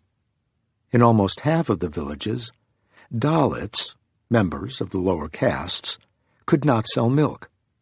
In about a third of them, they could not sell any goods on the local market. They had to use separate utensils in restaurants, and access to water for irrigating their fields was restricted. Furthermore, while traditional forms of discrimination are weakening, upper castes also react with violence to the perceived threat of the economic progress of lower castes. In March 2018, a young Dalit man in the state of Gujarat was killed for owning and riding a horse, something apparently only upper castes are allowed to do. To complicate matters, a newer pattern of conflict is emerging. Caste groups now see each other as closer to equals, but also as potential rivals for power and resources. In politics, there is increasing caste polarization in voting. An increasing fraction of the votes of the upper castes go to the Bharatiya Janata Party, BJP, the one party not committed to affirmative action. Other parties have emerged to cater specifically to different caste groups. This polarization has consequences. In Uttar Pradesh, India's most populous state, the complexion of politics changed drastically between 1980 and 1996. Areas dominated by lower castes voted more and more for the two parties identified with the low castes, whereas the areas dominated by upper castes continued to vote for the parties traditionally associated with them. During the same period, corruption exploded. An increasing number of politicians had a case opened against them, some even fighting and winning re-election campaigns from jail. Abhijit and Rohini Pandey found there was a connection. Corruption increased the most in areas where either the upper castes or the lower castes were a large majority. In those areas, as a result of caste-based voting, the candidate of the dominant caste was all but assured to win, even when he was extremely corrupt and the opponent was not. Nothing like that happened in areas where the population was balanced. At the same time, the importance given to caste loyalty also allows the community to exercise control over its members, often in clear violation of the law of the land. For example, the caste panchayats, essentially local caste associations, have actively resisted the state's writ on sex and marriage in the name of tradition. In a grotesque incident in the state of Chhattisgarh, a 14-year-old girl who had been raped by a 65-year-old man was advised by the local caste panchayat not to go to the police about it. When she persisted, she was thrashed by some of the elders of the community, both male and female. A strong community can oppress its weakest members. The Dalits yesterday, today the young woman, and the state is largely powerless to stop it, in part because a majority of community members find it in their interest to uphold community control. As long as they conform, the caste collective offers members access to a web of support and comfort in time of need, and while its brutal underside might bother them from time to time, it takes a brave man or woman to take on the entire community. Black Guy Asks Nation for Change. This 2008 headline from the satirical newspaper The Onion captures just how remarkable Barack Obama's presidential candidacy was for the United States. The play on words highlighted the contrast between the stereotype of a black man as a freeloader, begging for small change, and Obama as an inspirational leader, asking for cultural change.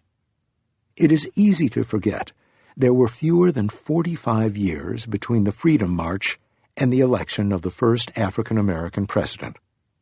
Much has changed in race relations in the years since the Civil Rights Movement, a lot for the better. This made it possible for the country to elect Obama, just as the President and the Prime Minister of India in 2019 were from the erstwhile backward castes, something equally unthinkable 45 years ago. On the other hand, while the African-American population today is much better educated than it was in 1965, the income gap between white and black men with similar education has been growing, and is now as much as 30%, more than that between the scheduled castes and the other castes in India. Black Americans have substantially lower rates of upward mobility and higher rates of downward mobility than whites. This clearly is related to the much-discussed large gap in incarceration rates between black males and everyone else, but it is also related to a persistent segregation in neighborhoods and schools. Despite the fact that white males seem to have no reason to feel economically threatened by African Americans, there is evidence of rising, or at least more open, articulation of anti-black sentiments in recent years. According to the FBI, the number of hate crimes rose by 17% in 2017. It was the third consecutive year they increased. They started rising in 2015, after a long period when they had been flat or declining. 3 out of 5 hate crimes targeted a person's ethnicity.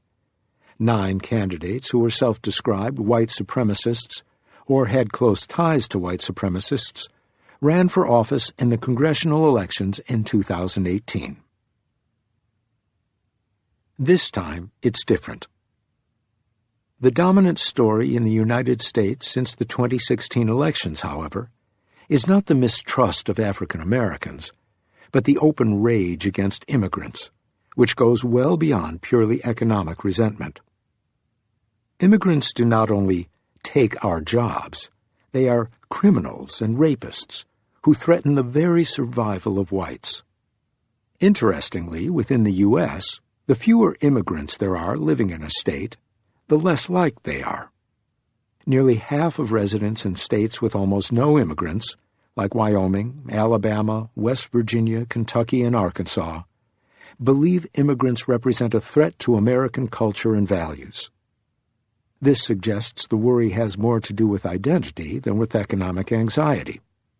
The logic seems to be more that, in the absence of much contact, it is easy to imagine that the unseen group is fundamentally different. This phenomenon predated 2016, but Trump's election made it that much easier to talk about openly. In a clever experiment highlighting this, researchers recruited online respondents in 8 deep red states: Alabama, Arkansas, Idaho, Nebraska, Oklahoma, Mississippi, West Virginia, and Wyoming. Just before the 2016 election, they offered respondents a financial incentive to give money to an anti-immigration charity. Specifically, they asked respondents to authorize them to make a $1 donation to the organization on their behalf and offered to pay them an extra 50 cents if they agreed. For some people, the choice was purely private. For some randomly selected others, the offer was presented in a way that implied a small chance they would be personally called by a member of the research team to verify their decision. So at least one person would observe their decision and discuss it with them. Before the election, people in this second group were less likely to agree to donate than people who could do it purely privately, 34% versus 54%. But when the same experiment was conducted right after the election, the difference entirely disappeared. The victory of someone who expressed overt anti-immigration views had freed respondents up to openly give money to an anti-immigrant group. It is perhaps reassuring that previous waves of migrants to the United States experienced similar rejection before they were ultimately accepted. Benjamin Franklin hated the Germans. Those who come hither are generally of the most ignorant, stupid sort of their own nation. Not being used to liberty, they know not how to make a modest use of it. Jefferson thought the Germans were unable to integrate. As to other foreigners, it is thought better to discourage their settling together in large masses, he wrote, wherein, as in our German settlements, they preserve for a long time their own languages, habits, and principles of government. America tried to limit Chinese immigration as early as the 19th century, and it was eventually banned. In 1924, quotas were introduced with the aim of limiting immigration of Eastern and Southern Europeans, Italians, and Greeks. And yet each wave of immigrants eventually was accepted and assimilated. The first names they chose for their children, the occupations they ended up in, the way they voted, and what they bought and ate converged with those of the local population. In turns, the locals adopted the once foreign first names and foods. Rocky is an American hero, and pizza is one of the 5 basic food groups. The same phenomenon happened in France. French people rejected the Italians. Then they rejected the Poles. Then they rejected the Spaniards and the Portuguese. Every wave of migrants eventually became integrated, but in each case, at first the French believed it was different this time. By 2016, it was the Muslims' turn to be rejected. Where do these preferences and attitudes come from? Why do we seem to look for a new enemy even as we become reconciled to the previous one? Statistical discrimination. There are potentially some simple economic explanations for bigoted behavior toward other groups, very much in the spirit of Becker and Stigler's standard model. Intimidation sometimes serves an economic purpose. Between 1950 and 2000, Hindu-Muslim riots in India were much more likely to occur in a particular city in a particular year if the Muslim community happened to be relatively well off, and they were less likely to occur if the Hindu community happened to be doing well. This is consistent with detailed accounts of some of the large riots where Muslim businesses were specifically targeted in the midst of what may have seemed like random violence. Violence is often a convenient camouflage for theft. It is also true that sometimes individuals feel they need to express intolerance and prejudice, including sentiments they do not actually share, in order to signal fealty to their group. For example, during the Indonesian economic crisis, membership in Quran-reading groups increased. The display of intense religiosity was a sign of loyalty to earn a place in a mutual assistance circle. In other contexts, sometimes people keep quiet about racism and/or sexism, or even echo what they hear because they do not want to lose their job or valuable social connections. And finally, there is what economists call statistical discrimination. We met an Uber driver in Paris who was very enthusiastic about his job. He said that in the old pre-Uber days, if a North African man like him was seen driving a nice car, everyone assumed he was either a drug dealer or had stolen the car. Most people believed, correctly, that most normal North Africans tended to be relatively poor and therefore unlikely to be able to afford a new car, and on the basis of that statistical association, the presumption was that the individual North African driver of a nice car was a criminal. Now they assume he is an Uber driver, which is clear progress. Statistical discrimination explains why the police in the United States justify stopping black drivers more often, and how the Hindu majoritarian government of the state of Uttar Pradesh recently explained why so many of the people accidentally killed by the state police, in what are called encounter deaths, are Muslim. There are more blacks and Muslims among criminals. In other words, what looks like naked racism does not have to be that. It can be the result of targeting some characteristic, drug dealing, criminality, that happens to be correlated with race or religion. So statistical discrimination, rather than old-fashioned prejudice, what economists call taste-based discrimination, may be the cause. The end result is the same if you are black or Muslim, though. A recent study on the impact of ban-the-box, BTB policies on the rate of unemployment of young black men provides a compelling demonstration of statistical discrimination. BTB policies restrict employers from using application forms where there is a box that needs to be checked if you have a criminal conviction. 23 states have adopted these policies in the hope of raising employment among young black men who are much more likely to have a conviction than others and whose unemployment rate is double the national average. To test the effect of these policies, 2 researchers sent 15,000 fictitious online job applications to employers in New Jersey and New York City just before and right after the states of New York and New Jersey implemented the BTB policy.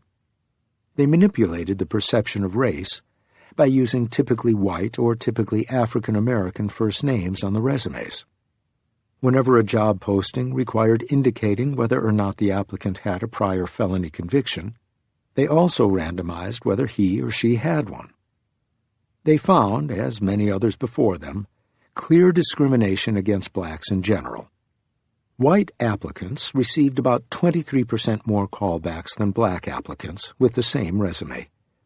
Unsurprisingly, among employers who asked about criminal convictions before the ban, there was a very large effect of having a felony conviction. Applicants without a felony conviction were 62% more likely to be called back than those with a conviction, but an otherwise identical resume, an effect similar for whites and blacks. The most surprising finding, however, was that the BTB policy substantially increased racial disparities in callbacks. White applicants to BTB-affected employers received 7% more callbacks than similar black applicants before BTB. After BTB, this gap grew to 43%. The reason was that without the actual information about convictions, the employers assumed all black applicants were more likely to have a conviction. In other words, the BTB policy led employers to rely on race to predict criminality, which is, of course, statistical discrimination. That people are using statistical logic does not, of course, mean they are always drawing the right inferences from it. In one study, Researchers asked Ashkenazi Jews, European or American Jews and their descendants, in Israel, to play a trust game with Eastern Jews, Asian and African immigrants and their descendants. The trust game is one of the mainstays of experimental economics. It is played by two people, one of whom, the sender, is given a certain amount of money and asked to share some part of it with the other person, the receiver. The amount could be zero and is entirely left to the sender's discretion. However, they are both told that if the sender shares any of it, that shared amount will be tripled and given to the receiver, who then has full control over the money. The receiver has the option of sharing some of his gains with his benefactor, but can opt not to do so. The point of this game is to infer what the sender thinks about the receiver. The less selfish the sender believes the receiver to be, the more he should share. The trust game has been played thousands of times in laboratory settings. Typically, the sender shares half or more of the original amount and gets back more than was sent. Senders are trusting and receivers are trustworthy. This is also what the researchers found when the two players were both Ashkenazi. But things fell apart when the receiver was an Eastern Jew. In that case, the sender shared about half of what would have been sent to an Ashkenazi. As a result, both senders and receivers got less. It could be that this happens because the Eastern receivers are not trusted to return the gift. Or it could be because they are disliked, and Ashkenazi senders are willing to hurt themselves just to hurt Eastern receivers as well. But when players were asked to just voluntarily give some of their money to a partner with no expectation any of it would come back, they gave about as much to Eastern partners as they did to the Ashkenazi. The source of the different behaviors in the trust game seems to be suspicion rather than animosity. Interestingly, the suspicion extends to Eastern senders in the trust game. They were no more trusting of their co-ethnics than the others. There seems to be a stereotype of Eastern Jews that everyone has bought into. But the twist is that the stereotype is entirely unfair. There is absolutely no evidence the Eastern players in this game act in a less trustworthy way. Their pattern of returning the money is exactly the same as that of the Ashkenazis. The participants in the experiment thought they behaved rationally, but they were being led astray by imaginary suspicions.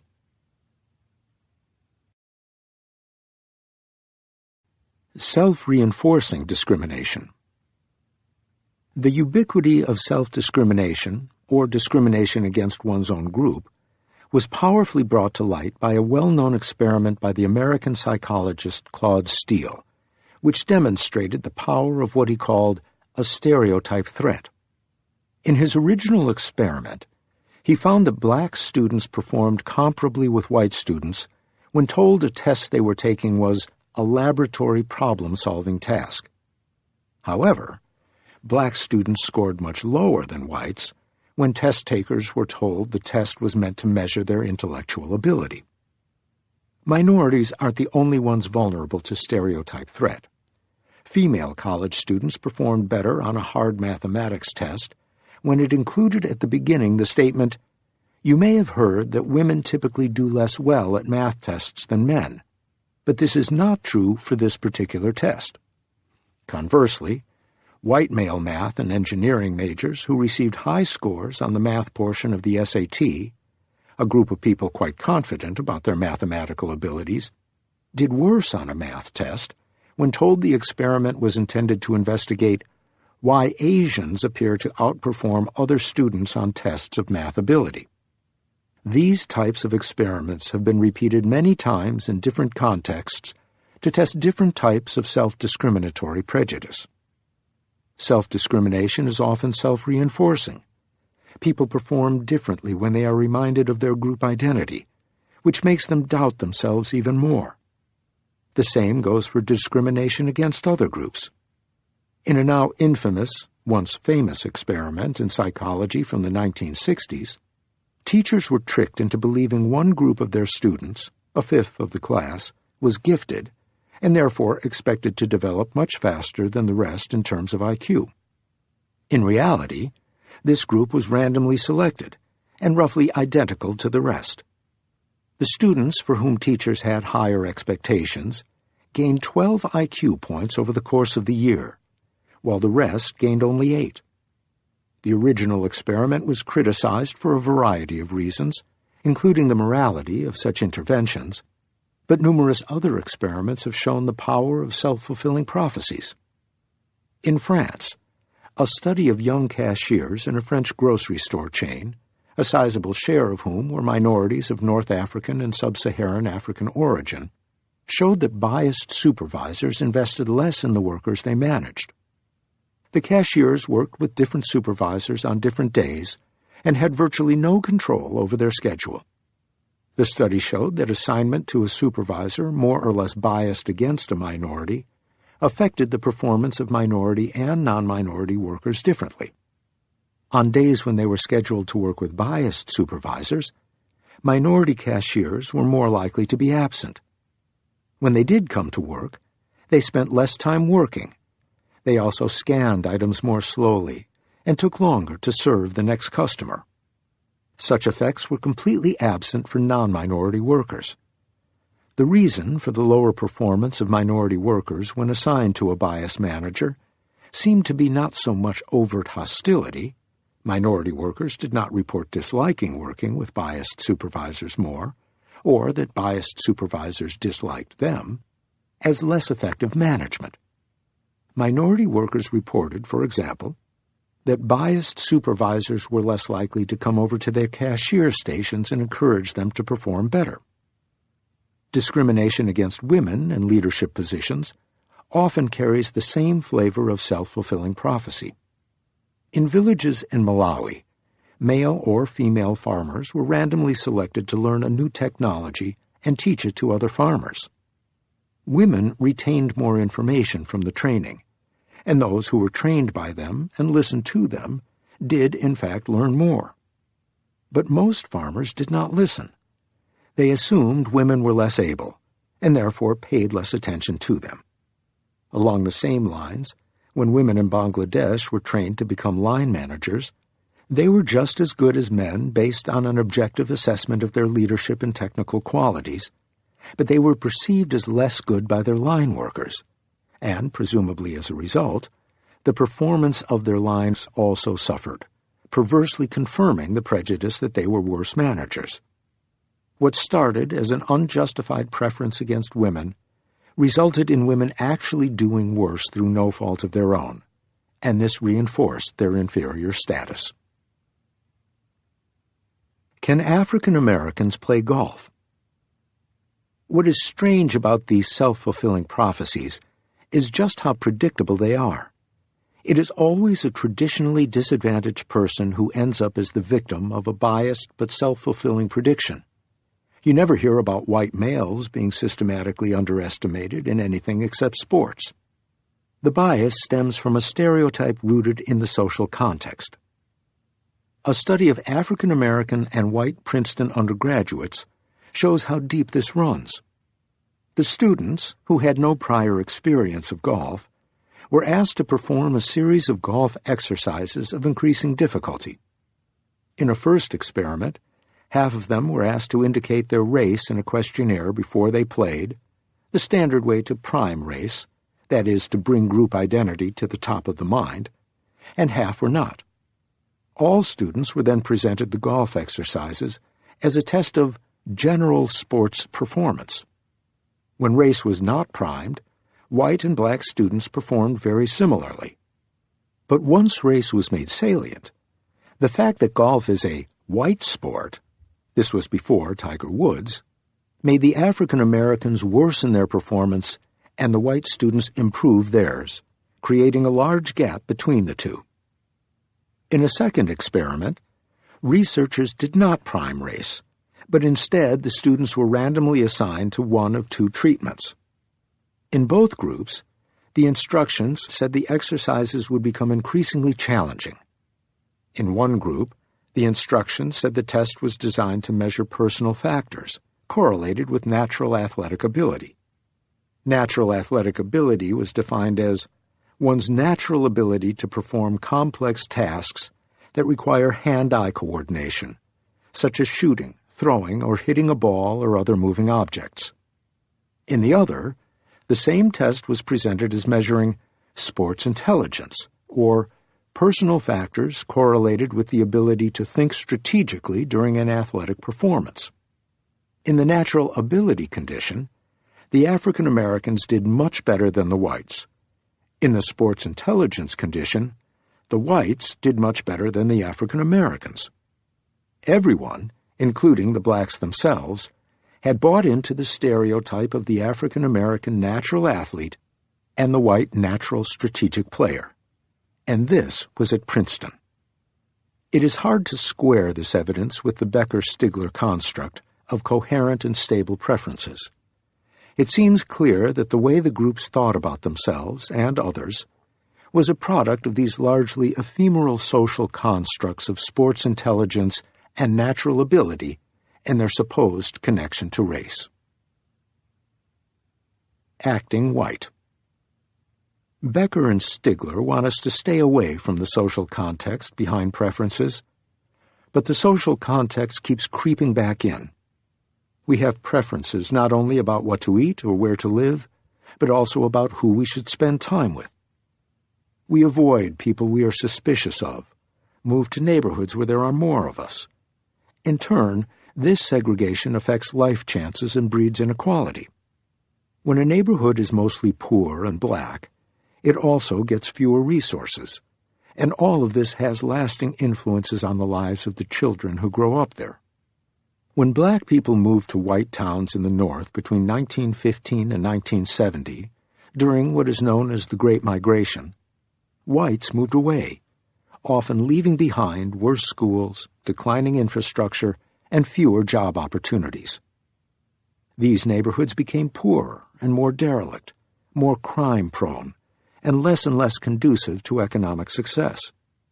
The chance for a black kid to move from the bottom quintile to the top quintile of the distribution of income is much lower in neighborhoods abandoned by the whites during the Great Migration than in others. There are obviously many factors at play, but one of them is that people consciously and unconsciously end up playing by the rules of their neighborhoods. Violence becomes the norm in a neighborhood where it is expected, just as taking 5 courses when 4 are required is the norm for MIT undergraduate students. In a clever experiment illustrating the power of these norms, a group of mostly Hispanic high school students in Los Angeles were offered the option to sign up for a free SAT prep. Some students, chosen at random, were told their choice would remain a secret, while some of them were led to believe their choice might become public. In non-honors classes, the latter group of students were less likely to sign up for the course, 61% versus 72%, presumably because they did not want their friends to find out they had academic aspirations. It is true that the folk theorem could explain what is going on here. Perhaps it is true that students would be dropped by all their friends if they found out the students were nerds, and anyone who talked to them would also be excommunicated. But it is not accidental that this norm has taken hold with Hispanic students, where there is a history of resenting the norms of white culture, sometimes with very good reason. These Hispanic boys and girls, it seems, were worried about acting white. That worry has deep roots in their history. We never hear of Asian kids in the United States who have adopted a habit of avoiding their friends who work too hard. In the Becker-Stigler world, since the norms are norms only because people have submitted to them, there is no reason why Hispanic students would not sometimes turn out to be hard-working and the Asians the slackers. It is history and the social context that seem to be guiding us toward one norm rather than the other. Let's try to account for tastes. To investigate the way the social context influences us, researchers at the University of Zurich recruited a group of bankers as experimental subjects and asked them to flip a coin 10 times and report online the outcomes they got. They were told that if they had more than a threshold number of heads or tails, they would get 20 Swiss francs, about $20, for each extra head or tail they reported. Nobody checked whether or not they reported accurately, which created a very strong incentive to cheat. The key comparison was between those who, before the experiment began, were asked about their favorite leisure activity, highlighting their role as a regular person, and those questions about their role as a banker, effectively highlighting their banker identity. Those made to think of themselves as bankers reported many more heads, so many more that it could not have been pure chance. The estimated cheating rate went from 3% for those thinking of themselves as regular people to 16% for those thinking of themselves as bankers. This was not because the bankers were better at figuring out how to do well in the game. Everybody in the game was a banker, and what got highlighted about them, banker or not, was chosen at random. But being reminded of their profession seems to have brought out a different moral self, one more willing to cheat. In other words, people seem to act as if they had multiple personalities, each with different preferences. The context picks the personality that gets to decide in a particular situation.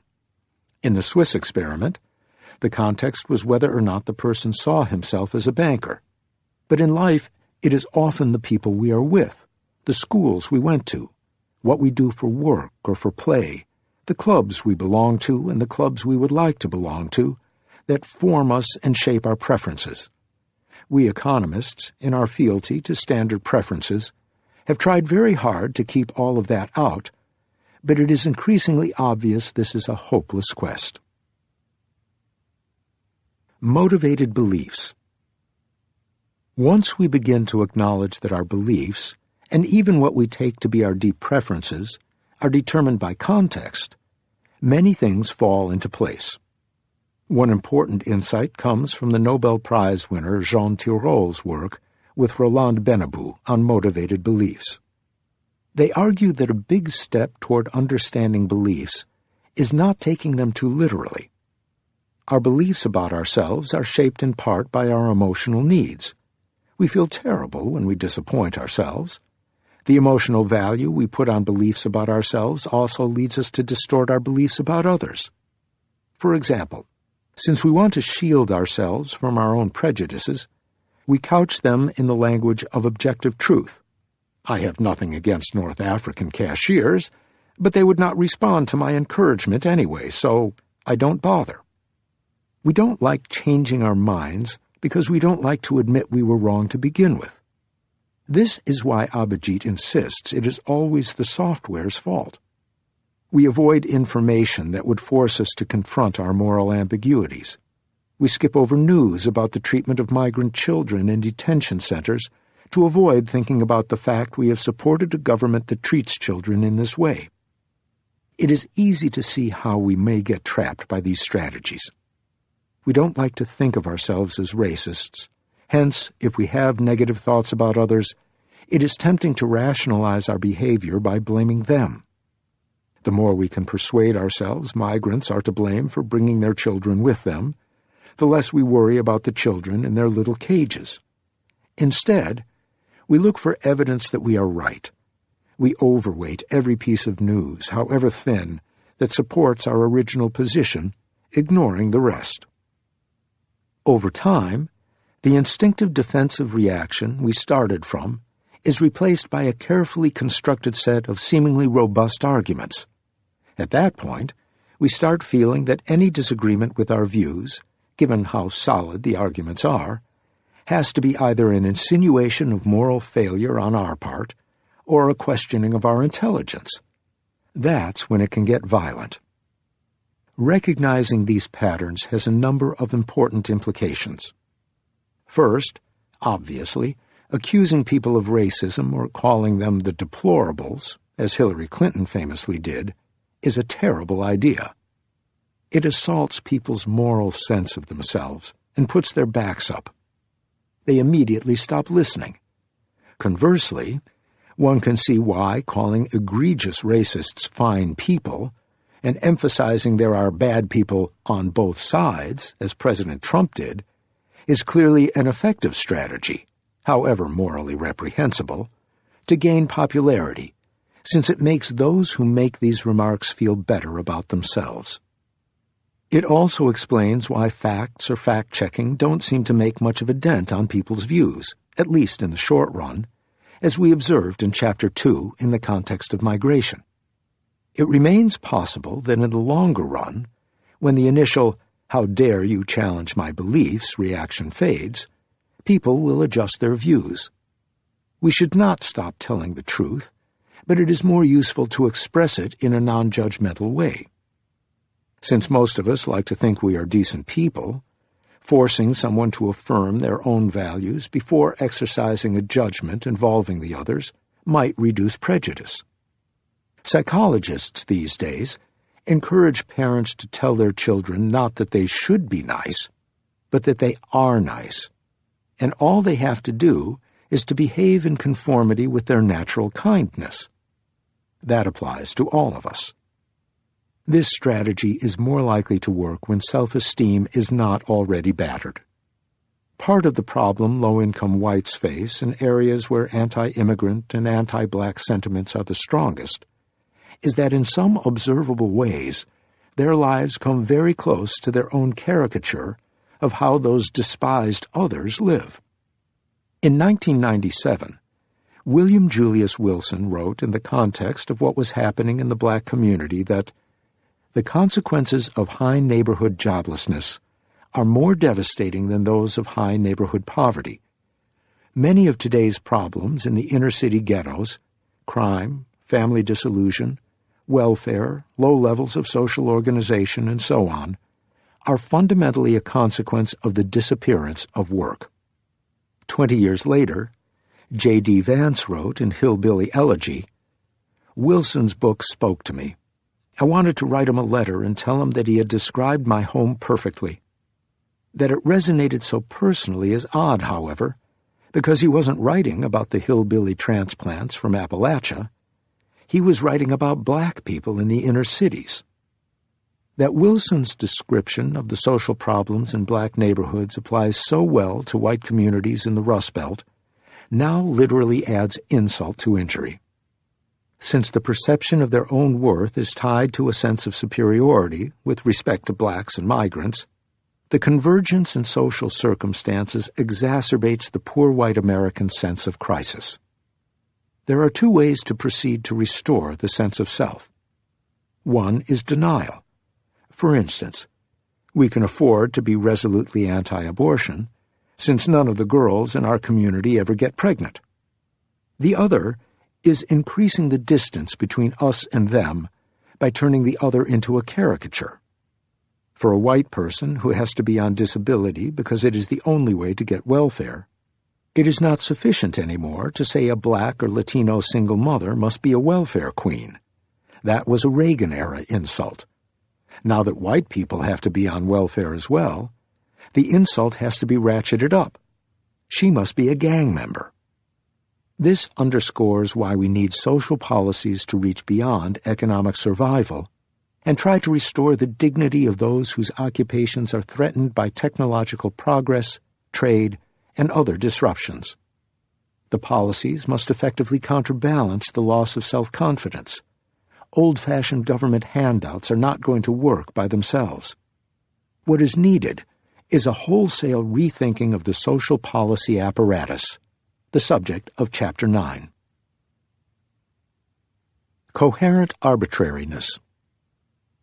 We know that people will go to great lengths to avoid evidence that would force them to revise their opinions on what they consider to be their core value system, including their opinion about other races or immigrants, because it is so related to their views of themselves.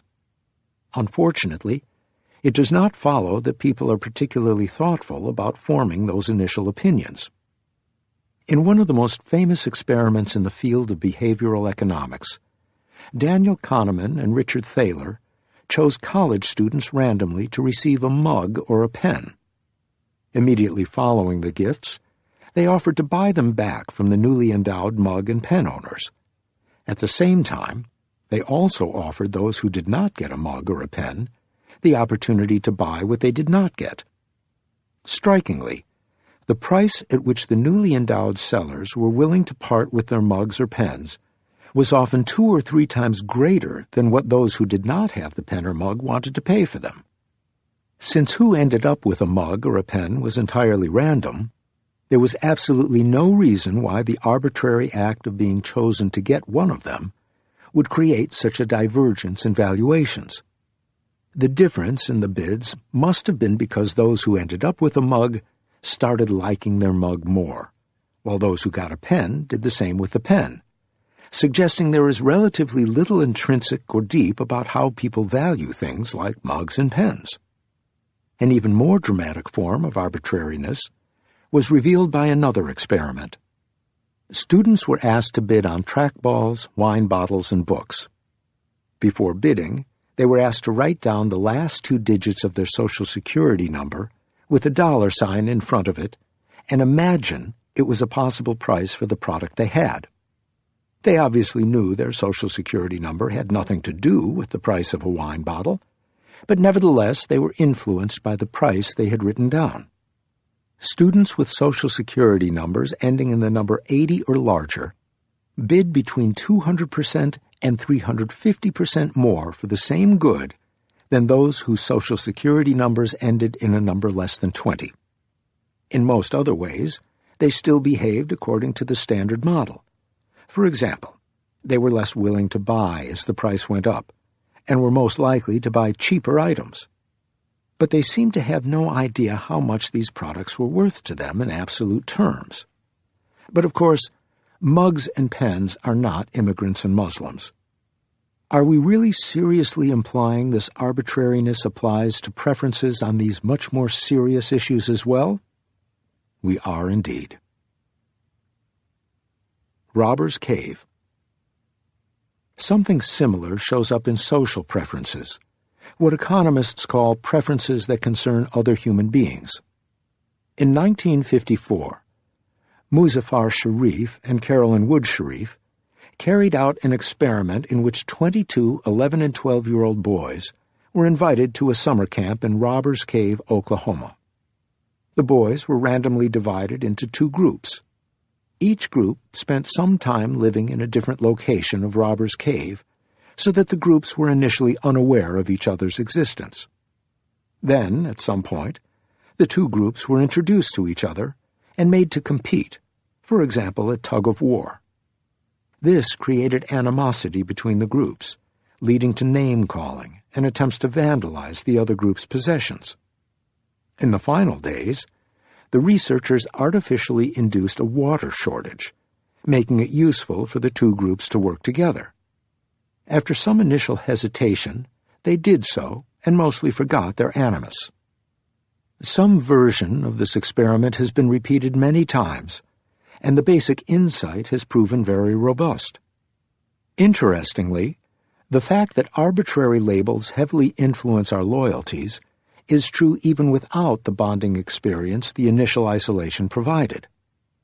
Just giving a different name to a randomly chosen group of participants got in-group members to favor their own over the others. This was as true of adults as of 11-year-olds. Both parts of the Robber's Cave experiment are important, the fact that it is easy to divide as well as the fact that it is possible to reunite. That it is easy to divide is a strong reason to be extremely frightened by the xenophobes and the cynical manipulators of xenophobia who rule so many countries today. The damage they do is not permanent, but unless it is carefully undone, it can leave a terrible scar on a nation. In Rwanda, the Belgian colonialists created the myth of the superior Tutsis and the inferior Hutus out of a more or less homogeneous population as a way of securing allies in the process of governing. In the immediate post-colonial period, the Tutsis embraced their purported superiority, much to the resentment of the Hutus, and this became a crucial contributory factor to the horrific genocide of 1994. At the same time, the fact that preferences are not necessarily internally consistent makes attaching ad hominem labels, such as racist, otherists, or, for that matter, deplorables, to other human beings suspect, because many people are both racist and not, and their expressions of prejudice are often expressions of pain or frustration. Those who voted for Obama and then Trump may be confused about what each candidate stood for, but to dismiss them as racists after they voted for Trump is both unfair and unhelpful. Homophily. Since our preferences are strongly influenced by whom we associate with, social divides are particularly costly because there is very little mixing across these divides. People tend to associate with others like themselves. In U.S. schools, black teenagers mostly associate with blacks and whites with whites. This is what sociologists call homophily. For obvious reasons, this is especially true of those from the largest social group in the school. Those who are part of a small minority have no choice but to have relatively more friends outside their group. This does not have to be evidence of intense prejudice. That students in the biggest group do not reach out to outsiders can easily be explained by the fact it is easy for them to meet others like them, and therefore, as long as they have a mild preference for their own group, they have no reason to reach out beyond it. The source of the mild preference does not have to be a negative view of anyone else. It could just be that it is easier to be with people who speak the same language, who share the same gestures and the same sense of humor, who watch the same TV shows and enjoy the same music, or who make the same unstated assumptions about what is appropriate or not. Abhijit, who is from India, is always struck by how easy it is for him to talk to people from Pakistan, notwithstanding the past 70 years of animus between India and that country. The sense of what is funny or what is private, hint, South Asians are nosy, what creates intimacy and what distracts from it, is something, he says, instinctive in all of us South Asians, something partition did not manage to destroy. The downside to this very natural behavioral pattern becomes evident when we meet people from other groups. We hold back, we walk on eggshells, rationing our human warmth because we worry we might be misunderstood. Or we blunder forward, giving offense when none was intended. Either way, something important gets lost, with the result that we are less likely to communicate smoothly with people from other groups. This is partly why people mostly marry people like themselves. A little over 50 years after the landmark decision Loving v. Virginia, which in 1967 struck down prohibition of interracial marriage in the United States, only about 1 in 6 American newly married couples was biracial. In India, 74% of families say they believe marriages should be made within castes. Our research suggests this is in part because the men in each caste are looking for women who are the equivalents of their sisters, in other words, the familiar, and likewise for women. And the best place to find such a match is naturally within the group they belong to. Echo chambers and holograms. Such behavior leads to accidental and probably largely unconscious segregation. We may not realize that if all of us choose to hang out with friends like us, we end up forming entirely separate islands of similar people. This feeds into the intensification of apparently bizarre preferences and/or extreme political views. One obvious downside of sticking to our own is we don't get exposed to other points of view. As a result, differing opinions can persist, even on points of fact, such as whether vaccines cause autism or where Barack Obama was born, and even more obviously on matters of taste. We earlier observed that people might rationally choose to suppress their own opinions and join the herd, but of course, not being exposed to any opinions outside the herd only makes things worse. We end up with multiple closed groups with contrasting opinions and very little capacity for communicating respectfully with each other. Cass Sunstein, a law professor at Harvard and a member of the Obama administration, describes these as echo chambers, where like-minded people whip themselves into a frenzy by listening only to each other. One result of this is extreme polarization on what should be more or less objective facts. For example, 41% of Americans believe human activity causes global warming. But the same number either says warming is due to a natural cycle, 21%, or say there is no warming at all, 20%. According to the Pew Research Center, public opinion about global warming is deeply segmented along political lines. Democrats are far more likely than Republicans to say there is solid evidence that temperatures are rising, by a margin of 81% to 58%, and that human activity is the root cause, by 54% to 24%. That does not mean Democrats are necessarily more pro-science.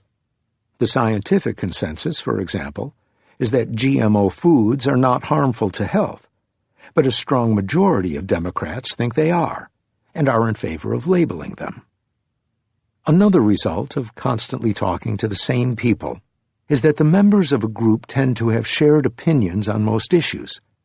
Eclectic political positions become increasingly untenable in the face of a resolute herd, even one that is resolutely wrong. In fact, Democrats and Republicans do not even speak the same language anymore. Matthew Gentzkow and Jesse Shapiro, two economists who are leading scholars of the media, write about members of the U.S. House of Representatives. Democrats talk about estate taxes, undocumented workers, and tax breaks for the wealthy, while Republicans refer to death taxes, illegal aliens, and tax reform. The 2010 Affordable Care Act was comprehensive health reform to Democrats and a Washington takeover of health care to Republicans. It is now possible to predict the political affiliation of a congressman simply by listening to the words they use. Unsurprisingly, partisanship, defined as the ease with which an observer can infer a congressperson's party from a single sentence, has exploded in recent decades. Between 1873 to the early 1990s, it did not change, increasing from 54% to just 55% during this period. But it increased sharply after 1990. By the 110th session of Congress, 2007 to 2009, it was 83%. This convergence of opinions and vocabulary is precisely why access to Facebook data was so useful to Cambridge Analytica and to political campaigns in the UK and the US. Since most Massachusetts Democrats, for example, have more or less the same views across a wide range of questions and use the same words, it takes just some snippets of our opinions to predict our politics, how we should be targeted, and what types of stories we are likely to like or dislike. And of course, once real people embrace this cardboard cutout predictability, it becomes that much easier to invent characters, create fake profiles, and inject them into an online conversation. This insularity also creates an opportunity for skilled political entrepreneurs to present themselves very differently to very different people. During the run-up to the 2014 election for Prime Minister that he won in a landslide, Narendra Modi in India managed to be at many rallies at the same time by using full-scale, three-dimensional holograms that many voters took to be real. He also managed to be at more than one place in ideological terms. To the generation of globally connected, ambitious young urban Indians, he was the embodiment of political modernization, emphasizing innovation, venture capital, and a slick pro-business attitude, and so on. The new entrants into the expanding middle class saw him as the one most likely to uphold their vision of nationalism rooted in Hindu tradition. For the economically threatened upper castes, he was the rampart against the largely imagined growing influence of Muslims and lower castes. If members of these groups had met together, and each had been asked to describe their Modi, their answers would probably have been largely unrecognizable to the others. But the networks in which these three groups operated were sufficiently separate that there was no need for internal consistency. The new public space?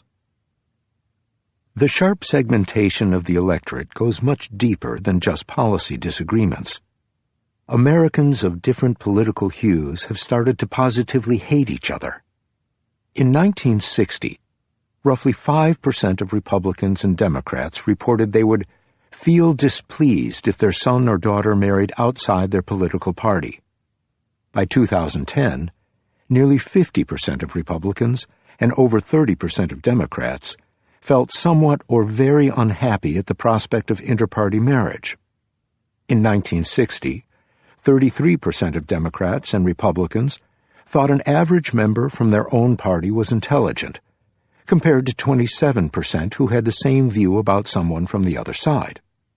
In 2008, those numbers were 62% and 14%. What explains this polarization? One of the most important changes since the early 1990s, when partisanship started its sharp increase, is the expansion of the Internet and the explosion of social media. As of January 2019, Facebook had 2.27 billion monthly active users globally, while Twitter had 326 million. In September 2014, more than 58% of the U.S. adult population and 71% of the U.S. online population used Facebook. That does not include us, so everything we have to say about these networks is secondhand.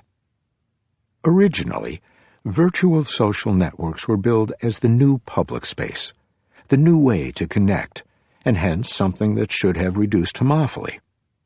In principle, they provided an opportunity to connect with distant people with whom we shared some specific interest, say in Bollywood movies, Bach cantatas, or raising babies.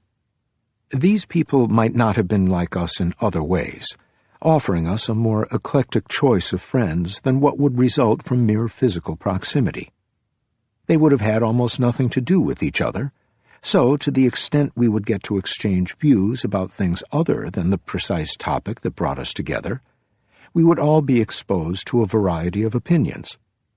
Indeed, on Facebook, 99.91% of the 2 billion people on it belong to the giant component, meaning that almost everyone is everyone else's friend of a friend of a friend. There are only about 4.7 degrees of separation, the number of nodes you have to cross, between any two people in the giant component. This implies that in principle, we could easily be exposed to pretty much everyone's views as they travel through the social network. Nevertheless, virtual social networks have mostly failed to integrate their users on divisive issues.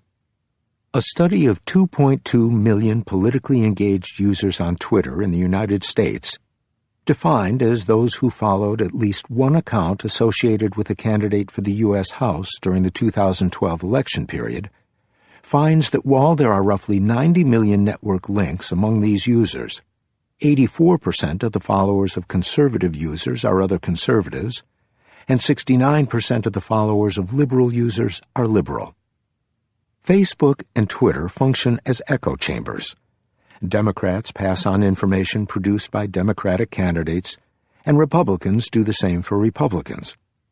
86% of first retweets of tweets by Democratic candidates come from liberal voters. The corresponding number for Republicans is an amazing 98%. Taking into account retweets, liberals get 92% of their messages from liberal sources, and conservatives get 93% of their messages from conservative sources. Strikingly, this is not just true of political tweets. For these politically engaged people, the exposure is just as skewed for non-political tweets. Apparently, even to chat about fly fishing on Twitter, people prefer to connect with a fellow liberal or conservative. The virtual community that social networks have created is at best a fragmented public space. But is there anything specific about social media that causes this polarization? The political strategies to divide the population and plant fake news were invented long before Facebook. Newspapers have always been highly partisan, and political mudslinging was the bread and butter of the print media in colonial America, and continued into the early days of the American Republic. In the musical Hamilton, it is the threat of scurrilous press coverage that forces Hamilton to own up to his affair. The Republican noise machine was perfected on cable TV and talk radio in the 1990s, as David Brock powerfully documents in his book bearing that title. An even more powerful demonstration of just how destructive old media can be comes from the Rwandan genocide. Before and during the genocide, Radio-Télévision Libre des Mille Collines, RTLM, called for the extermination of the Tutsis, whom they called cockroaches, justified it as self-defense, and talked about the supposed atrocities committed by the Rwandan Patriotic Front, or RPF, the Tutsi militia. Villages that RTLM reached experienced significantly more killings than villages it did not, due to the mountains blocking radio wave transmissions. Altogether, RTLM propaganda is estimated to be responsible for 10% of the violence, or about 50,000 Tutsi deaths.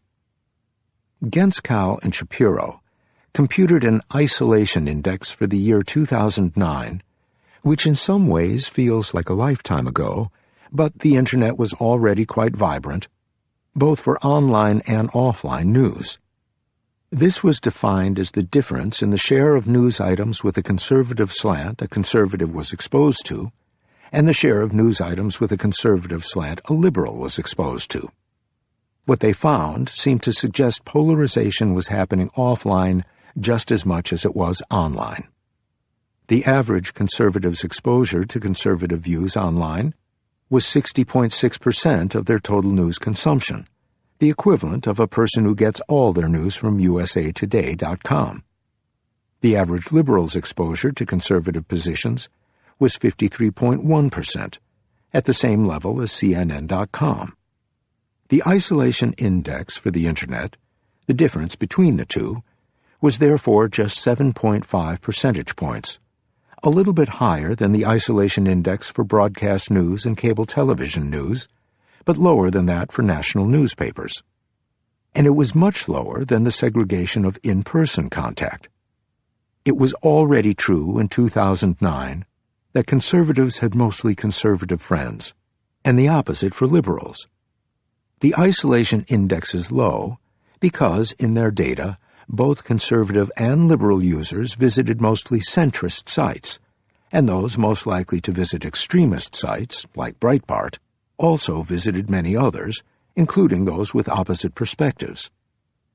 While it is true that polarization has increased among online users, it has also increased in other spheres of life.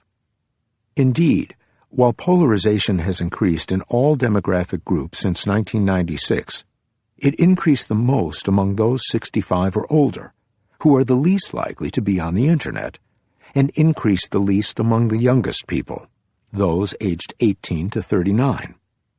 Polarization has also increased in traditional news media. A textual analysis of the content of cable news showed that since 2004, the language used by Fox News has become increasingly slanted to the right, while MSNBC has moved to the left. The audiences have also diverged. Until 2008, Fox News had a stable share of about 60% Republicans among its viewers.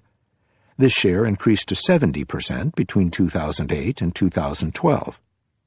Over the years, Fox News became increasingly conservative, which attracted more conservative voters, who in turn pushed it to be even more conservative. This has begun to affect voting patterns. We know this because in some counties in the United States, Fox News shows up as a less accessible part of the dial, for purely accidental reasons, and therefore people are less likely to tune into it. In those counties, people are also less prone to vote for conservatives. So what is it that changed? In Congress, according to Gentzkow and Shapiro, the turning point seems to have been 1994, the year of Newt Gingrich's takeover of the Republican Party and his contract with America. This was also the first year political consultants played a key role in designing and testing messages, which is something that, as social scientists interested in the design and testing of innovations, including in messaging, we find rather disturbing.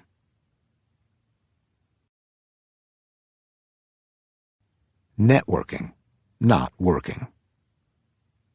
Even if political polarization did not wait for the Internet, it is hard to be entirely sanguine about the effects of the virtual social networks and the Internet on our policy preferences, and the ways they are expressed. For one, we don't really know the counterfactual. What would the world be like without these innovations?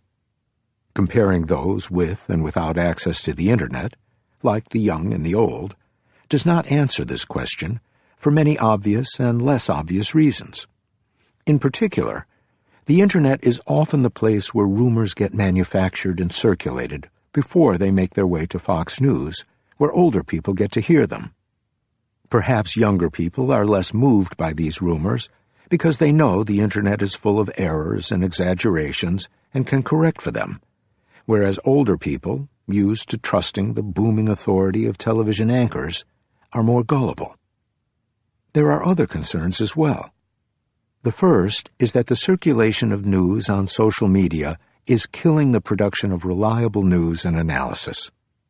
Producing fake news is, of course, very cheap and very rewarding economically, since, unconstrained by reality, it is easy to serve to your readership exactly what they want to read. But if you don't want to make things up, you can also just copy it from elsewhere. A study found that 55% of the content diffused by news sites and media in France is almost entirely cut and pasted, but the source is only mentioned in less than 5% of the cases. If a piece of news produced by a team of journalists is immediately cut and pasted onto many other sites, how does the original source get rewarded for its production? It is no surprise that the number of journalists in the United States has plummeted in the last few years, going from nearly 57,000 in 2007 to almost 33,000 in 2015. There are both fewer journalists in total and fewer journalists per newspaper. The economic model that sustained journalism as a location for public space and correct information is collapsing. Without access to proper facts, it is easier to indulge in nonsense. The second concern is that the Internet allows for endless repetition. The problem with echo chambers is not just that we are only exposed to ideas we like, we are also exposed to them again and again and again, endlessly throughout the day. The fake users used to boost stories on Facebook, plus the real persons paid to like content, accentuate the natural tendency for some messages to be repeated and acquire a life of their own. The endless repetition whips people into a frenzy, much like the way political demonstrations use repeated chants, making it harder for them to stop and check the stories. And even if the truth eventually gets out, the many repetitions of a falsehood can raise the salience of a divisive issue and harden extremist views. We remember only the endless talk about Mexicans, who we never trusted in any case, and not the fact that first-generation immigrants, legal or otherwise, are actually less likely to be criminals than native-born Americans. This, of course, creates a very strong reason to flood the markets with alternative facts. 115 pro-Trump fake news stories that circulated before the 2016 presidential election were viewed 30 million times. Pro-Clinton fake news stories also existed, but they were viewed only 8 million times. The third is that the crabbed language of Internet communication, which Twitter takes to an extreme, encourages directness and abbreviation, contributing to the erosion of the norms of civic discourse. As a result, Twitter has turned into a lab for trying out the latest nasty pitch. Political entrepreneurs are happy to plant their wildest claims on Twitter and watch them play out, with an eye to whether they have gone too far. If it seems to be working, at least among the targeted group, as measured by retweets or likes, for example, they add it to the pack of potential strategies for the future. Fourth, there is automatic customization. In 2001, when Sunstein was writing about echo chambers, he was worried about the opportunity users have to choose the news they consume. Increasingly, there is no need to choose. Sophisticated algorithms use machine learning prediction techniques to try to figure out what we might like based on who we are, what we have searched before, etc. The objective, quite explicitly, is to get people what they like so they spend more time on it. Facebook came under pressure for the algorithm it used to push stories to users, and in 2018 it promised to reprioritize its feeds, putting posts from friends and family ahead of media content. But you do not need to be on Facebook for this to happen. On Esther's Google homepage on July 2, 2018, there was one article from The Atlantic, "The Trade Deficit is China's Problem," Paul Krugman's latest op-ed in the New York Times, one article from the New York Times on millennial socialists, one article on the Soccer World Cup, one article from the Boston Globe on Lawrence Bacow, the new president of Harvard, one article on Simone Weil's burial, a Huffington Post article on Senator Susan Collins's view on the choice of the latest Supreme Court justice, and the unavoidable article about the Pixel watch. There were only two stories she was not obviously interested in, one about a criminal escaping a French prison by helicopter, which turned out to be lots of fun, and a piece on Fox News about Busy Phillips fighting with Delta Airlines for rebooking her and her child on different flights. That last piece was her entire exposure to right-wing media for the day. Such customization is ubiquitous. Even the National Public Radio app, NPR One to the cognoscenti, calls itself Pandora for Public Radio, referring to the app that gives you the music you like based on what you have listened to in the past. Within the echo chamber for liberal ideas that is NPR, an algorithm will filter for the user exactly what the user likely will want to hear. This matters because when users actively choose what they are reading, they are at least conscious of what they are doing. They may prefer to read articles from familiar sources, but be sophisticated enough to acknowledge their own biases reflected in those sources. An unusual experiment in South Korea demonstrated that this kind of sophistication is very real. From February to November 2016, 2 young Koreans created an app offering users access to curated articles from the press on topical issues, and regularly asked them their opinions on the articles and on the issues themselves. At first, all users received a randomly selected article about each issue. After a number of rounds, some randomly selected users got to choose the news sources from which they received their articles, while others continued to receive randomly selected articles. The experiment yielded 3 important results. First, users did respond to what they read.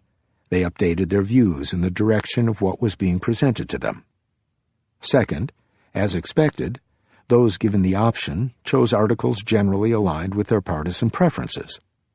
Third, however, at the end of the experiment, those who got to choose their articles had updated their preferences more than those who did not, and they had generally updated toward the center. This is the opposite of the echo chamber effect. On balance, the option to choose slanted material made users less partisan. The reason is they understood exactly how biased the source they chose was, and partly undid the bias while being receptive to the information. Whereas with randomly assigned stories, users did not recognize the bias and therefore remained skeptical about the content, not changing their opinion much. It would be very interesting to replicate this experiment in the United States. The effect may also depend on how politically engaged the reader is. It is not entirely clear that many Internet readers in the U.S. make a conscious effort to correct the bias in what they read, but this study suggests a key problem of seamless customization, its very seamlessness. Correcting slant requires an understanding of what the source's slant is. When we always read news from the same source, we are familiar with it. But when an algorithm is serving us articles from all over the Internet, some of which comes from known sources, and some from more unfamiliar corners, and some from which may be entirely fake, we won't know how to read those signals. Moreover, because we have not made the choice ourselves, we may not even remember to make the correction. Running together. As we lose the ability to listen to each other, democracy becomes less meaningful and closer to a consensus of the various tribes, who each vote based more on tribal loyalties than on a judicious balancing of priorities. The biggest coalition of tribes wins, even if its candidate is a known child molester or worse. The winner does not need to deliver economic or social benefits, even to his own supporters, as long as the supporters worry enough about the possibility of takeover by the other side. Knowing that, he or she will do their best to stoke those fears. In the worst case, the winner can then use the power gained in this way to take control of the media to shut down any alternative voice, so there is no more competition to worry about. Prime Minister Orban has successfully done this in Hungary, and many others are not far behind. Moreover, there is an expanding circle of violence against blacks, women, and Jews in the United States, against Muslims and lower castes in India, and against immigrants in Europe that is probably not uncorrelated with the unabashed expressions of vituperation the current polarized climate permits, including by heads of state. The murderous mobs in India and Brazil, and the recent shooters and pipe bomb senders in the United States or New Zealand, seem to all emerge from those vortices of paranoid thinking, where the same falsehoods bounce back and forth. It has not yet reached proportions of a civil war or a genocide, but history suggests that it could. As we have already seen, our reaction to the other is closely tied to our self-confidence. Only a social policy founded on respect for the dignity of the individual can help make the average citizen more open to ideas of toleration. There are also possible interventions at the group level. Racism, anti-immigrant views, and the lack of communication across party lines originate for many people with an initial lack of contact. Gordon Allport, a professor of psychology at Harvard, formulated what he called the contact hypothesis in 1954.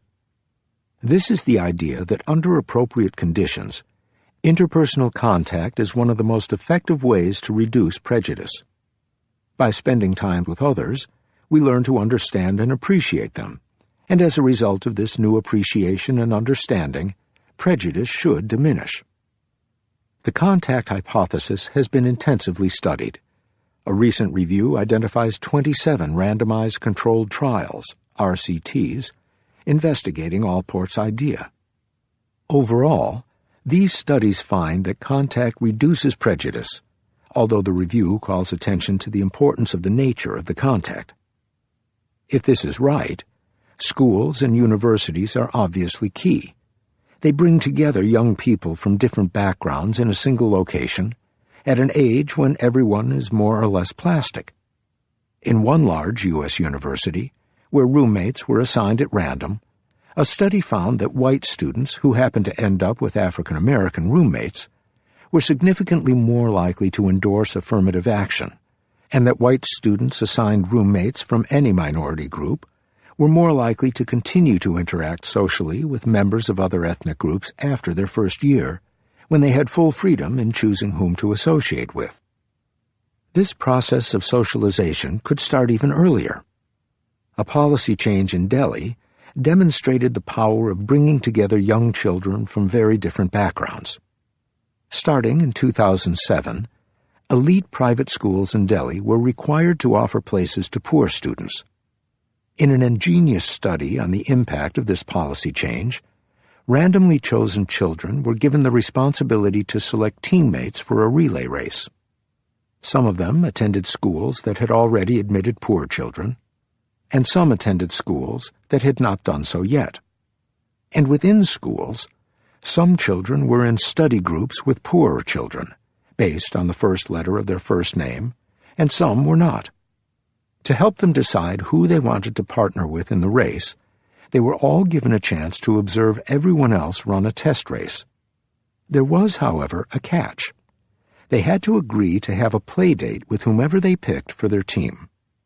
The study found that those students from affluent families who had not been exposed to poor students in their school avoided picking them, even when they were better runners, to avoid having to spend time with them. But those who'd had some exposure to children from less well-off families in their schools, thanks to the new policy, were much more likely to pick the best runner, even if the child was from a poor family, because the prospect of a play date was no longer all that daunting.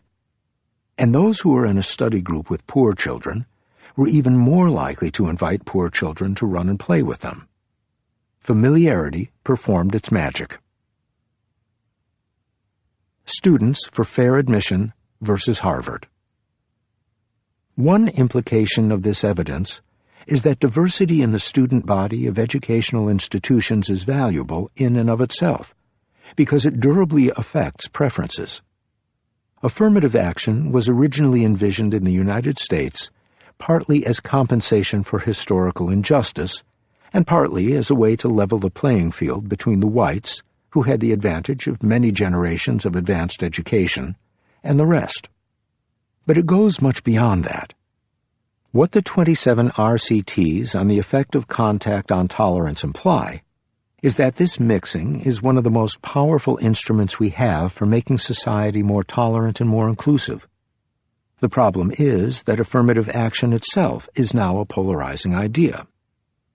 In the spring of 2018, New York City struggled with the redesign of the admission system for its elite public schools, which is currently based on an exam and lets in very few Latinos and African Americans. At the same time, Asian Americans were suing Harvard for discrimination on the grounds that, in order to achieve its diversity goals, Harvard artificially limits the number of Asian American students it admits. Additionally, the Trump administration has been urging schools to stop taking race into consideration in their admission decisions. The U.S. Supreme Court has so far resisted pressure to forbid any discrimination based on race, but it is not clear how long it will hold out. In India, the debate is framed in terms of the actual quotas in educational institutions and government jobs for the castes historically discriminated against. These quotas are much resented by the upper castes, resulting in frequent protests and lawsuits challenging the validity of the law, especially on the grounds that a disproportionate share of the reserved slots end up with the more privileged among the lower castes, who perhaps need them less. They are poetically referred to as the creamy layer. The Indian court system has been sympathetic to this complaint and has made eligibility for the quotas subject to an income qualification. You have to be poor enough to qualify.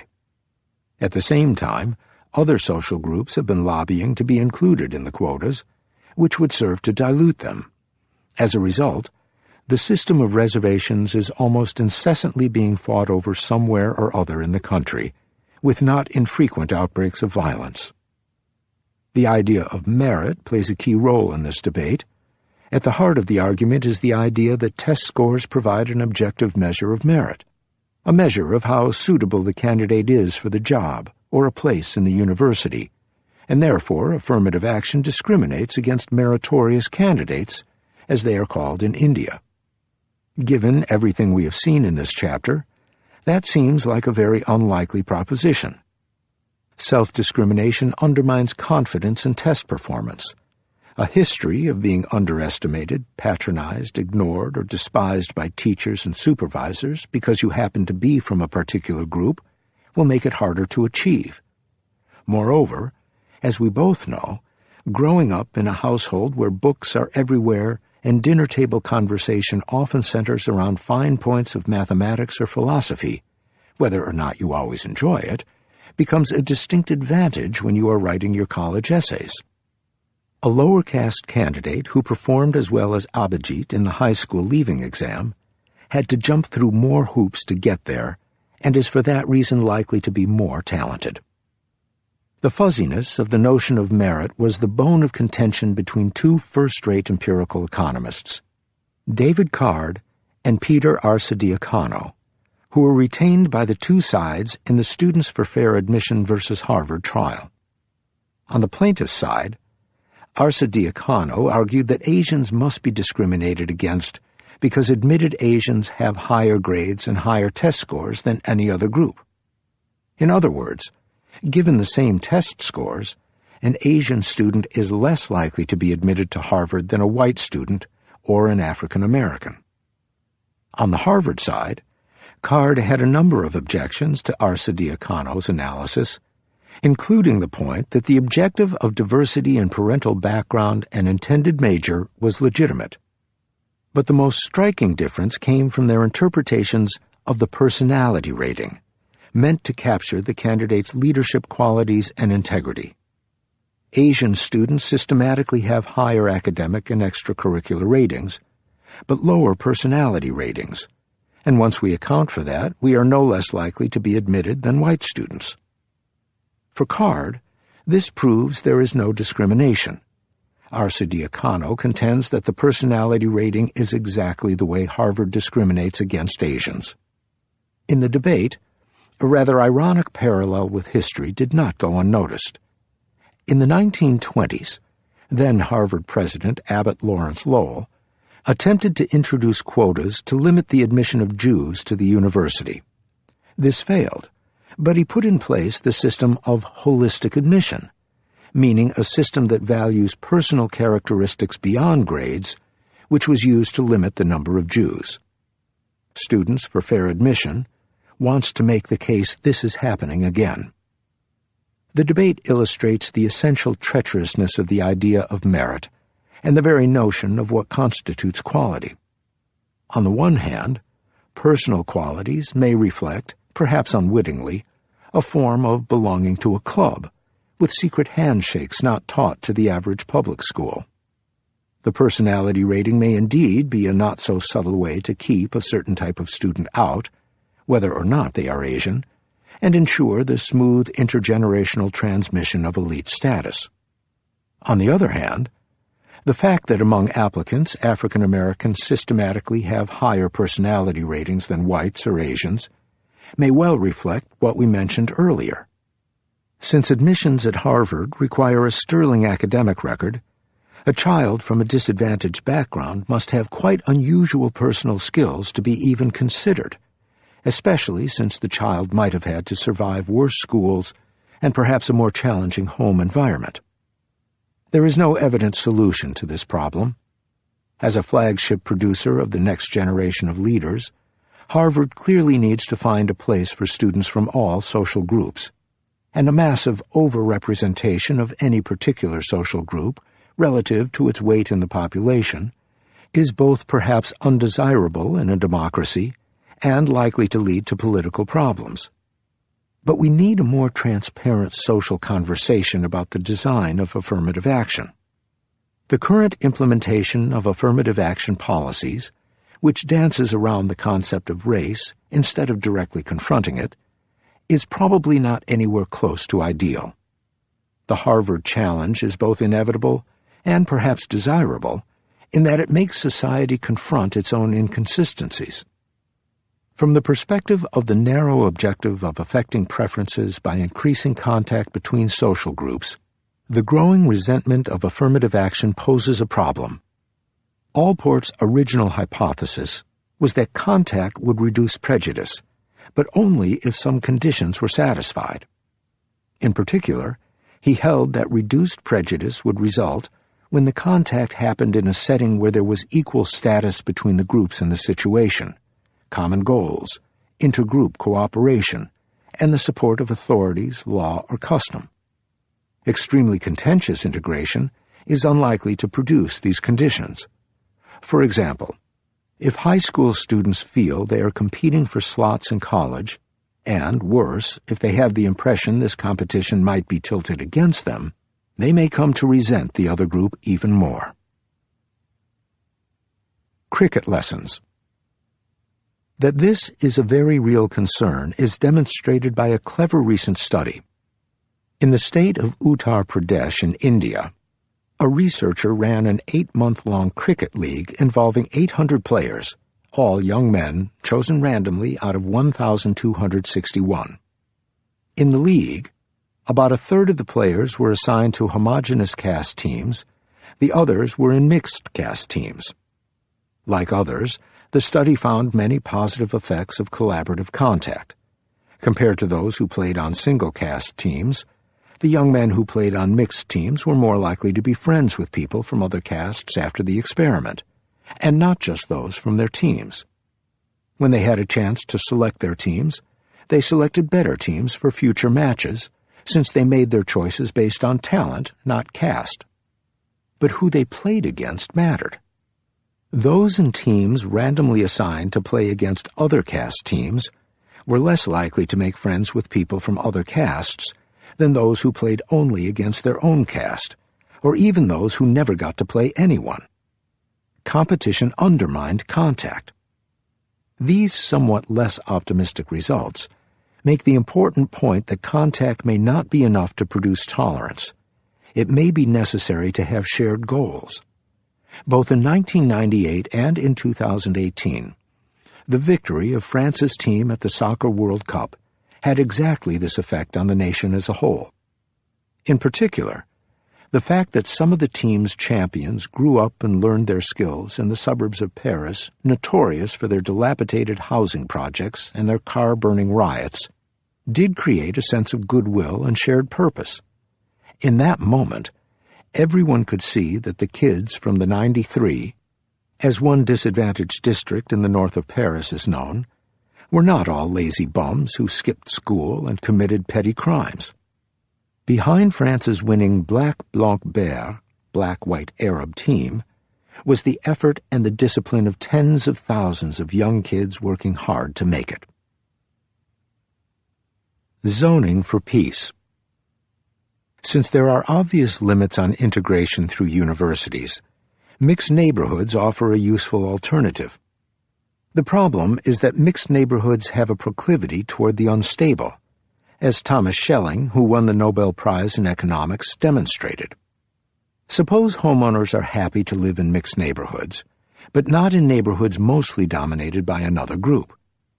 Then they must live in fear of the day when, by chance perhaps, a few of their own move out and are replaced by the other.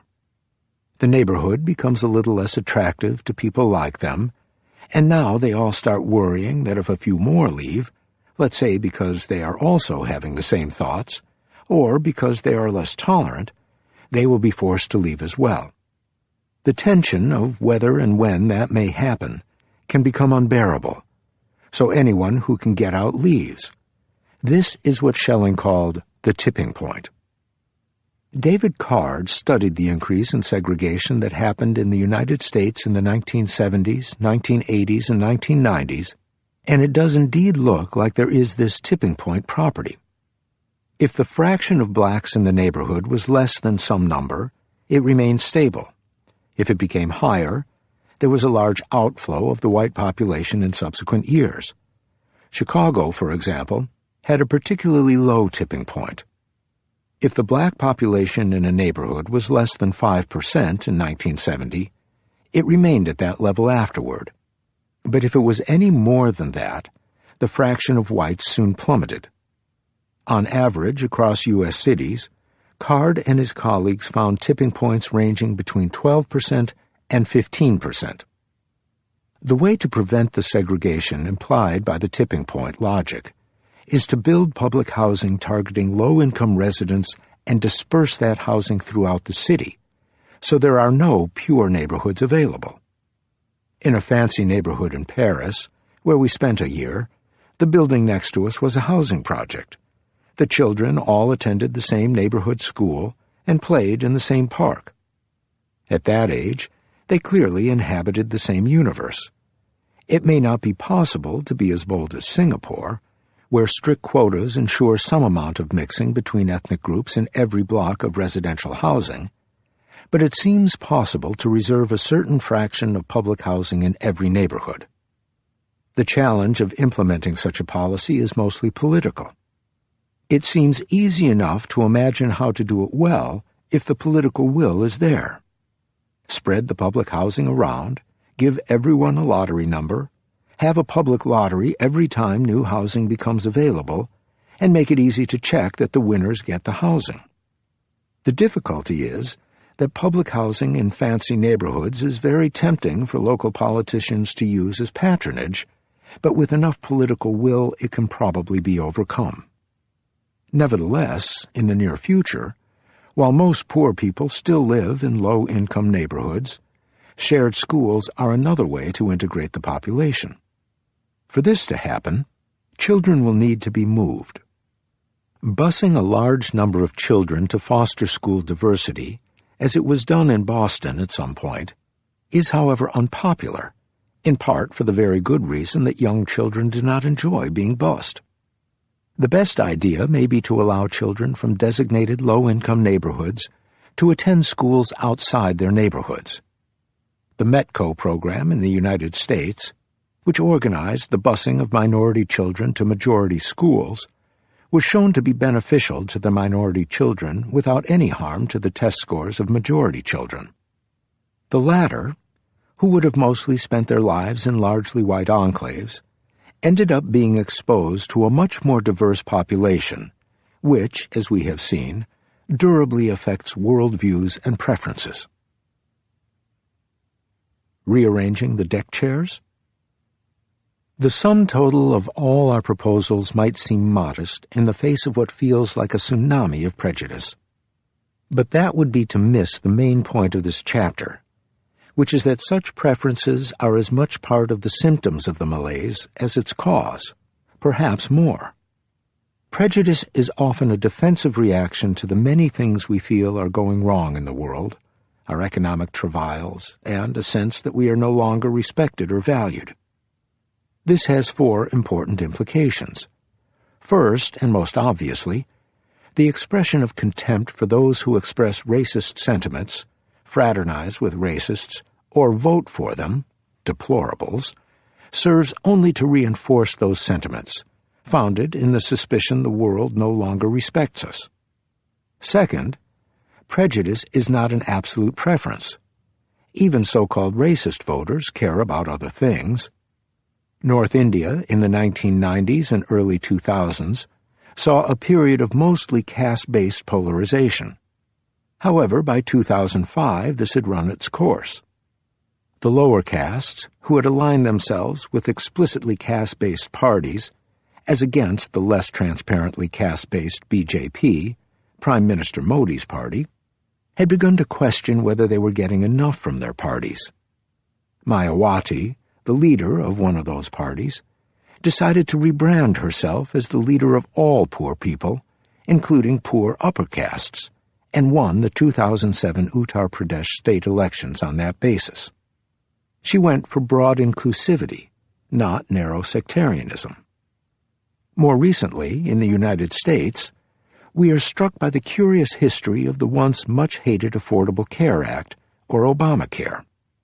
As the signal policy initiative of the much-despised black Kenyan Muslim Barack Obama, it was something that many Republican governors refused to have anything to do with, and many refused federal subsidies to expand Medicaid, a key mechanism to extend health care coverage under the Affordable Care Act.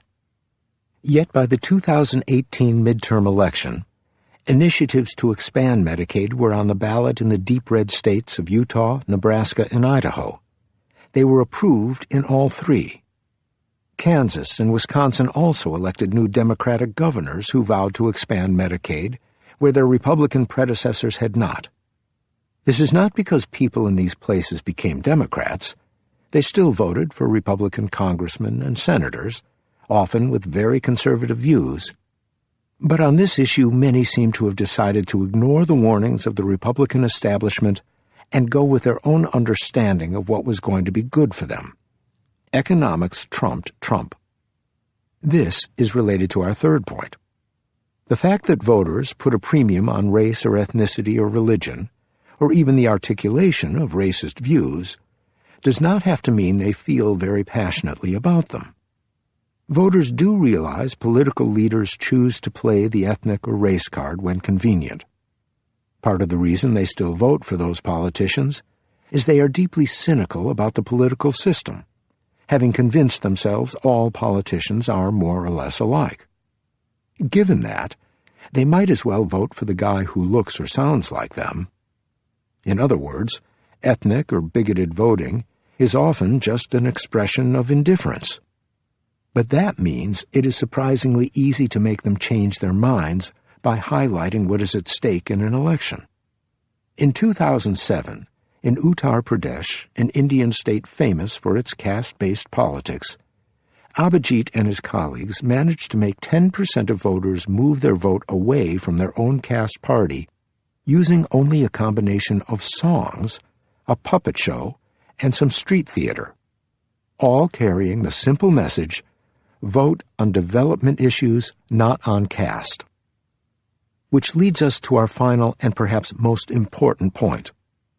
The most effective way to combat prejudice may not be to directly engage with people's views, natural as that may seem.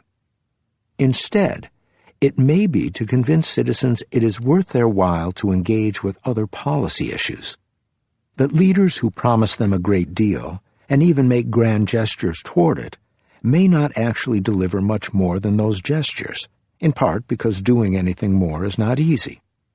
In other words, we need to reestablish the credibility of the public conversation about policy and prove that it is not just a way to use big words to justify doing very little. And of course we need to try to do what it will take to assuage the anger and deprivation so many feel, while acknowledging it will be neither easy nor quick. This, as we explained in Chapter 1, is the journey we started in this audiobook. We started with the issues where the most is known and understood, immigration and trade. Even there is a strong tendency for economists to pronounce on these issues with categorical answers. Immigration is good, free trade is better, without accompanying detailed explanations and necessary caveats, which massively undermines credibility. We now turn to issues that are much more contentious, even among economists: the future of growth, the causes of inequality, the challenge of climate change. We will attempt to do the same exercise of demystification for these topics, while recognizing that what we have to say will occasionally be based on more abstract arguments than the ones we have made so far, and somewhat less well-grounded in evidence. These issues are nonetheless so central to our view of the future and the present that there is no way to talk about how to do better economic policy without embracing them. In all of this, the role of preferences is crucial. It is obviously impossible to talk about growth and inequality in the environment without thinking of needs and wants, and therefore preferences. We have seen that wants may not be needs. People seem to value bottles of wine based on their own Social Security number rather than the pleasure of drinking. And needs may not be wants. Is television a need or a want? These will, of course, be central concerns in the coming chapters, implicit and sometimes explicit in the arguments we make and the view of the world we project.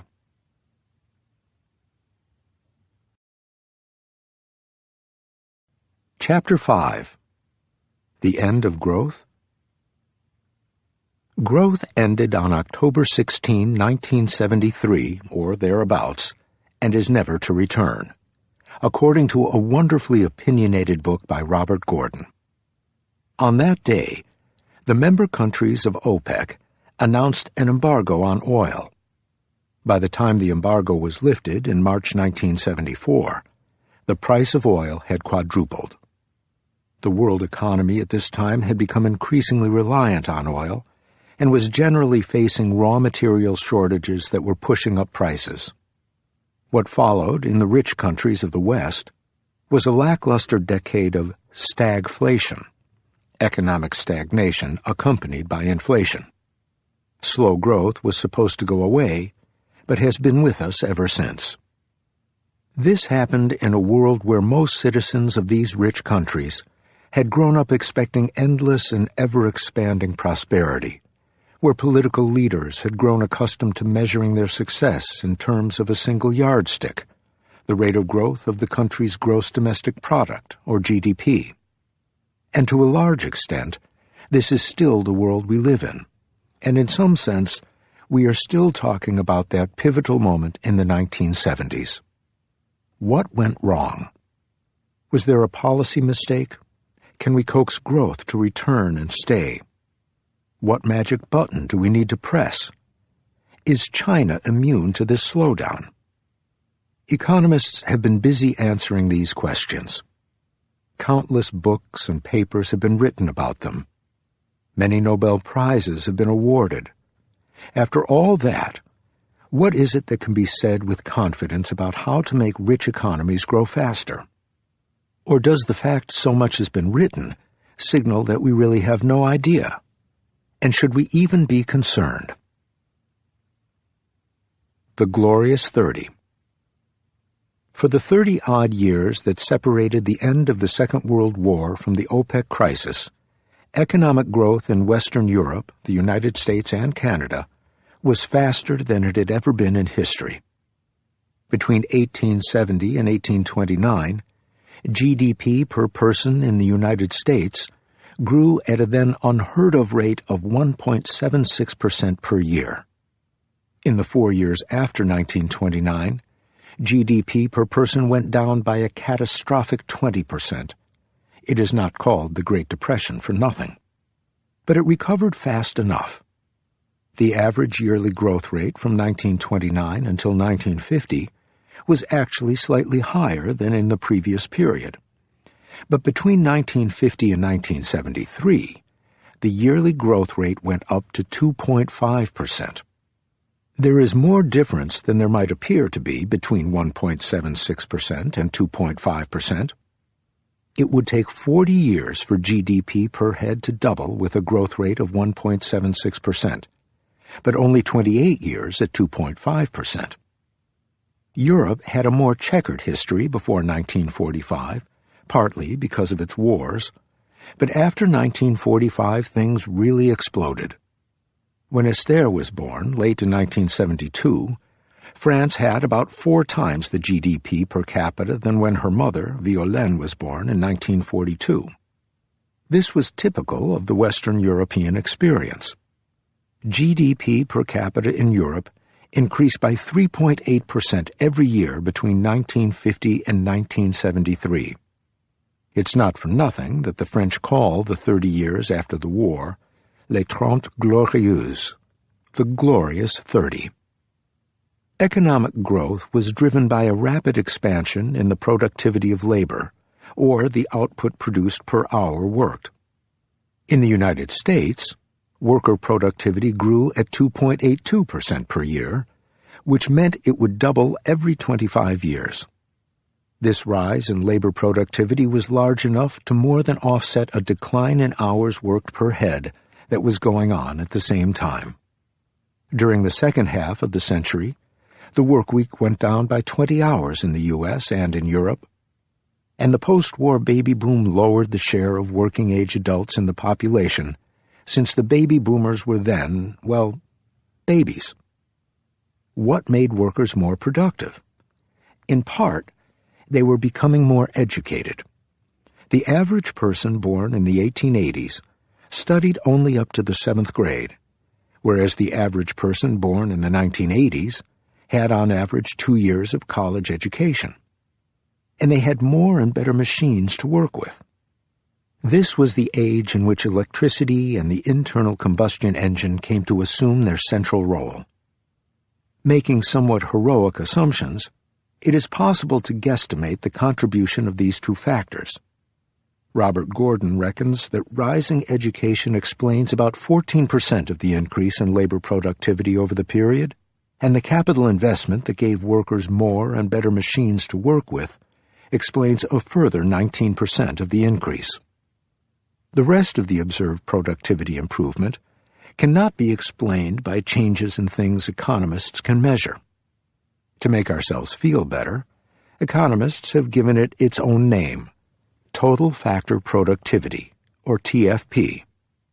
The famous growth economist Robert Solow defined TFP to be a measure of our ignorance. Growth in total factor productivity is what is left after we have accounted for everything we can measure. It captures the fact that workers with the same education level, working with the same machines and inputs, what economists refer to as capital, produce more output today for each hour they work than they did last year. This makes sense. We constantly look for ways to use our existing resources more effectively. This reflects, in part, technological progress. Computer chips become cheaper and faster, so one secretary can now do in a few hours the work a small team used to do. New alloys are invented. New varieties of wheat that grow faster and require less water are introduced.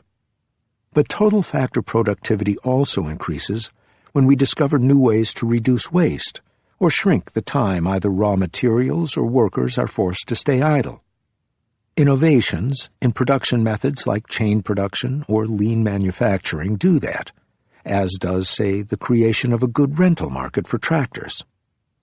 What made the few decades before 1970 extraordinary, compared to much of history, is that total factor productivity increased particularly rapidly. In the United States, TFP growth was 4 times faster between 1920 and 1970 than between 1890 and 1920. In fact, it was this, rather than growth in education or capital per worker, that gave the later period its special mojo. TFP growth in Europe was even faster than in the United States, especially after the war, partly because Europe adopted innovations already developed in the U.S. Rapid growth was not only to be seen in national income statistics. By any measured outcome, quality of life was radically different by 1970 compared to what it was in 1920. The average person in the West ate better, had more heat in the winter, and better cooling in the summer, consumed a larger variety of goods, and lived a longer and healthier life. With a shorter work week and earlier retirement, life was no longer quite so dominated by the drudgery of daily labor. Child labor, omnipresent in the 19th century, had more or less disappeared in the West. There, at least, children could now enjoy their childhoods. The less glorious 40. But in 1973, or thereabouts, it all stopped. On average, over the next 25 years, TFP has grown at only a third of the rate achieved in 1920 to 1970. What started with an economic crisis with a clear start date, and even a set of foreign powers to blame, became the new normal. The persistence of the slowdown was not immediately apparent. Born and bred during the golden age of economic growth, scholars and policymakers initially believed it was a temporary blip, soon to fix itself. By the time it became clear that slow growth was not just an aberration, the latest hope was that a new industrial revolution, spurred by computing power, was right around the corner. Computing power was increasing at a faster and faster speed, and computers were being introduced everywhere, much as electricity and the combustion engine once were. This would surely translate into a new era of productivity growth that would pull the economy with it. And indeed, it finally happened. Starting in 1995, we saw a few years of high TFP growth, though still significantly less than in the go-go years. It faded quickly, however. Since 2004, TFP growth and GDP growth, both in the United States and in Europe, seem to be back to the bad days of 1973 to 1994. In the United States, GDP growth did pick up in mid-2018, but TFP growth remained slow. Over the year, TFP grew only at an average of 0.94%, compared to the 1.89% achieved during the 1920 to 1970 period. This new slowdown has provoked a lively debate among economists it seems difficult to reconcile it with everything we hear around us. Silicon Valley keeps telling us we live in a world of constant innovation and disruption. Personal computers, smartphones, machine learning. Innovation seems to be everywhere. But how could there be all this innovation without any sign of economic growth? The debate has revolved around two questions. First, will sustained fast productivity growth eventually return? Second, is the measurement of GDP, at best a bit of an exercise in guesswork, somehow missing all the joy and happiness the new economy is bringing us? Is growth over? Two economic historians at Chicago's Northwestern University are at the center of this discussion. Robert Gordon takes the view that the era of high growth is unlikely to come back. We have only met Gordon once. He gives the appearance of being quite reserved. His book, however, is anything but. On the other side is Joel Mokyr, whom we know much better, an enormously vivacious man with twinkling eyes and a kind word for everybody. He writes with infectious energy consistent with his generally positive outlook on the future. Gordon has gone out on a limb and predicted economic growth will average a meager 0.8% per year over the next 25 years. Everywhere I look, he said during a debate with Mokyr, I see things standing still. I see offices running desktop computers and software, much as they did 10 or 15 years ago. I see retail stores where we are checking out with barcode scanners the same way we did before. Shelves are still stocked by humans, not by robots. We still have people slicing meat and cheese behind the counter. Today's inventions, in his view, are simply not as radical as electricity and the internal combustion engine were. Gordon's book is particularly daring. He gleefully takes on the set of future innovations futurologists predict, and one by one explains why, in his opinion, none of them would be as transformational as the elevator or air conditioning, and why none would take us back to an era of fast growth. Robots cannot fold laundry. Three-dimensional, 3D printing won't affect large-scale manufacturing. Artificial intelligence and machine learning are nothing new. They have been around at least since 2004 and have done nothing for growth, and so on. It is clear, of course, that nothing Gordon says precludes the possibility that something entirely unexpected, perhaps some hitherto unimagined combination of familiar ingredients, will prove to be transformative. It is just his hunch that it won't. Mokyr, on the other hand, sees a bright future for economic growth, spurred by nations competing to be the leader in science and technology and the resulting rapid spread of innovation worldwide. He sees the potential for progress in laser technology, medical science, genetic engineering, and 3D printing.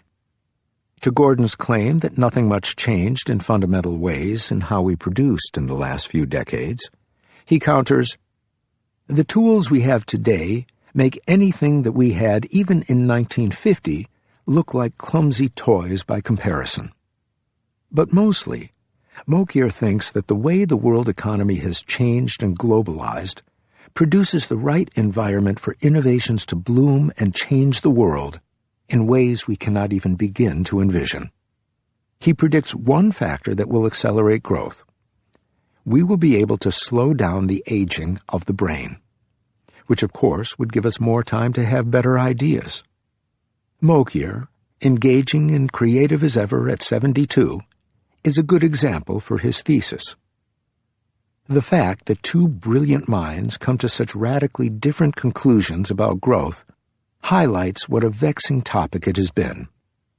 Of all the things economists have tried, and mostly failed to predict, growth is one area where we have been particularly pathetic. To name just one example, in 1938, just as the U.S. economy was going back into high-growth mode after the Great Depression, Alvin Hansen, who was not a nobody, he was the co-inventor of the ISLM model most students of economics will remember from their first macroeconomics class, and a professor at Harvard, coined the term secular stagnation to describe the state of the economy at the time. His view was that the American economy would never grow again because all the ingredients of growth had already played out. Technological progress and population growth in particular were over, he thought. Most of us today who grew up in the West grew up with fast growth or with parents used to fast growth. Robert Gordon reminds us of our longer history. It is the 150 years between 1820 and 1970 that were exceptional, not the period of lower growth that followed. Sustained growth was virtually unknown until the 1820s in the West. Over the period 1500 to 1820, annual GDP per capita in the West went from $780 to $1,240 in constant dollars, a paltry annual growth rate of 0.14%. Between 1820 and 1900, growth was 1.24%, 9 times more than in the previous 300 years, but still much less than the 2% it would hit after 1900. If Gordon is right, and we end up with a 0.8% growth rate, we would simply be returning to the average growth rate over the very long run, 1700 to 2012. This is not the new normal. It is just normal. Of course, the fact that sustained growth over a long time, the kind we saw over most of the 20th century, was unprecedented, does not mean it could not happen again. The world is richer and better educated than ever before. The incentives for innovation are at an all-time high, and the list of countries that could lead a new innovation boom is expanding. It could well be the case, as some technology enthusiasts believe, that growth explodes again in the next 5 years, fueled by a fourth industrial revolution, perhaps powered by intelligent machines capable of teaching themselves to write better legal briefs and make better jokes than humans. But it could also be, as Gordon believes, that electricity and the combustion engine brought about a one-time shift in how much we can produce and consume. It took us some time to reach this new plateau, and there was fast growth along the way, but we have no particular reason to expect this episode will repeat itself. Nor, we might add, do we have definitive proof it won't. Mostly, what is clear is that we don't know, and have no way to find out other than by waiting. The War of the Flowers. Abhijit's parents did not really believe in toys. He spent long afternoons playing war games with flowers. The buds of the Ixera, with their long stems and pointy heads, were the enemy, purportedly throwing stones at his foot soldiers, the long and fleshy leaves of the portulaca. The tuberose were the health workers, operating on the casualties of war with toothpicks and bandaging them with soft petals of jasmine. Abhijit remembers these as some of the most pleasurable hours of his day. That should surely count as well-being. But none of his enjoyment was captured by the conventional definition of GDP. Economists have always known this, but it deserves emphasis. When a rickshaw puller in Abhijit's native Kolkata takes the afternoon off to spend time with his lady-love, GDP goes down. But how could welfare not be higher? When a tree gets cut down in Nairobi, GDP counts the labor used and the wood produced, but does not deduct the shade and the beauty that are lost. GDP values only those things priced and marketed. This matters because growth is always measured in terms of GDP. The year 2004, when TFP growth, after jump-starting in 1995, slowed down again, is when Facebook began to occupy the outsized role it currently plays in our lives. Twitter would join in 2006, and Instagram in 2010. What is common to all these platforms is the fact that they are nominally free, cheap to run, and wildly popular. When, as is now done in GDP calculations, We judge the value of watching videos or updating online profiles by the price people pay, which is often zero, or even by what it costs to set up and operate Facebook. We might grossly underestimate its contribution to well-being. Of course, if you are convinced that waiting anxiously for someone to like your latest post is no fun at all, but you are unable to kick the Facebook habit because all your friends are on it, GDP could also be overestimating well-being. Either way, the cost of running Facebook, which is how it is counted in GDP, has very little to do with the well-being or ill-being it generates. That the recent slowdown in measured productivity growth coincides with the explosion of social media poses a problem, because it is entirely conceivable that the gap between what gets counted as GDP and what should be counted in well-being widened exactly at this time. Could it be there was real productivity growth in the sense that true well-being increased, but our GDP statistics are missing this entire story? Robert Gordon is entirely dismissive of this possibility. In fact, he reckons Facebook is probably responsible for part of the productivity slowdown. Too many people are wasting their time updating their status at work. This seems largely beside the point, however. If people are actually much happier now than they were before, who are we to pass judgment on whether it is a worthwhile use of their time, and therefore whether it should be included in well-being calculations? Infinite joy. Can the missing value of social media compensate for the apparent productivity growth slowdown in rich countries? The difficulty, of course, is that we have no idea how much value to assign to these free products. But we can try to estimate what people would be willing to pay. There are attempts to do this by looking at, for example, how much time people spend browsing on the Internet as a proxy for how much they value it.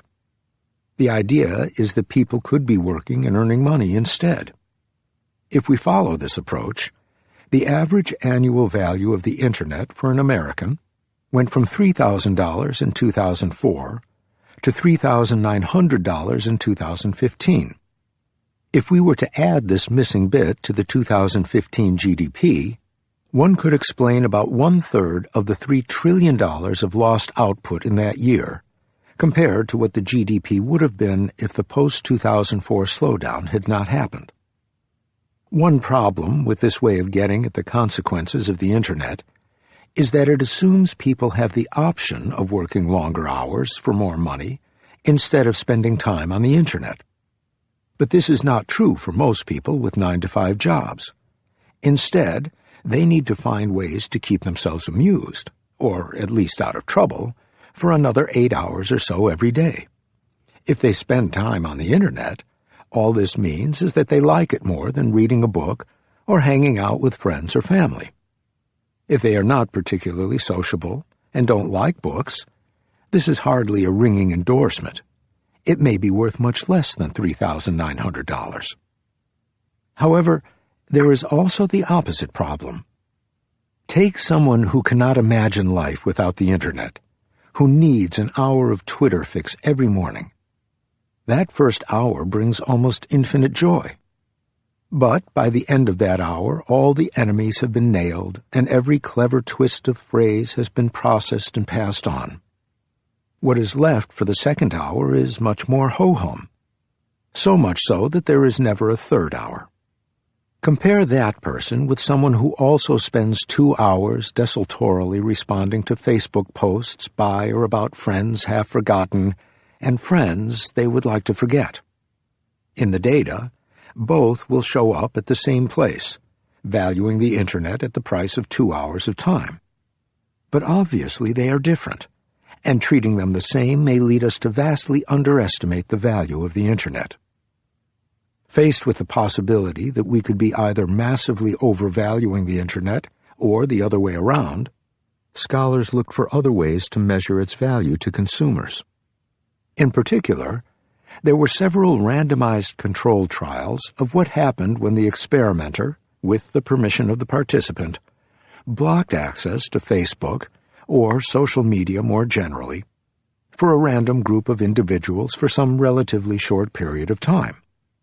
The biggest of these experiments, which involved more than 2,000 participants paid to deactivate Facebook for a month, found that those who stopped using Facebook were happier across a range of self-reported measures of happiness and well-being, and, interestingly, no more bored, perhaps less.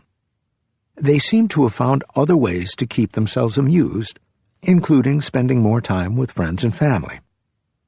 When Facebook access was restored after the experiment, those who spent a month without it were slow to return to their Facebook habit, and after several weeks were spending 23% less time on the app than they had before the experiment. Consistent with this, the estimate of how much they would need to be paid to give up Facebook for a second month was substantially lower at the end of the first month, after experiencing life without Facebook, than before. All of this seems very consistent with the view that Facebook is addictive in the sense that it is hard to imagine life without it, but when you do give it up, things are not obviously worse. However, it is interesting that after the month of abstinence, the experimental subjects still wanted to be paid to give up Facebook. They did not simply feel grateful to be rid of it. The researchers assumed this was because they actually missed it, if less than they had expected, and therefore concluded Facebook generates over $2,000 of well-being per user. How does this square with the fact that getting cut off made people happier on average? In part, of course, like all averages, it hides the fact that some people really enjoy Facebook. Moreover, it is likely that what was costly for the participants was in part being the only one among their friends who was now off Facebook, and this inconvenience probably got worse the longer one was absent. It is okay to take a sabbatical from your social connections, but checking out totally is costly. If Facebook did not exist, the problem would not be there. Where does that leave us? Not quite at a resolution. What we can say with some confidence is that Facebook is not the obvious win for all mankind as its devotees would have it, though people still value it more than they pay for it, at least in the current configuration where all their friends are on Facebook, Instagram, and/or Twitter. Could it be that if we valued these new technologies at their real value, growth would appear to be much faster? Probably not, based on the evidence at hand. What we can say with some confidence is that there is nothing in the available evidence promising a return to the kind of fast growth and measured GDP that characterized the Trente Glorieuses in Europe and the Golden Years in the United States. Solow's hunch. This should not come as a complete surprise. Remarkably, at the height of post-war growth, in 1956 Robert Solow wrote a paper suggesting growth would eventually slow down. His basic point was that as per capita GDP goes up, people save more, and therefore there is more money to invest and more capital available per worker. This makes capital less productive. If there are now 2 machines in a factory where there was only 1, the same workers will have to operate both at the same time. Of course, a single factory can hire more workers if it gets more machines, but the whole economy cannot, assuming migration remains unchanged, once its reserve of underused workers is exhausted. Therefore, the extra machines bought with the additional savings will have to be worked with fewer workers. Each new machine, and as a consequence each additional unit of capital, will contribute less and less to GDP. Growth will slow down. Furthermore, the lower productivity of capital lowers its financial return, which in turn discourages savings. So eventually people will stop saving, and growth will slow down. This logic operates in both directions. Capital-scarce economies grow faster because new investment is highly productive. Rich economies, which are in general capital abundant, tend to grow more slowly because new investment is not as productive.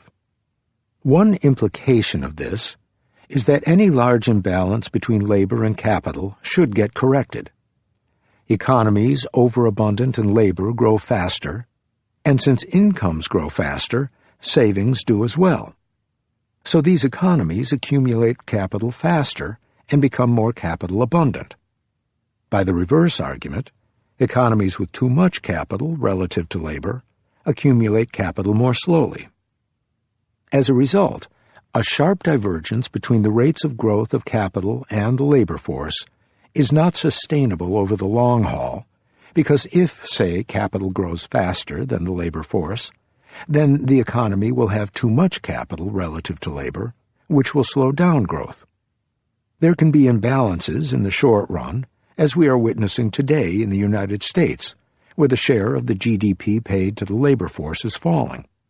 But in the long run, there is a natural tendency for economies to stay close to a balanced growth path, where labor and capital grow at roughly the same rate, and so does human capital, the part of capital embodied in the skills of the workers for very much the same reason.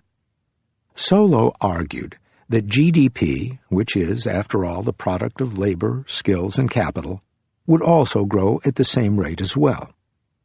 Now, the growth of the effective labor force is determined by past fertility and how much people want to work, both factors that seem to Solow to be more driven by demography than economics, and therefore more related to a country's history and culture than to the current state of its economy or economic policy. However, there is also the improvement of TFP. If one worker becomes so productive that he can do the work of two because of improvements in technology, then the effective labor force would have doubled. Solow assumed such transformations were also unrelated to contemporary economics and policies of the country, in effect placing the growth rate of the effective labor force outside the realm of economics. This is why he called it the natural rate of growth. And, from his theory, we know that GDP must also grow at the same rate as the effective labor force in the long run, that is, at the natural rate. A number of implications follow from Solow's theory. First, growth is likely to slow down after a phase of fast growth that follows a dramatic transformation, once the economy is back on the balanced growth path. This is clearly consistent with what happened to Europe after 1973. After the wartime destructions, capital was scarce and Europe had a lot of catching up to do. By 1973, the era of catch-up growth was over. In the United States, the kind of investment-driven growth Solow had in mind clearly slowed down after the war, but conveniently its place was taken by rapid TFP growth until 1973. Since then, as we already discussed, there has been a slowing trend even in the United States. Interest rates have been falling throughout the West, reflecting, it seems, an abundance of capital exactly as in the Solow model. Convergence? The second implication of Solow's theory, and perhaps the most striking, is what economists call convergence. Countries scarce in capital and relatively abundant in labor, like most poor countries, will grow faster because they have not yet reached their balanced growth path. They can still grow by improving the balance between their labor and capital. As a result, we would expect the difference in GDP per worker across countries to be reduced over time. All else being the same, poorer countries will catch up with their richer counterparts. Solow himself was careful to stop well short of promising this. If a country has a lot of labor and very little capital, which is how many poor countries start out, then only a fraction of the labor force will be employable at a wage sufficient to ensure their subsistence. There may be nothing for the others to do, and as a result the country will not benefit much from its labor abundance. Convergence, if it happens at all, may be very slow. Notwithstanding Solow's warnings, this vision of an orderly transition from dire poverty to relative wealth, as the countries catch up and then go on to the nirvana of balanced growth, combined with the promise of global convergence in living standards, provided such a comforting narrative for progress under capitalism that it took some 30 years before economists started noticing the model did not fit reality all that well. To start with, it is not true that poor countries as a rule grow faster than richer ones. The correlation between GDP per capita in 1960 and subsequent growth is very close to zero. How does this square with the fact that after the war, Western Europe caught up with the United States? Solow had a possible answer. What his model actually says is that countries that are otherwise identical will head toward each other. This could be why Western Europe and the United States, which are very similar in many ways, converge toward each other. On the other hand, in Solow's world, countries that are naturally thriftier than others and invest more of their output will be richer in the long run. Moreover, for a while, before settling down to grow at the natural rate, initially poor countries that invest more will also grow faster as they converge toward this higher level of GDP per capita.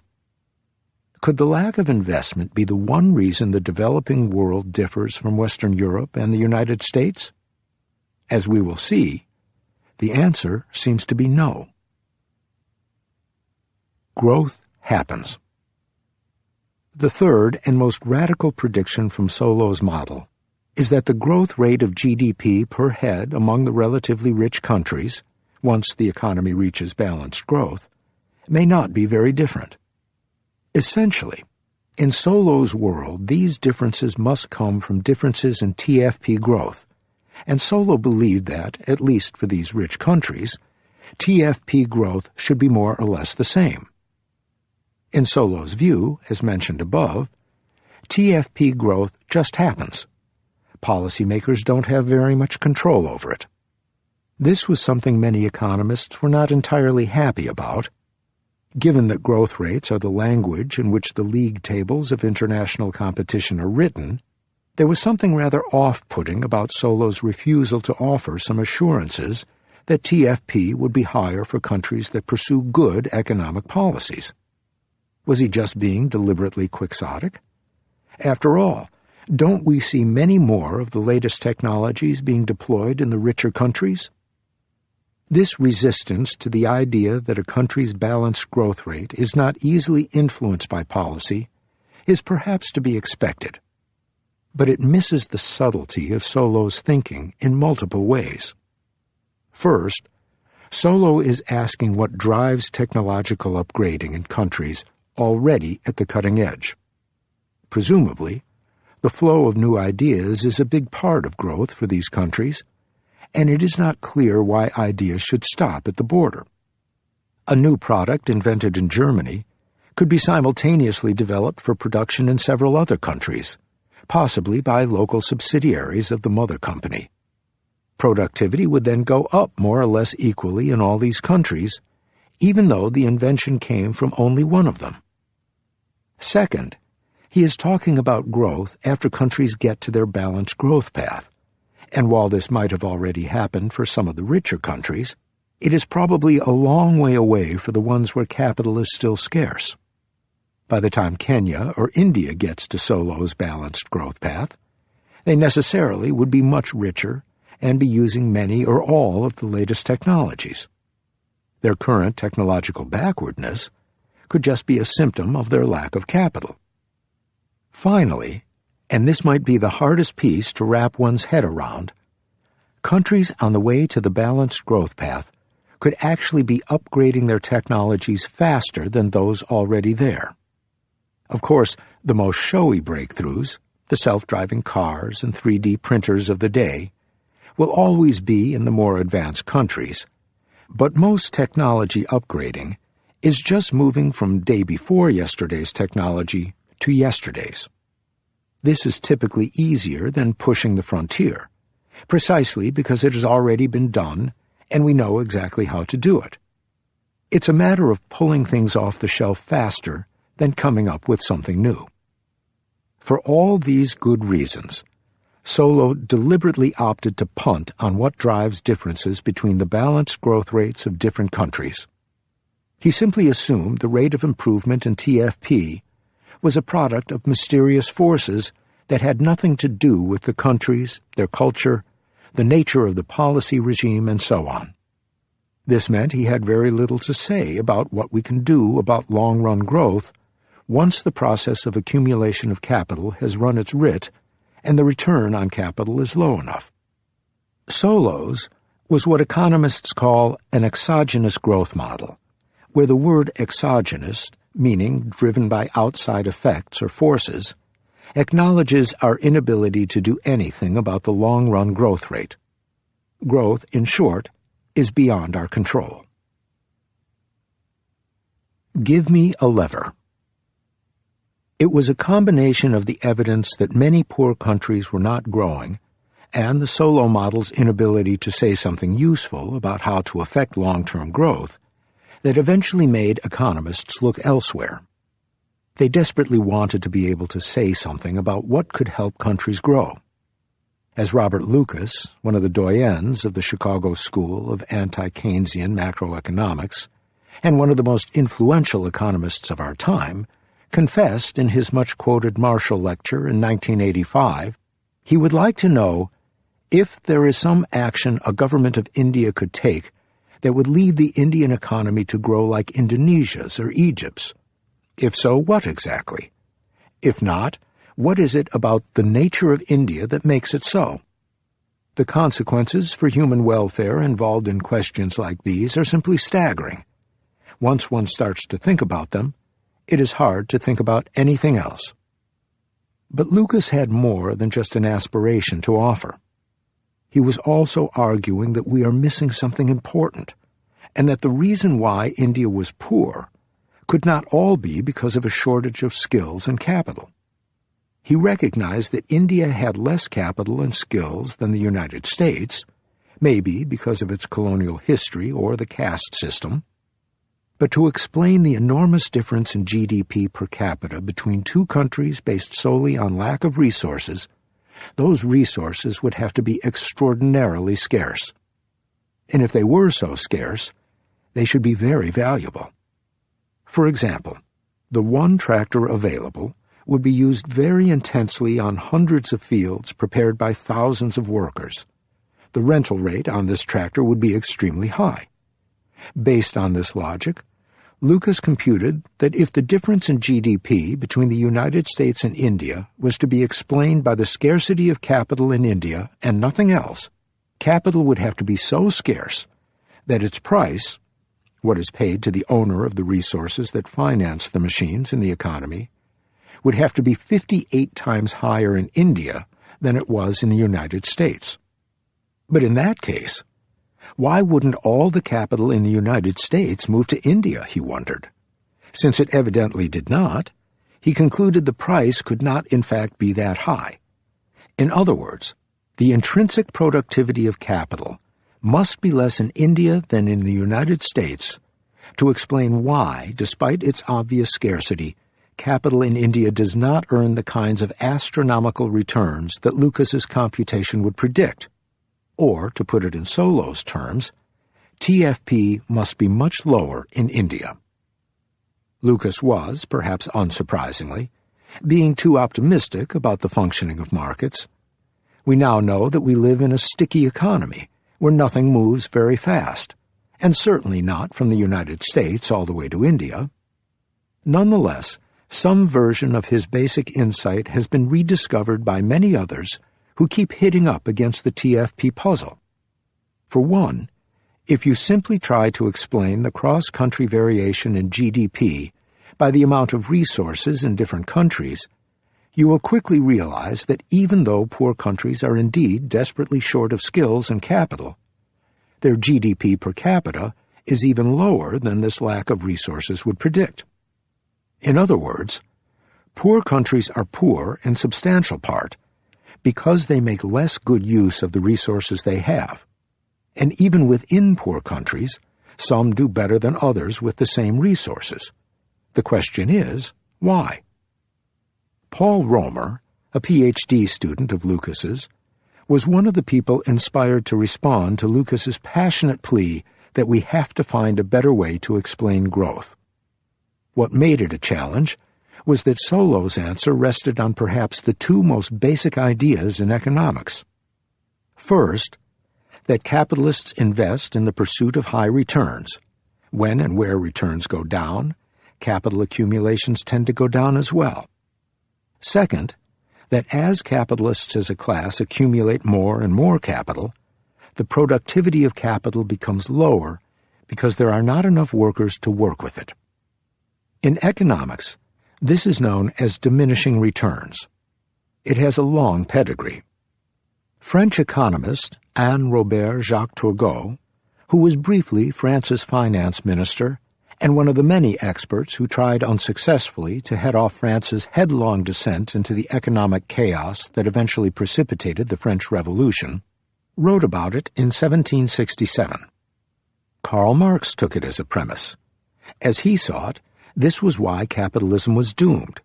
The insatiable greed of the capitalist class in the pursuit of more and more capital will drive the return on capital into the ground. In Marxist parlance, this is called the falling rate of profit, and precipitate the crisis that will eventually end capitalism. The assumption of diminishing returns makes a certain amount of intuitive sense. What is the point of acquiring new machines if there are no workers to operate them, or new engineers to program them, or salesmen to sell the products? Of course, there are also counterexamples. Amazon clearly derives a lot of its ability to cut costs from the volume of its sales. Setting up the kind of storage and delivery systems it is famous for would not make sense if there were not a constant flow of demand for everything it sells, and to finance that it needs lots of capital. Amazon, at 1/100th of its size, could not possibly make money. In fact, Amazon made little or no money until it grew very large, and then profits soared. In July 2018, Amazon's profit reached $2.5 billion. Economists of Solow's generation were aware of the possibility of increasing returns, which is how economists describe the idea that bigger is better, and the source of Amazon's present dominance. But one obvious implication of increasing returns is that the biggest firms should be the most profitable, and therefore the best situated to undercut the others and push them out of the market. Such markets are doomed to end up with monopolies. This is indeed what is happening with the online retail sector. But while we do see some industries where there are also a small number of dominant players, social networks and hardware stores are both in this category, most important markets, cars, clothes, and chocolate, for example, have many firms. It is for this reason that economists have tended to shy away from the theories that rely too heavily on increasing returns. Romer wanted to stick with the idea that a single firm was still subject to the law of diminishing returns. His insight was that all we need to undo the Solow effect is to be able to assume that, as a whole, an economy with more capital also has a more productive capital stock. This could be true even if every firm faced diminishing returns, and there was therefore no tendency for firms to become monopolistic behemoths. To explain how this might happen, Romer invited us to think of the production of new ideas in a place like Silicon Valley, though his paper was written years before Silicon Valley achieved its iconic status. Firms in Silicon Valley are very similar to the firms in Solow's world, except in one important way. They use less of what we usually think of as capital, machines, buildings, and more of what economists call human capital, essentially specialized skills of different kinds. Many Silicon Valley companies invest in clever people in the hope they will come up with some brilliant and marketable idea, and sometimes this indeed happens. The usual forces of diminishing returns are present in these companies as well.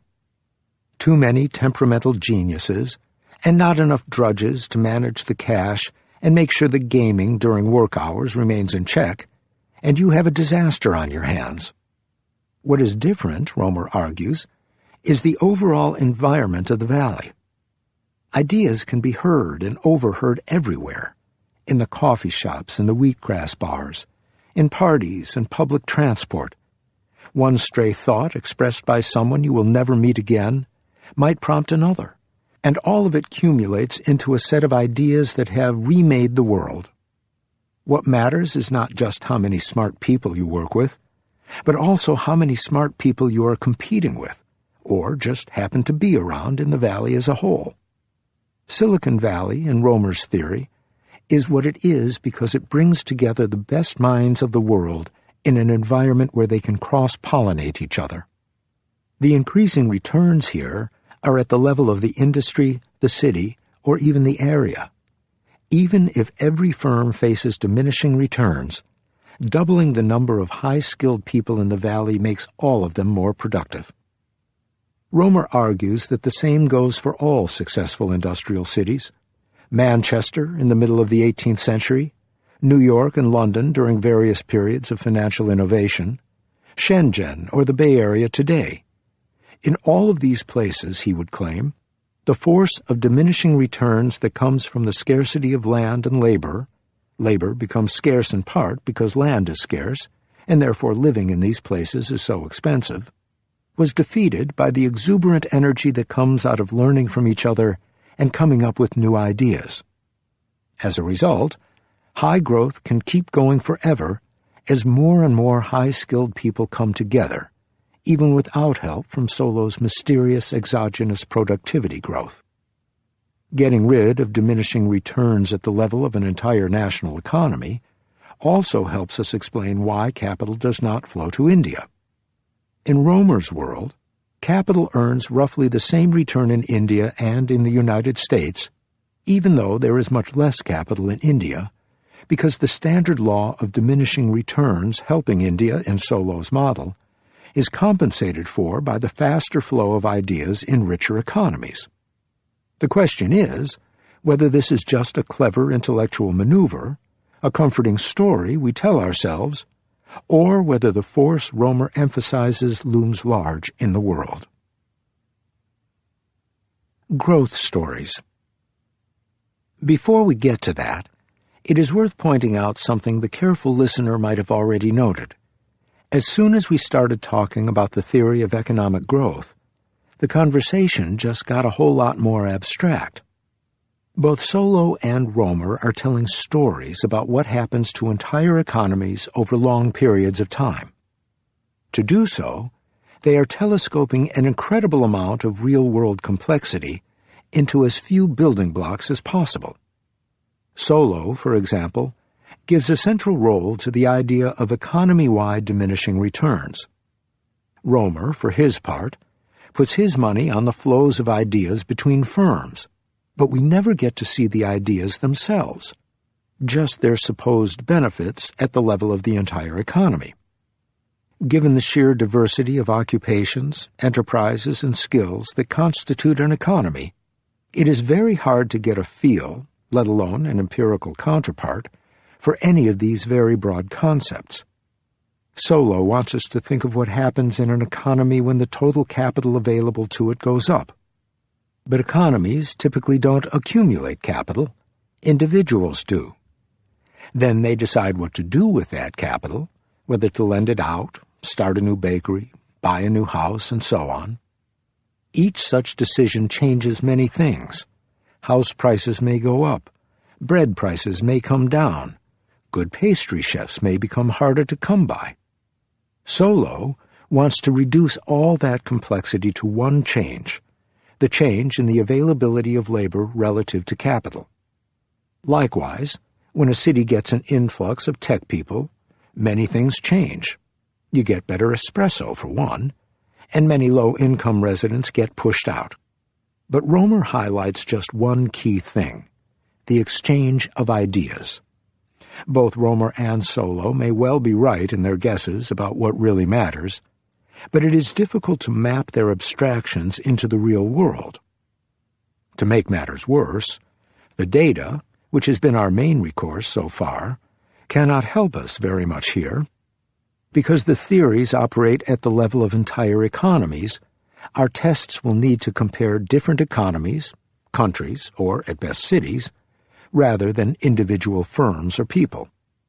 As we discussed in the chapter on trade, this is always a challenge since economies tend to be different from each other in any number of ways, making them hard to compare.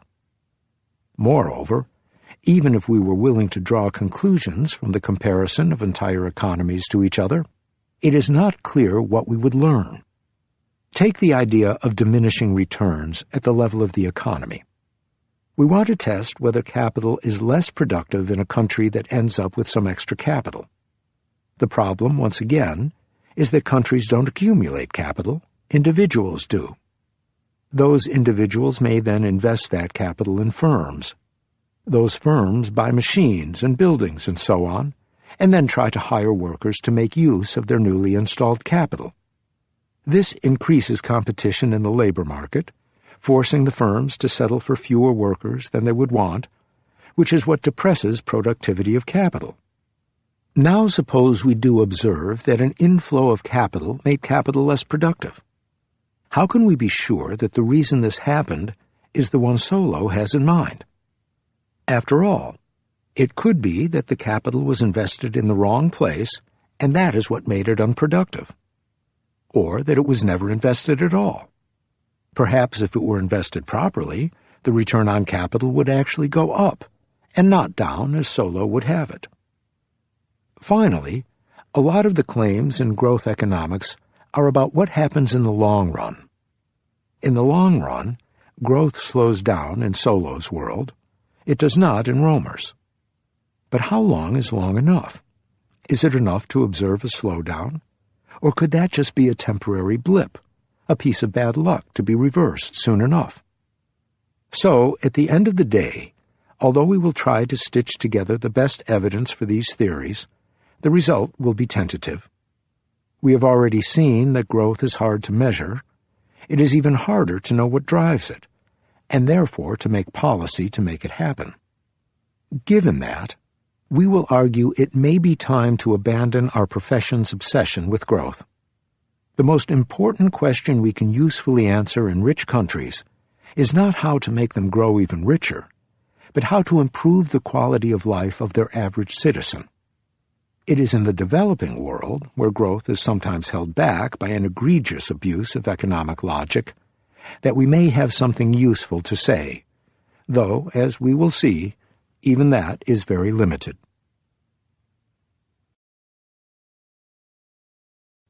The $1 Million Plant. The key ingredient of Romer's happy narrative was the spillovers, the idea that skills build on each other, and that putting skilled people together in one place makes a difference. Clearly, this is something people in Silicon Valley believe. There are many parts of California prettier than Silicon Valley, and most are cheaper. Why do companies still want to locate there? States and cities in the United States and elsewhere offer large subsidies to attract firms. In September 2017, Wisconsin gave at least $3 billion in fiscal advantages to Foxconn to have it invest $10 billion in an LCD manufacturing plant. This is $200,000 for every job they promised to create. Similarly, Panasonic received more than $100 million to move its North American headquarters to Newark, New Jersey, $125,000 per job. And Electrolux was given $180 million in tax abatements to start a new plant in Memphis, Tennessee, $150,000 per job. The most recent example of this competition was the very visible scramble to attract Amazon's second headquarters, HQ2. Amazon received 238 proposals from different locations before choosing Arlington, Virginia, and New York City. These 237 or 238 cities, depending on whether New York finally withdraws or not, clearly believe in spillovers. Apparently Amazon does too. In choosing the location for HQ2, Amazon listed a preference for, among other things, metropolitan areas with more than 1 million people, or urban or suburban locations with the potential to attract and retain strong technical talent. Amazon's theory seems to be that being in a thick market, a market where there are lots of sellers, in this case of skilled labor, is valuable, presumably because it is easier to find, retain, and replace workers. Romer's theory, you may recall, was more about informal conversations that occur when many people working on related topics are together. There is some evidence for such spillovers. We know, for example, that inventors are more likely to cite patents from other inventors in the same city, suggesting they were more likely to be aware of them. A variant of Romer's hypothesis that is less specific to Silicon Valley and its imitators is that the presence of more educated people makes everyone else more productive. It turns out, however, that the evidence that we are all becoming more productive as a result of having more educated people around us is not overwhelming. We do observe that everyone earns more in cities where there are more educated people, but this could be for a variety of reasons. Cities with more educated people may also attract more high-paying firms, high-tech firms, more profitable firms, firms that care more about the quality of work, etc., drawn in by the prospect of being able to find the right kind of workers. The problem is finding instances where the level of education in the population at large goes up significantly without other things, policies, investments, etc., changing at the same time. There is clear evidence, however, that cities as a whole can benefit from a large investment. Michael Greenstone, Rick Hornbeck, and Enrico Moretti, who is the author of The New Geography of Jobs, which argues that spillovers are the reason why cities are growing and rural areas are not, ask whether cities as a whole benefit from attracting a high-profile plant, much like Amazon's HQ2. To answer this question, their study compared the winners of bidding wars to attract companies to the first runners-up. They find that TFP of the plants already present in the winning county surged, consistent with there being large spillovers. TFP, 5 years after the plants were set up, was on average 12% higher in places that received the plant than the ones that just missed out, translating into $430 million per year more in earnings for the county. Both wages and employment went up. In many cases, we do not know how much the average state or city spent to attract the plant, but we have some examples. For instance, in the case of the BMW plant that eventually went to Greenville-Spartanburg, South Carolina, over Omaha, Nebraska, the subsidy on offer was $115 million. If they got the average 12% benefit, the investment clearly paid off handsomely. This was the argument made in New York City in support of the subsidies to Amazon, that as an investment they were well worth it. An alternative way to attract businesses to a particular location is to build infrastructure.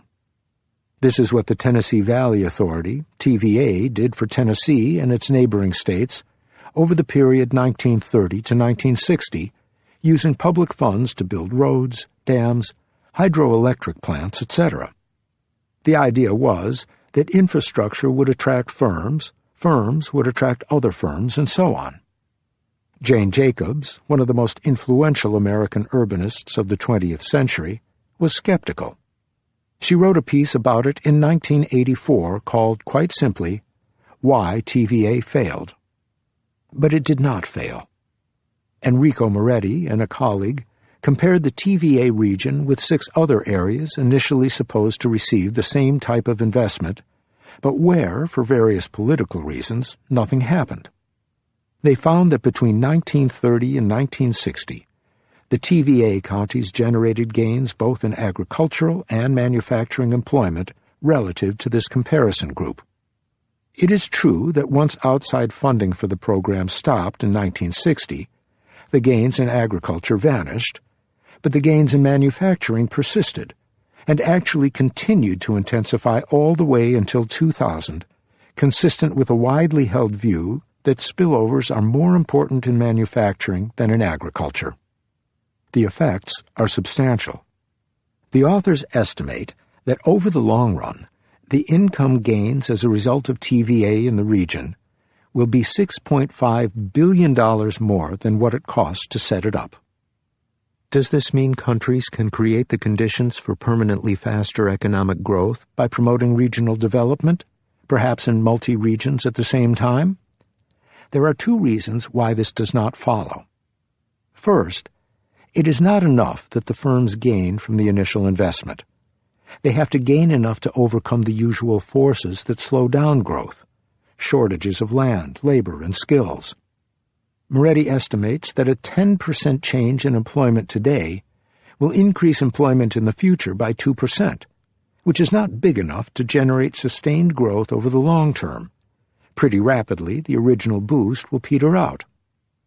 Second, growth in one region is different from national growth because it can happen in part by cannibalizing growth in the rest of the economy, drawing capital, skills, and labor away from other areas.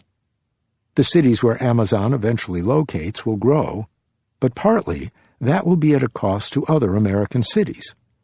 Moretti estimates that two effects might actually net out, with the result that national growth will be more or less unaffected. Moretti concludes from his reading of this entire literature that regional development is unlikely to be the lever that will help us avoid the end of growth. It is possible his assessment is slightly too pessimistic, but the note of warning is certainly valid. While it may make sense for an individual city to try to lure jobs away from another, this is unlikely to be a large win for a country as a whole, unless it is a very small country, the city-state of Singapore, for example, that can grow at the expense of others. Charter cities. It is worth emphasizing, however, that this evidence mainly comes from the United States or Europe. It could be that the developing world is quite different in this respect. Certainly, high-quality urban infrastructure is much more concentrated in a few cities in most of these countries, and a case could be made both for building more high-quality cities and for making the few existing big cities more livable in order to promote economic growth. This is a key policy focus of the World Bank. For example, a 2016 report on urbanization in India highlights messy and hidden urbanization, dominated by slums and sprawl. In essence, cities grow horizontally, by outgrowing their formal boundaries, rather than vertically through taller and better quality buildings. In total, 130 million people in South Asia, more than the population of Mexico, live in informal urban settlements. Distances are long, traffic is impossible, and the pollution levels are extraordinary. This makes it more difficult to attract talent to cities, and also limits the effectiveness of cities as places of production and exchange. Better cities could potentially generate entirely new growth opportunities for the countries, without taking any growth away from elsewhere. Romer's own focus for several years, even before his short and rocky tenure as the World Bank's chief economist, was on the cities of the Third World. It continues to be a priority of his. He wants these countries to build cities where creative people would want to come together and new ideas would be born out of the cross-pollination. Cities that would be business-friendly but also genuinely livable. Shenzhen without the pollution and the traffic. Unusually for a successful academic, he believed and cared enough in his message to set up a non-profit think tank to help in the creation of what he called charter cities. These would be giant protected enclaves. Romer wants hundreds of them around the world, each of them hosting, eventually, at least 1 million people that live by Romerian rules within nations that do not. There would be a contract by which the national government agreed that a third-party government from a developed country would enforce those rules. So far, there has been just one taker, the government of Honduras, which had plans to set up as many as 20 zones for employment and economic development, sedes. Unfortunately, though it claimed inspiration from Romer's ideas, the Honduran vision seemed closer to the banana enclaves the United Fruit Company and its competitors ran in the first part of the last century, where the company's writ was law. They deviated from the project from the get-go, when they decided not to use the oversight of a third-party government. It eventually turned out that the Honduran government was more interested in Romer's name and fame than his counsel, and when it signed a deal with an American entrepreneur with a strong taste for totally unregulated capitalism to develop the cities, Romer walked out. This story suggests charter cities are unlikely to hold the key to sustained growth in developing countries, for the very good reason that the internal political compulsions the charter is intended to hold at bay often have a way of biting back. Creative destruction. To summarize the previous sections, regional spillovers seem real, but based on the limited evidence we have, probably not powerful enough for the task of keeping growth going at the national level. Perhaps anticipating this, Romer had a second story up his sleeve.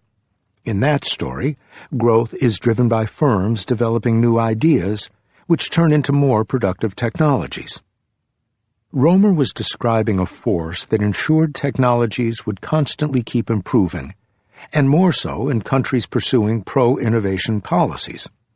Unlike Solo's world, technological progress would no longer be some mysterious force we have no control over. To build a model where there is ongoing innovation and unbridled growth, Romer needed a force to counterbalance what every scientist and engineer knows. The more things have already been invented in the past, the harder it is to find an original idea. To get there, Romer assumed that once produced, new ideas become freely available for others to build on. Knowledge spills over. The advantage of building on previous ideas is that the new inventor is standing on the shoulders of giants. The inventor just needs to tweak the previous invention, not invent something entirely novel. In this way, the growth process can continue unabated. Romer was a true optimist, as is perhaps evident from his faith that he would be able to entirely ring-fence his charter city project from the notorious politics of Honduras. The same optimism inspires his vision of the innovation process. In his world, new ideas just waft in like the smell of roses on a summer breeze. In the real world, it seems, the production of new ideas is a much more fraught affair. Many marketable ideas are produced by firms, and firms tend to be possessive of their discoveries. Pharmaceutical companies and software firms, for example, do many things, legal and sometimes not so legal, to acquire and retain control over new ideas. Industrial espionage is a major global industry today, and so is its foil, patent law. A classic paper by Philippe Aghion and Peter Howitt, published a couple of years after Romer's, argued that innovation-led growth was possible even in that much more cutthroat environment. In their world, firms innovate less out of a desire for knowledge than to make sure they get there before the competition. Nevertheless, new ideas do continue to get produced as long as patent protection does not entirely preclude building on past ideas. This shift in perspectives is not without its consequences. In Romer's world, innovation is a boon innovators offer the world. They do make some money, but what the economy gets in return is incomparably more valuable because future generations of innovators get to build on it for free. As a result, Romer, in particular, wants us to bend over backward to make the world as friendly as possible for innovators, low taxes on profits and capital gains, incubators and innovation cells, patents that protect the innovator's rights as long as possible, and so on. Aghion and Howitt have a much less romantic view of innovators. Interestingly, Aghion is the rare economist who had a chance to observe the innovative process close at hand. His mother, who was from a French-speaking Jewish family, founded the well-known designer brand Chloe when she moved to France after being forced to leave her home in Egypt in the early 1950s. The years when Chloe went from being a dressmaker to a global brand were exactly the years of Philippe's growing up. Nevertheless, inspired by Joseph Schumpeter, the Harvard economist of the mid-20th century and braggart extraordinaire, Aghion sees innovation as a process of creative destruction, in which each innovation involves both creation of the new and destruction of the old. In his world, sometimes the creative dominates, but at other times the destructive holds sway. Novelties get created not because they are useful, but because they defeat someone's existing patent. Making it more rewarding to innovate might backfire as a result. Innovators may worry that the time interval between the moment they displace the previous incumbent patent holder and the less happy moment when they lose their own patent to someone else could be frustratingly short.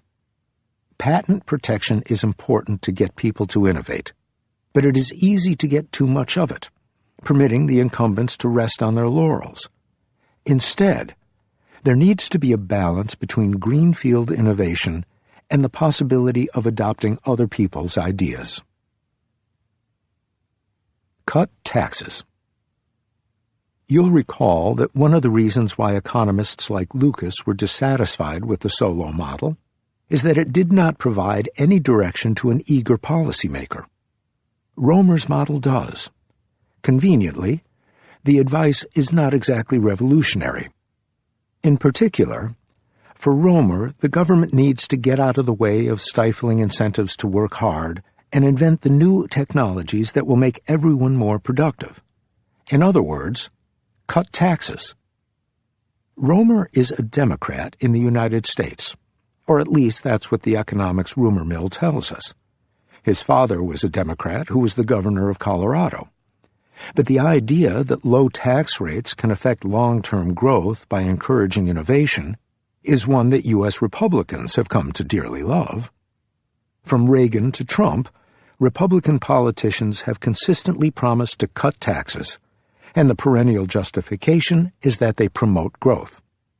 Low tax rates are necessary at the top because the likes of Bill Gates need to be given the incentive to work hard, be creative, and invent the next Microsoft to make us all more productive. It was not always like that. Top tax rates were above 77% for the period 1936 to 1964, and above 90% for about half of that period, mostly in the 1950s, under a solidly right-of-center Republican administration. The top tax rate was brought down to 70% in 1965 by a more left-wing Democratic administration, and since then it has drifted down to mid-30%. Every Republican administration has tried to cut it down further, and every Democratic administration has tried to raise it a little, though always with great trepidation. Interestingly, for the first time in over 50 years, the idea of a top marginal tax rate above 70% has gained some traction among Democrats in 2018. Yet, looking at growth rates since the 1960s, it is evident the low tax rate era ushered in by Reagan did not deliver faster growth. There was a recession in the beginning of the Reagan administration, followed by a catch-up phase when the growth rate went back to normal. Growth rates were a little higher during the Clinton years and declined afterward. Overall, if we take the long-run view, the 10-year moving average, which averages the ups and downs of the business cycle, economic growth has been relatively stable since 1974, remaining between 3 and 4% over the entire period. There is no evidence the Reagan tax cuts, or the Clinton top marginal rate increase, or the Bush tax cuts did anything to change the long-run growth rate. Of course, as the Republican Paul Ryan, former Speaker of the House of Representatives, pointed out, there is no evidence that they did not. Many other things were happening at the same time. Ryan painstakingly explained to a journalist why all of these things lined up to make tax increases look good and tax decreases look bad. I wouldn't say that correlation is causation. I would say Clinton had the tech productivity boom, which was enormous. Trade barriers were going down in the Clinton years. He had the peace dividend he was enjoying. The economy in the Bush years, by contrast, had to cope with the popping of the technology bubble, 9/11, a couple of wars, and the financial meltdown. Some of this is just the timing, not the person. Just as the Keynesians say the economy would have been worse without the stimulus that Mr. Obama signed, the flip side is true from our perspective. Paul Ryan is right about one thing. Just looking at the variations over time, it is hard to conclude whether there is any causal effect of tax rates on growth. It is indeed possible there is a true relationship, but it is obscured by the many other things that are happening. The same lack of correlation between growth rates and tax rates remains true, however, when we look at changes in taxes across countries. There is absolutely no relationship between the depth of the cut between the 1960s and 2000s in a country and the change in growth rate in that country during the same period. Within the United States, the experience of individual states is also telling. In 2012, Republican leaders in Kansas passed deep tax cuts, with the promise this would spur the economy. Nothing like that happened. Instead, the state went broke and had to cut back on its education budget. The school week was cut to 4 days, and teachers went on strike. A recent study from the University of Chicago's Booth School of Business, not a place known for its socialist tendencies, uses a clever trick to answer whether tax cuts that benefit the rich have more or less of a growth effect than tax cuts that benefit the rest of the economy. Different states have very different income distributions, and therefore tax cuts for the rich should have very different consequences in different states. Connecticut, for example, has many more rich people than Maine. Using the 31 tax reforms since the war, the study shows that tax cuts benefiting the top 10% produce no significant growth in employment and income, whereas tax cuts for the bottom 90% do.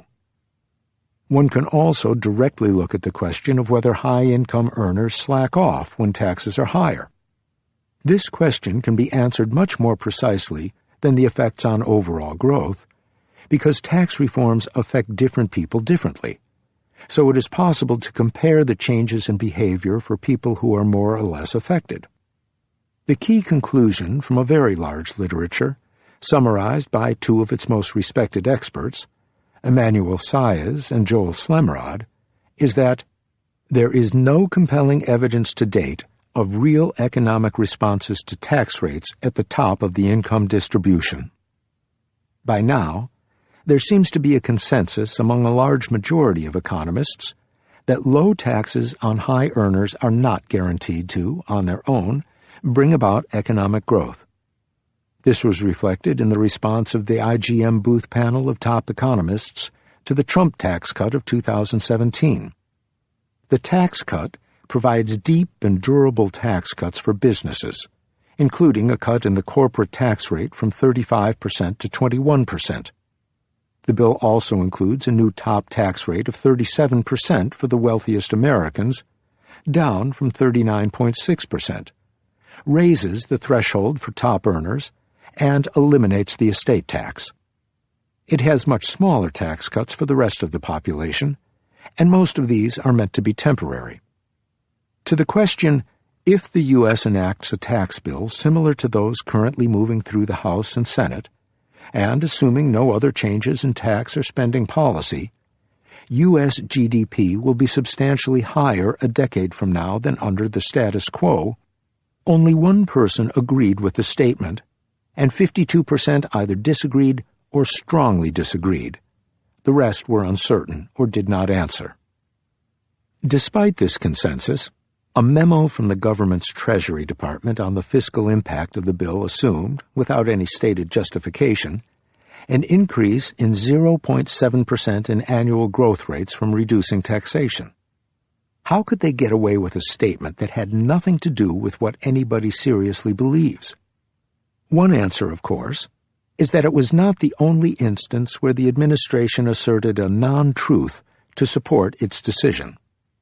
But we suspect that part of the reason the public so easily bought into the idea that tax cuts for the wealthy led to economic growth is that they have heard this particular message for so many years from so many prominent economists of a previous era.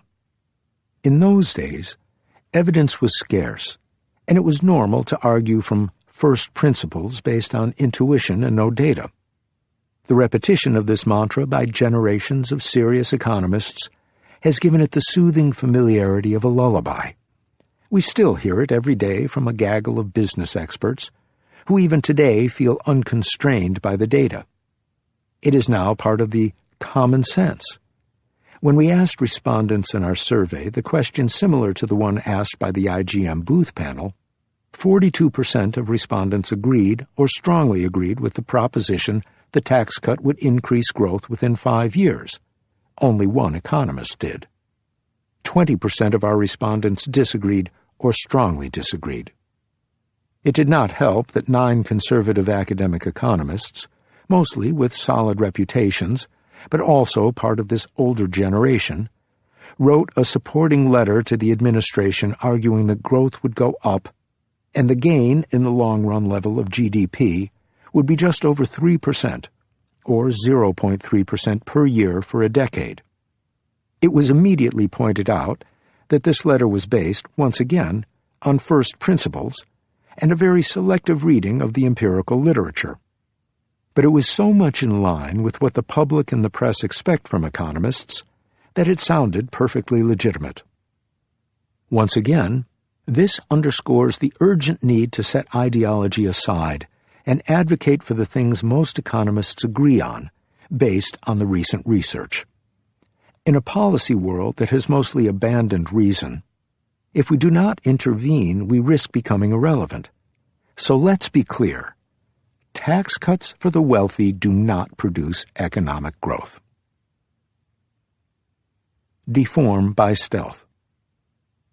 While the tax changes at least are happening in the public eye, there is another very major transformation in the U.S. economy that could have a direct bearing on growth: the increasing concentration of economic activity.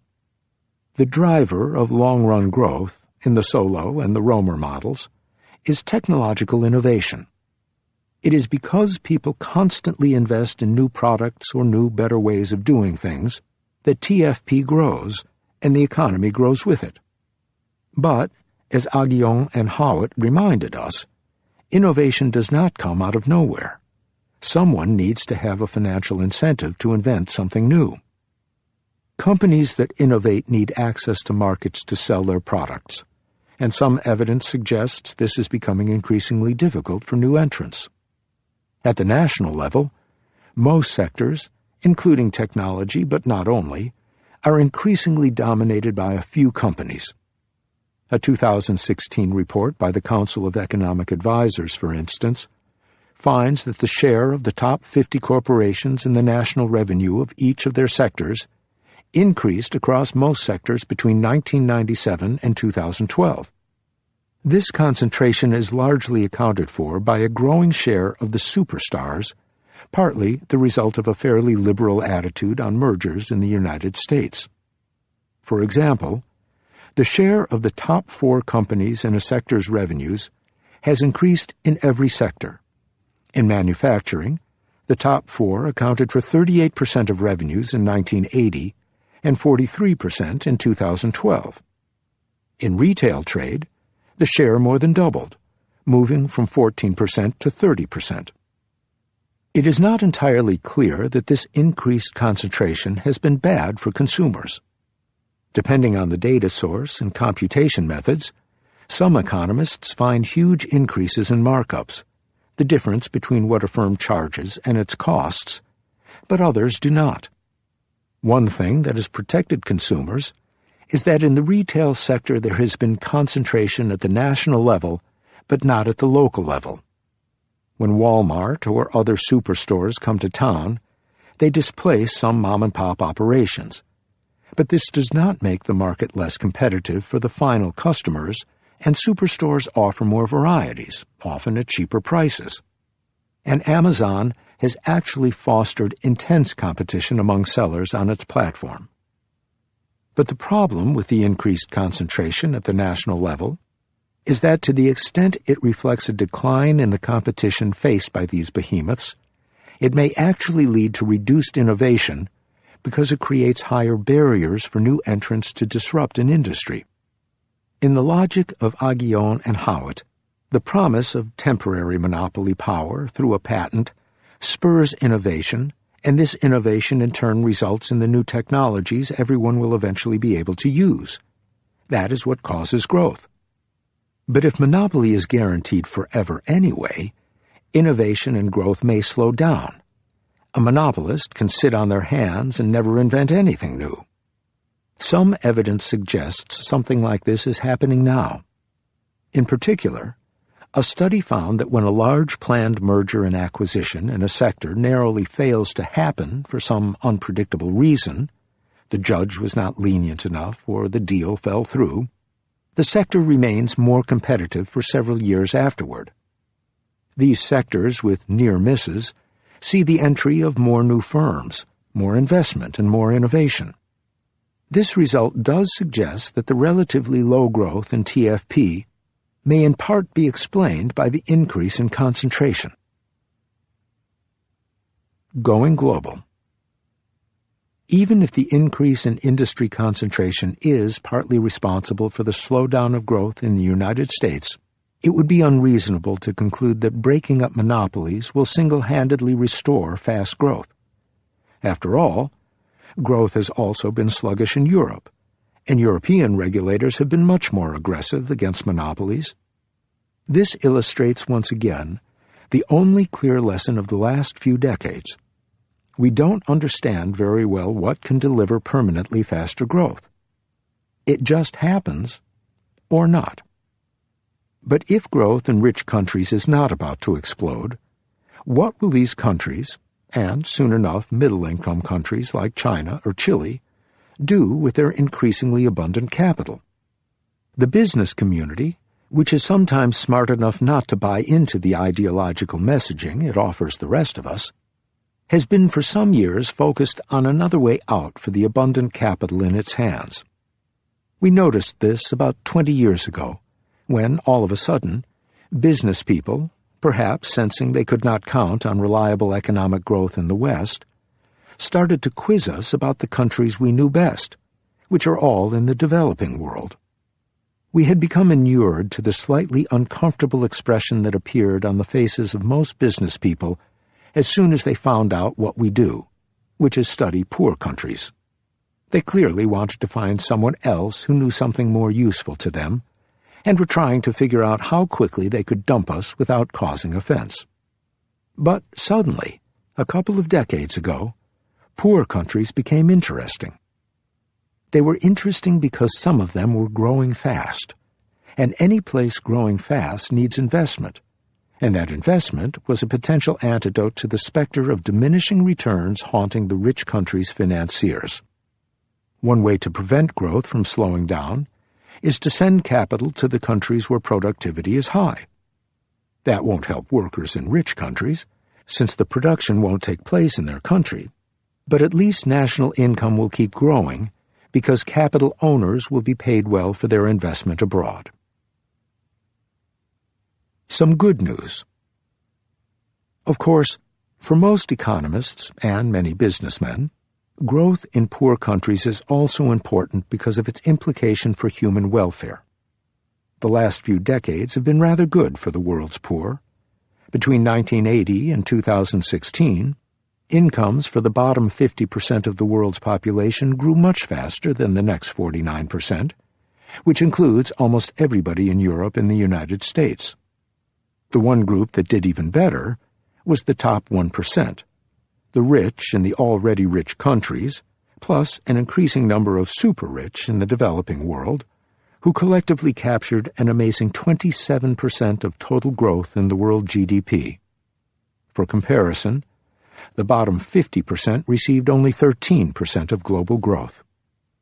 Nevertheless, perhaps fooled by the fact that they only see the rich getting richer, 19 out of 20 Americans think world poverty has increased or stayed the same over this period. In fact, absolute poverty rates, the fraction of those living under $1.90 a day at PPP, have been halved since 1990. This is undoubtedly in part due to economic growth. When people are extremely poor, it takes very little growth in their incomes to lift them up.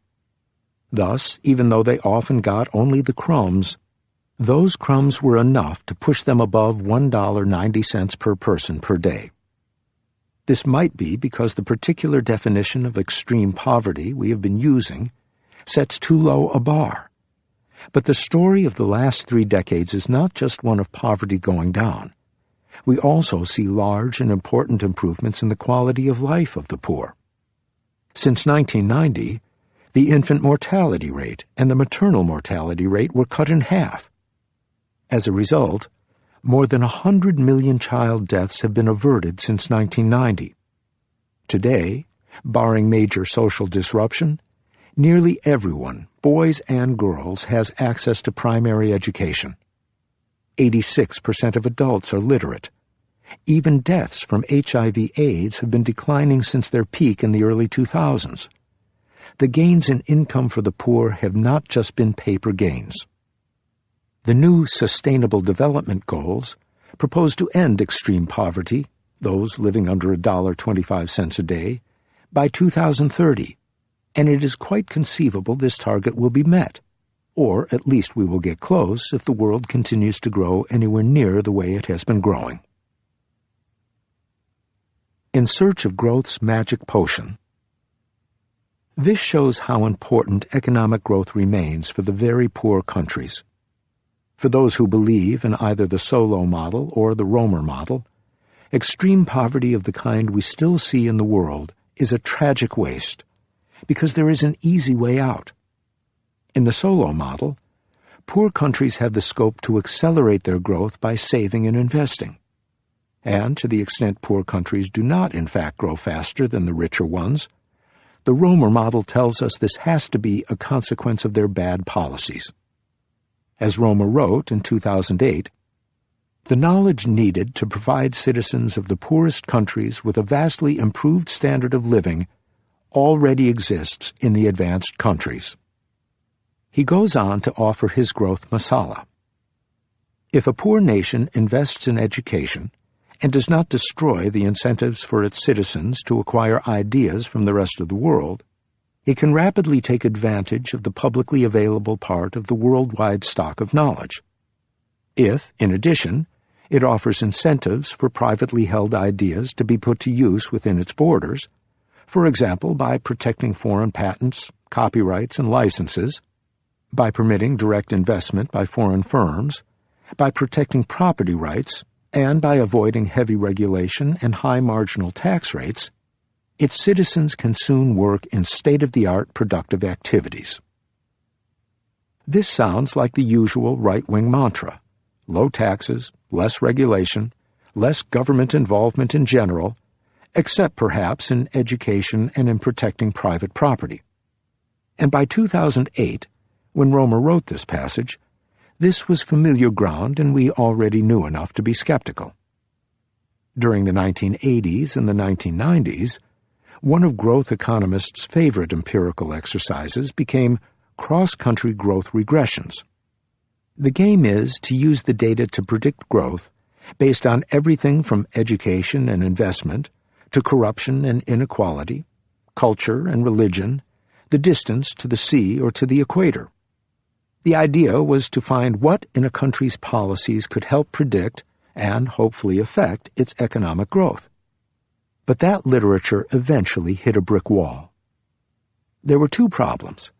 First, as Bill Easterly, a vocal skeptic of the ability of experts to give any recipe for economic growth, has convincingly shown, growth rates for the same country change drastically from decade to decade without much apparent change in anything else. In the 1960s and the 1970s, Brazil was a front-runner in the world growth tables. But starting in 1980, it essentially stopped growing for 2 decades, before resuming in the 2000s and stopping again after 2010. Lucas's poster child for a country that failed to grow, India, started to grow faster more or less exactly when Lucas wrote the famous piece we quoted earlier, where he was puzzling over why growth in India was so low. For the last 30 years, India has been one of the growth stars of the world. Growth in the countries Lucas wanted India to emulate, Indonesia and Egypt, on the other hand, tanked.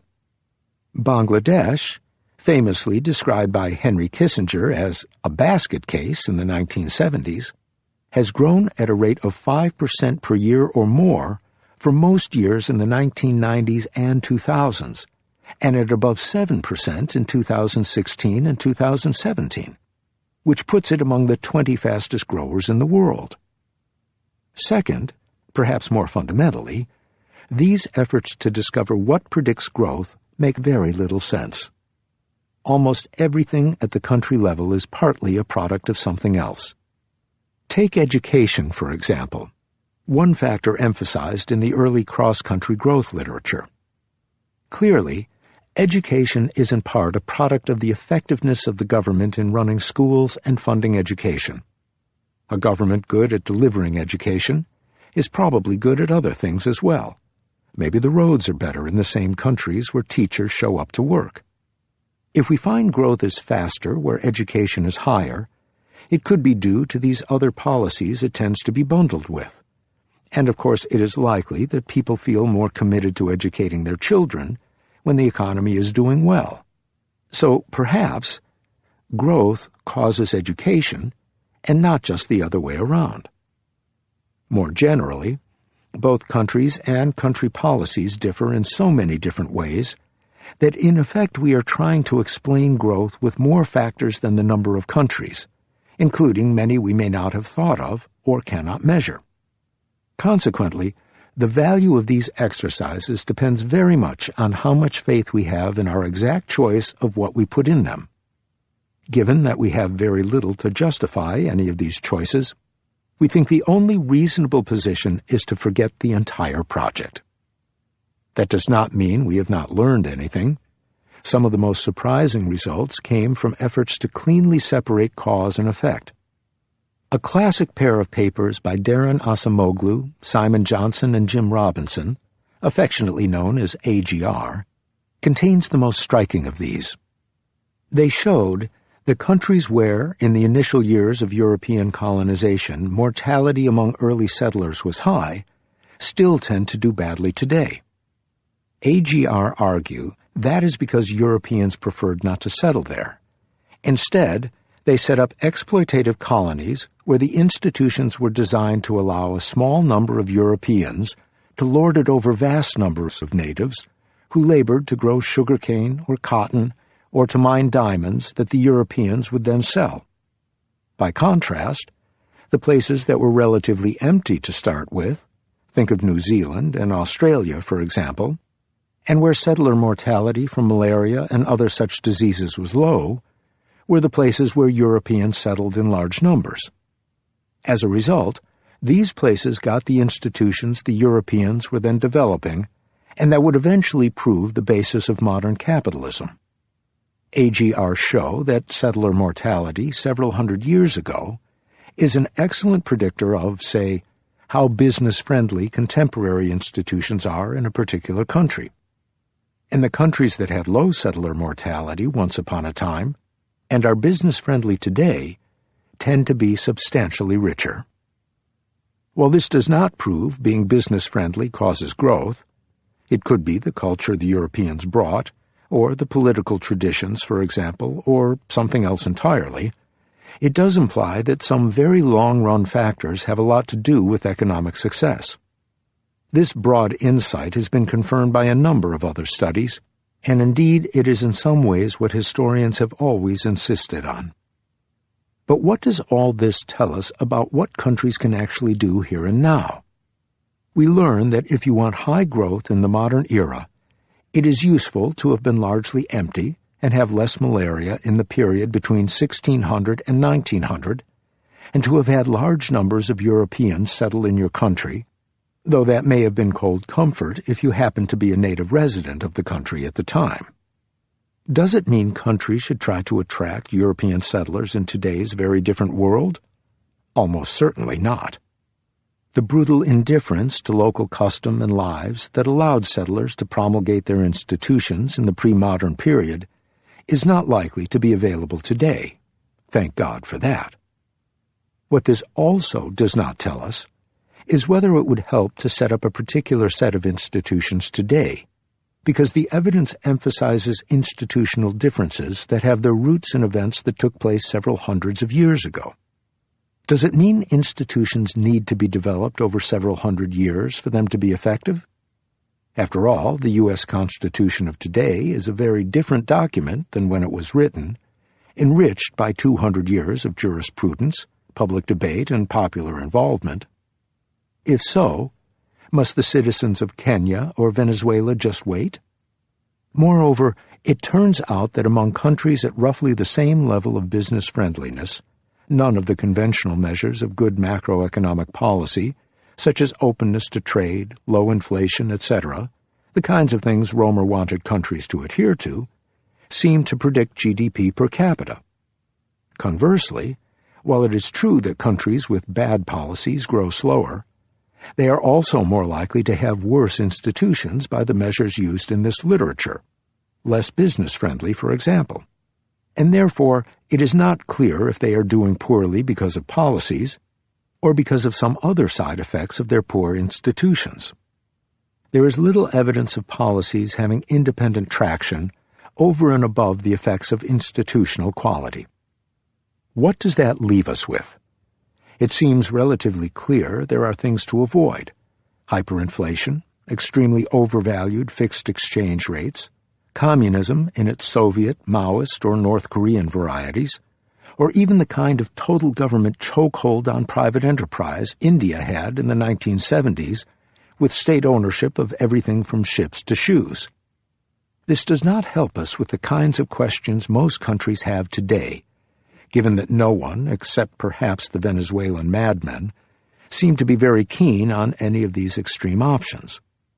What Vietnam or Myanmar want to know, for example, is whether they should aim to emulate China's economic model, given its stunning success, not whether to follow North Korea.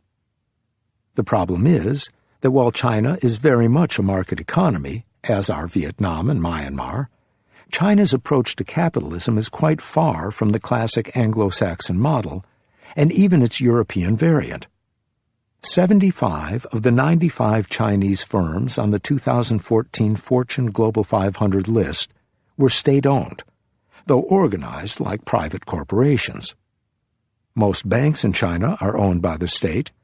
The government at both the local and the national level has played a central role in deciding how land and credit should be allocated. It also decides who gets to move where, and with them the supply of labor to various industries. The exchange rate was kept undervalued for some 25 years, at the cost of lending billions of dollars to the United States at almost zero interest rates. In agriculture, the local governments decide who gets the right to use the land, since all land belongs to the state. If this is capitalism, it is surely with very Chinese colors. Indeed, for all the excitement generated by the Chinese miracle these days, very few economists in 1980 or even 1990 predicted it. Often, at the end of one of our talks, someone rises and asks why whatever country we are talking about doesn't just emulate China. Except it is never clear what part of the Chinese experience we are supposed to emulate. Should we start with Deng's China, a dirt-poor economy with comparatively excellent education and healthcare systems, and a very flat income distribution? Or with the Cultural Revolution, a valiant attempt to wipe out all cultural advantages of the erstwhile elites and place everyone on an even playing field? Or with the Japanese invasion in the 1930s and its insult to Chinese pride? Or with 5,000 years of Chinese history? A similar puzzle arises in the cases of Japan and South Korea, where the governments initially pursued an active industrial policy, and to some extent still do, deciding what products to push for eventual export, and more generally where investment should be made. And Singapore, where everyone had to put a large part of their earnings in a central provident fund, so the state could use their savings to build a housing infrastructure. In all of these cases, the debate among economists has been whether growth happened because of particular unconventional policy choices or in spite of them. and in each case, predictably, the decision has been inconclusive. Did East Asian countries just luck out, or is there actually a lesson to be learned from their successes? Those countries were also devastated by war before they started growing fast, so a part of the fast growth might have been just the natural bounce back. Those who herald the experience of the East Asian countries to prove the virtue of one approach or the other are dreaming. There is no way to prove any such thing. The bottom line is that, much as in rich countries, we have no accepted recipe for how to make growth happen in poor countries. Even the experts seem to have accepted this. In 2006, the World Bank asked the Nobel laureate Michael Spence to lead the Commission on Growth and Development, informally known as the Growth Commission. Spence initially refused, but convinced by the enthusiasm of his would-be fellow panelists, a highly distinguished group that included Robert Solow, he finally agreed. But their report ultimately recognized that there are no general principles, and no two growth episodes seem alike. Bill Easterly, not very charitably perhaps, but quite accurately, described their conclusion. After 2 years of work by the Commission of 21 world leaders and experts, an 11-member working group, 300 academic experts, 12 workshops, 13 consultations, and a budget of $4 million, the experts' answer to the question of how to attain high growth was roughly, "We do not know, but trust experts to figure it out."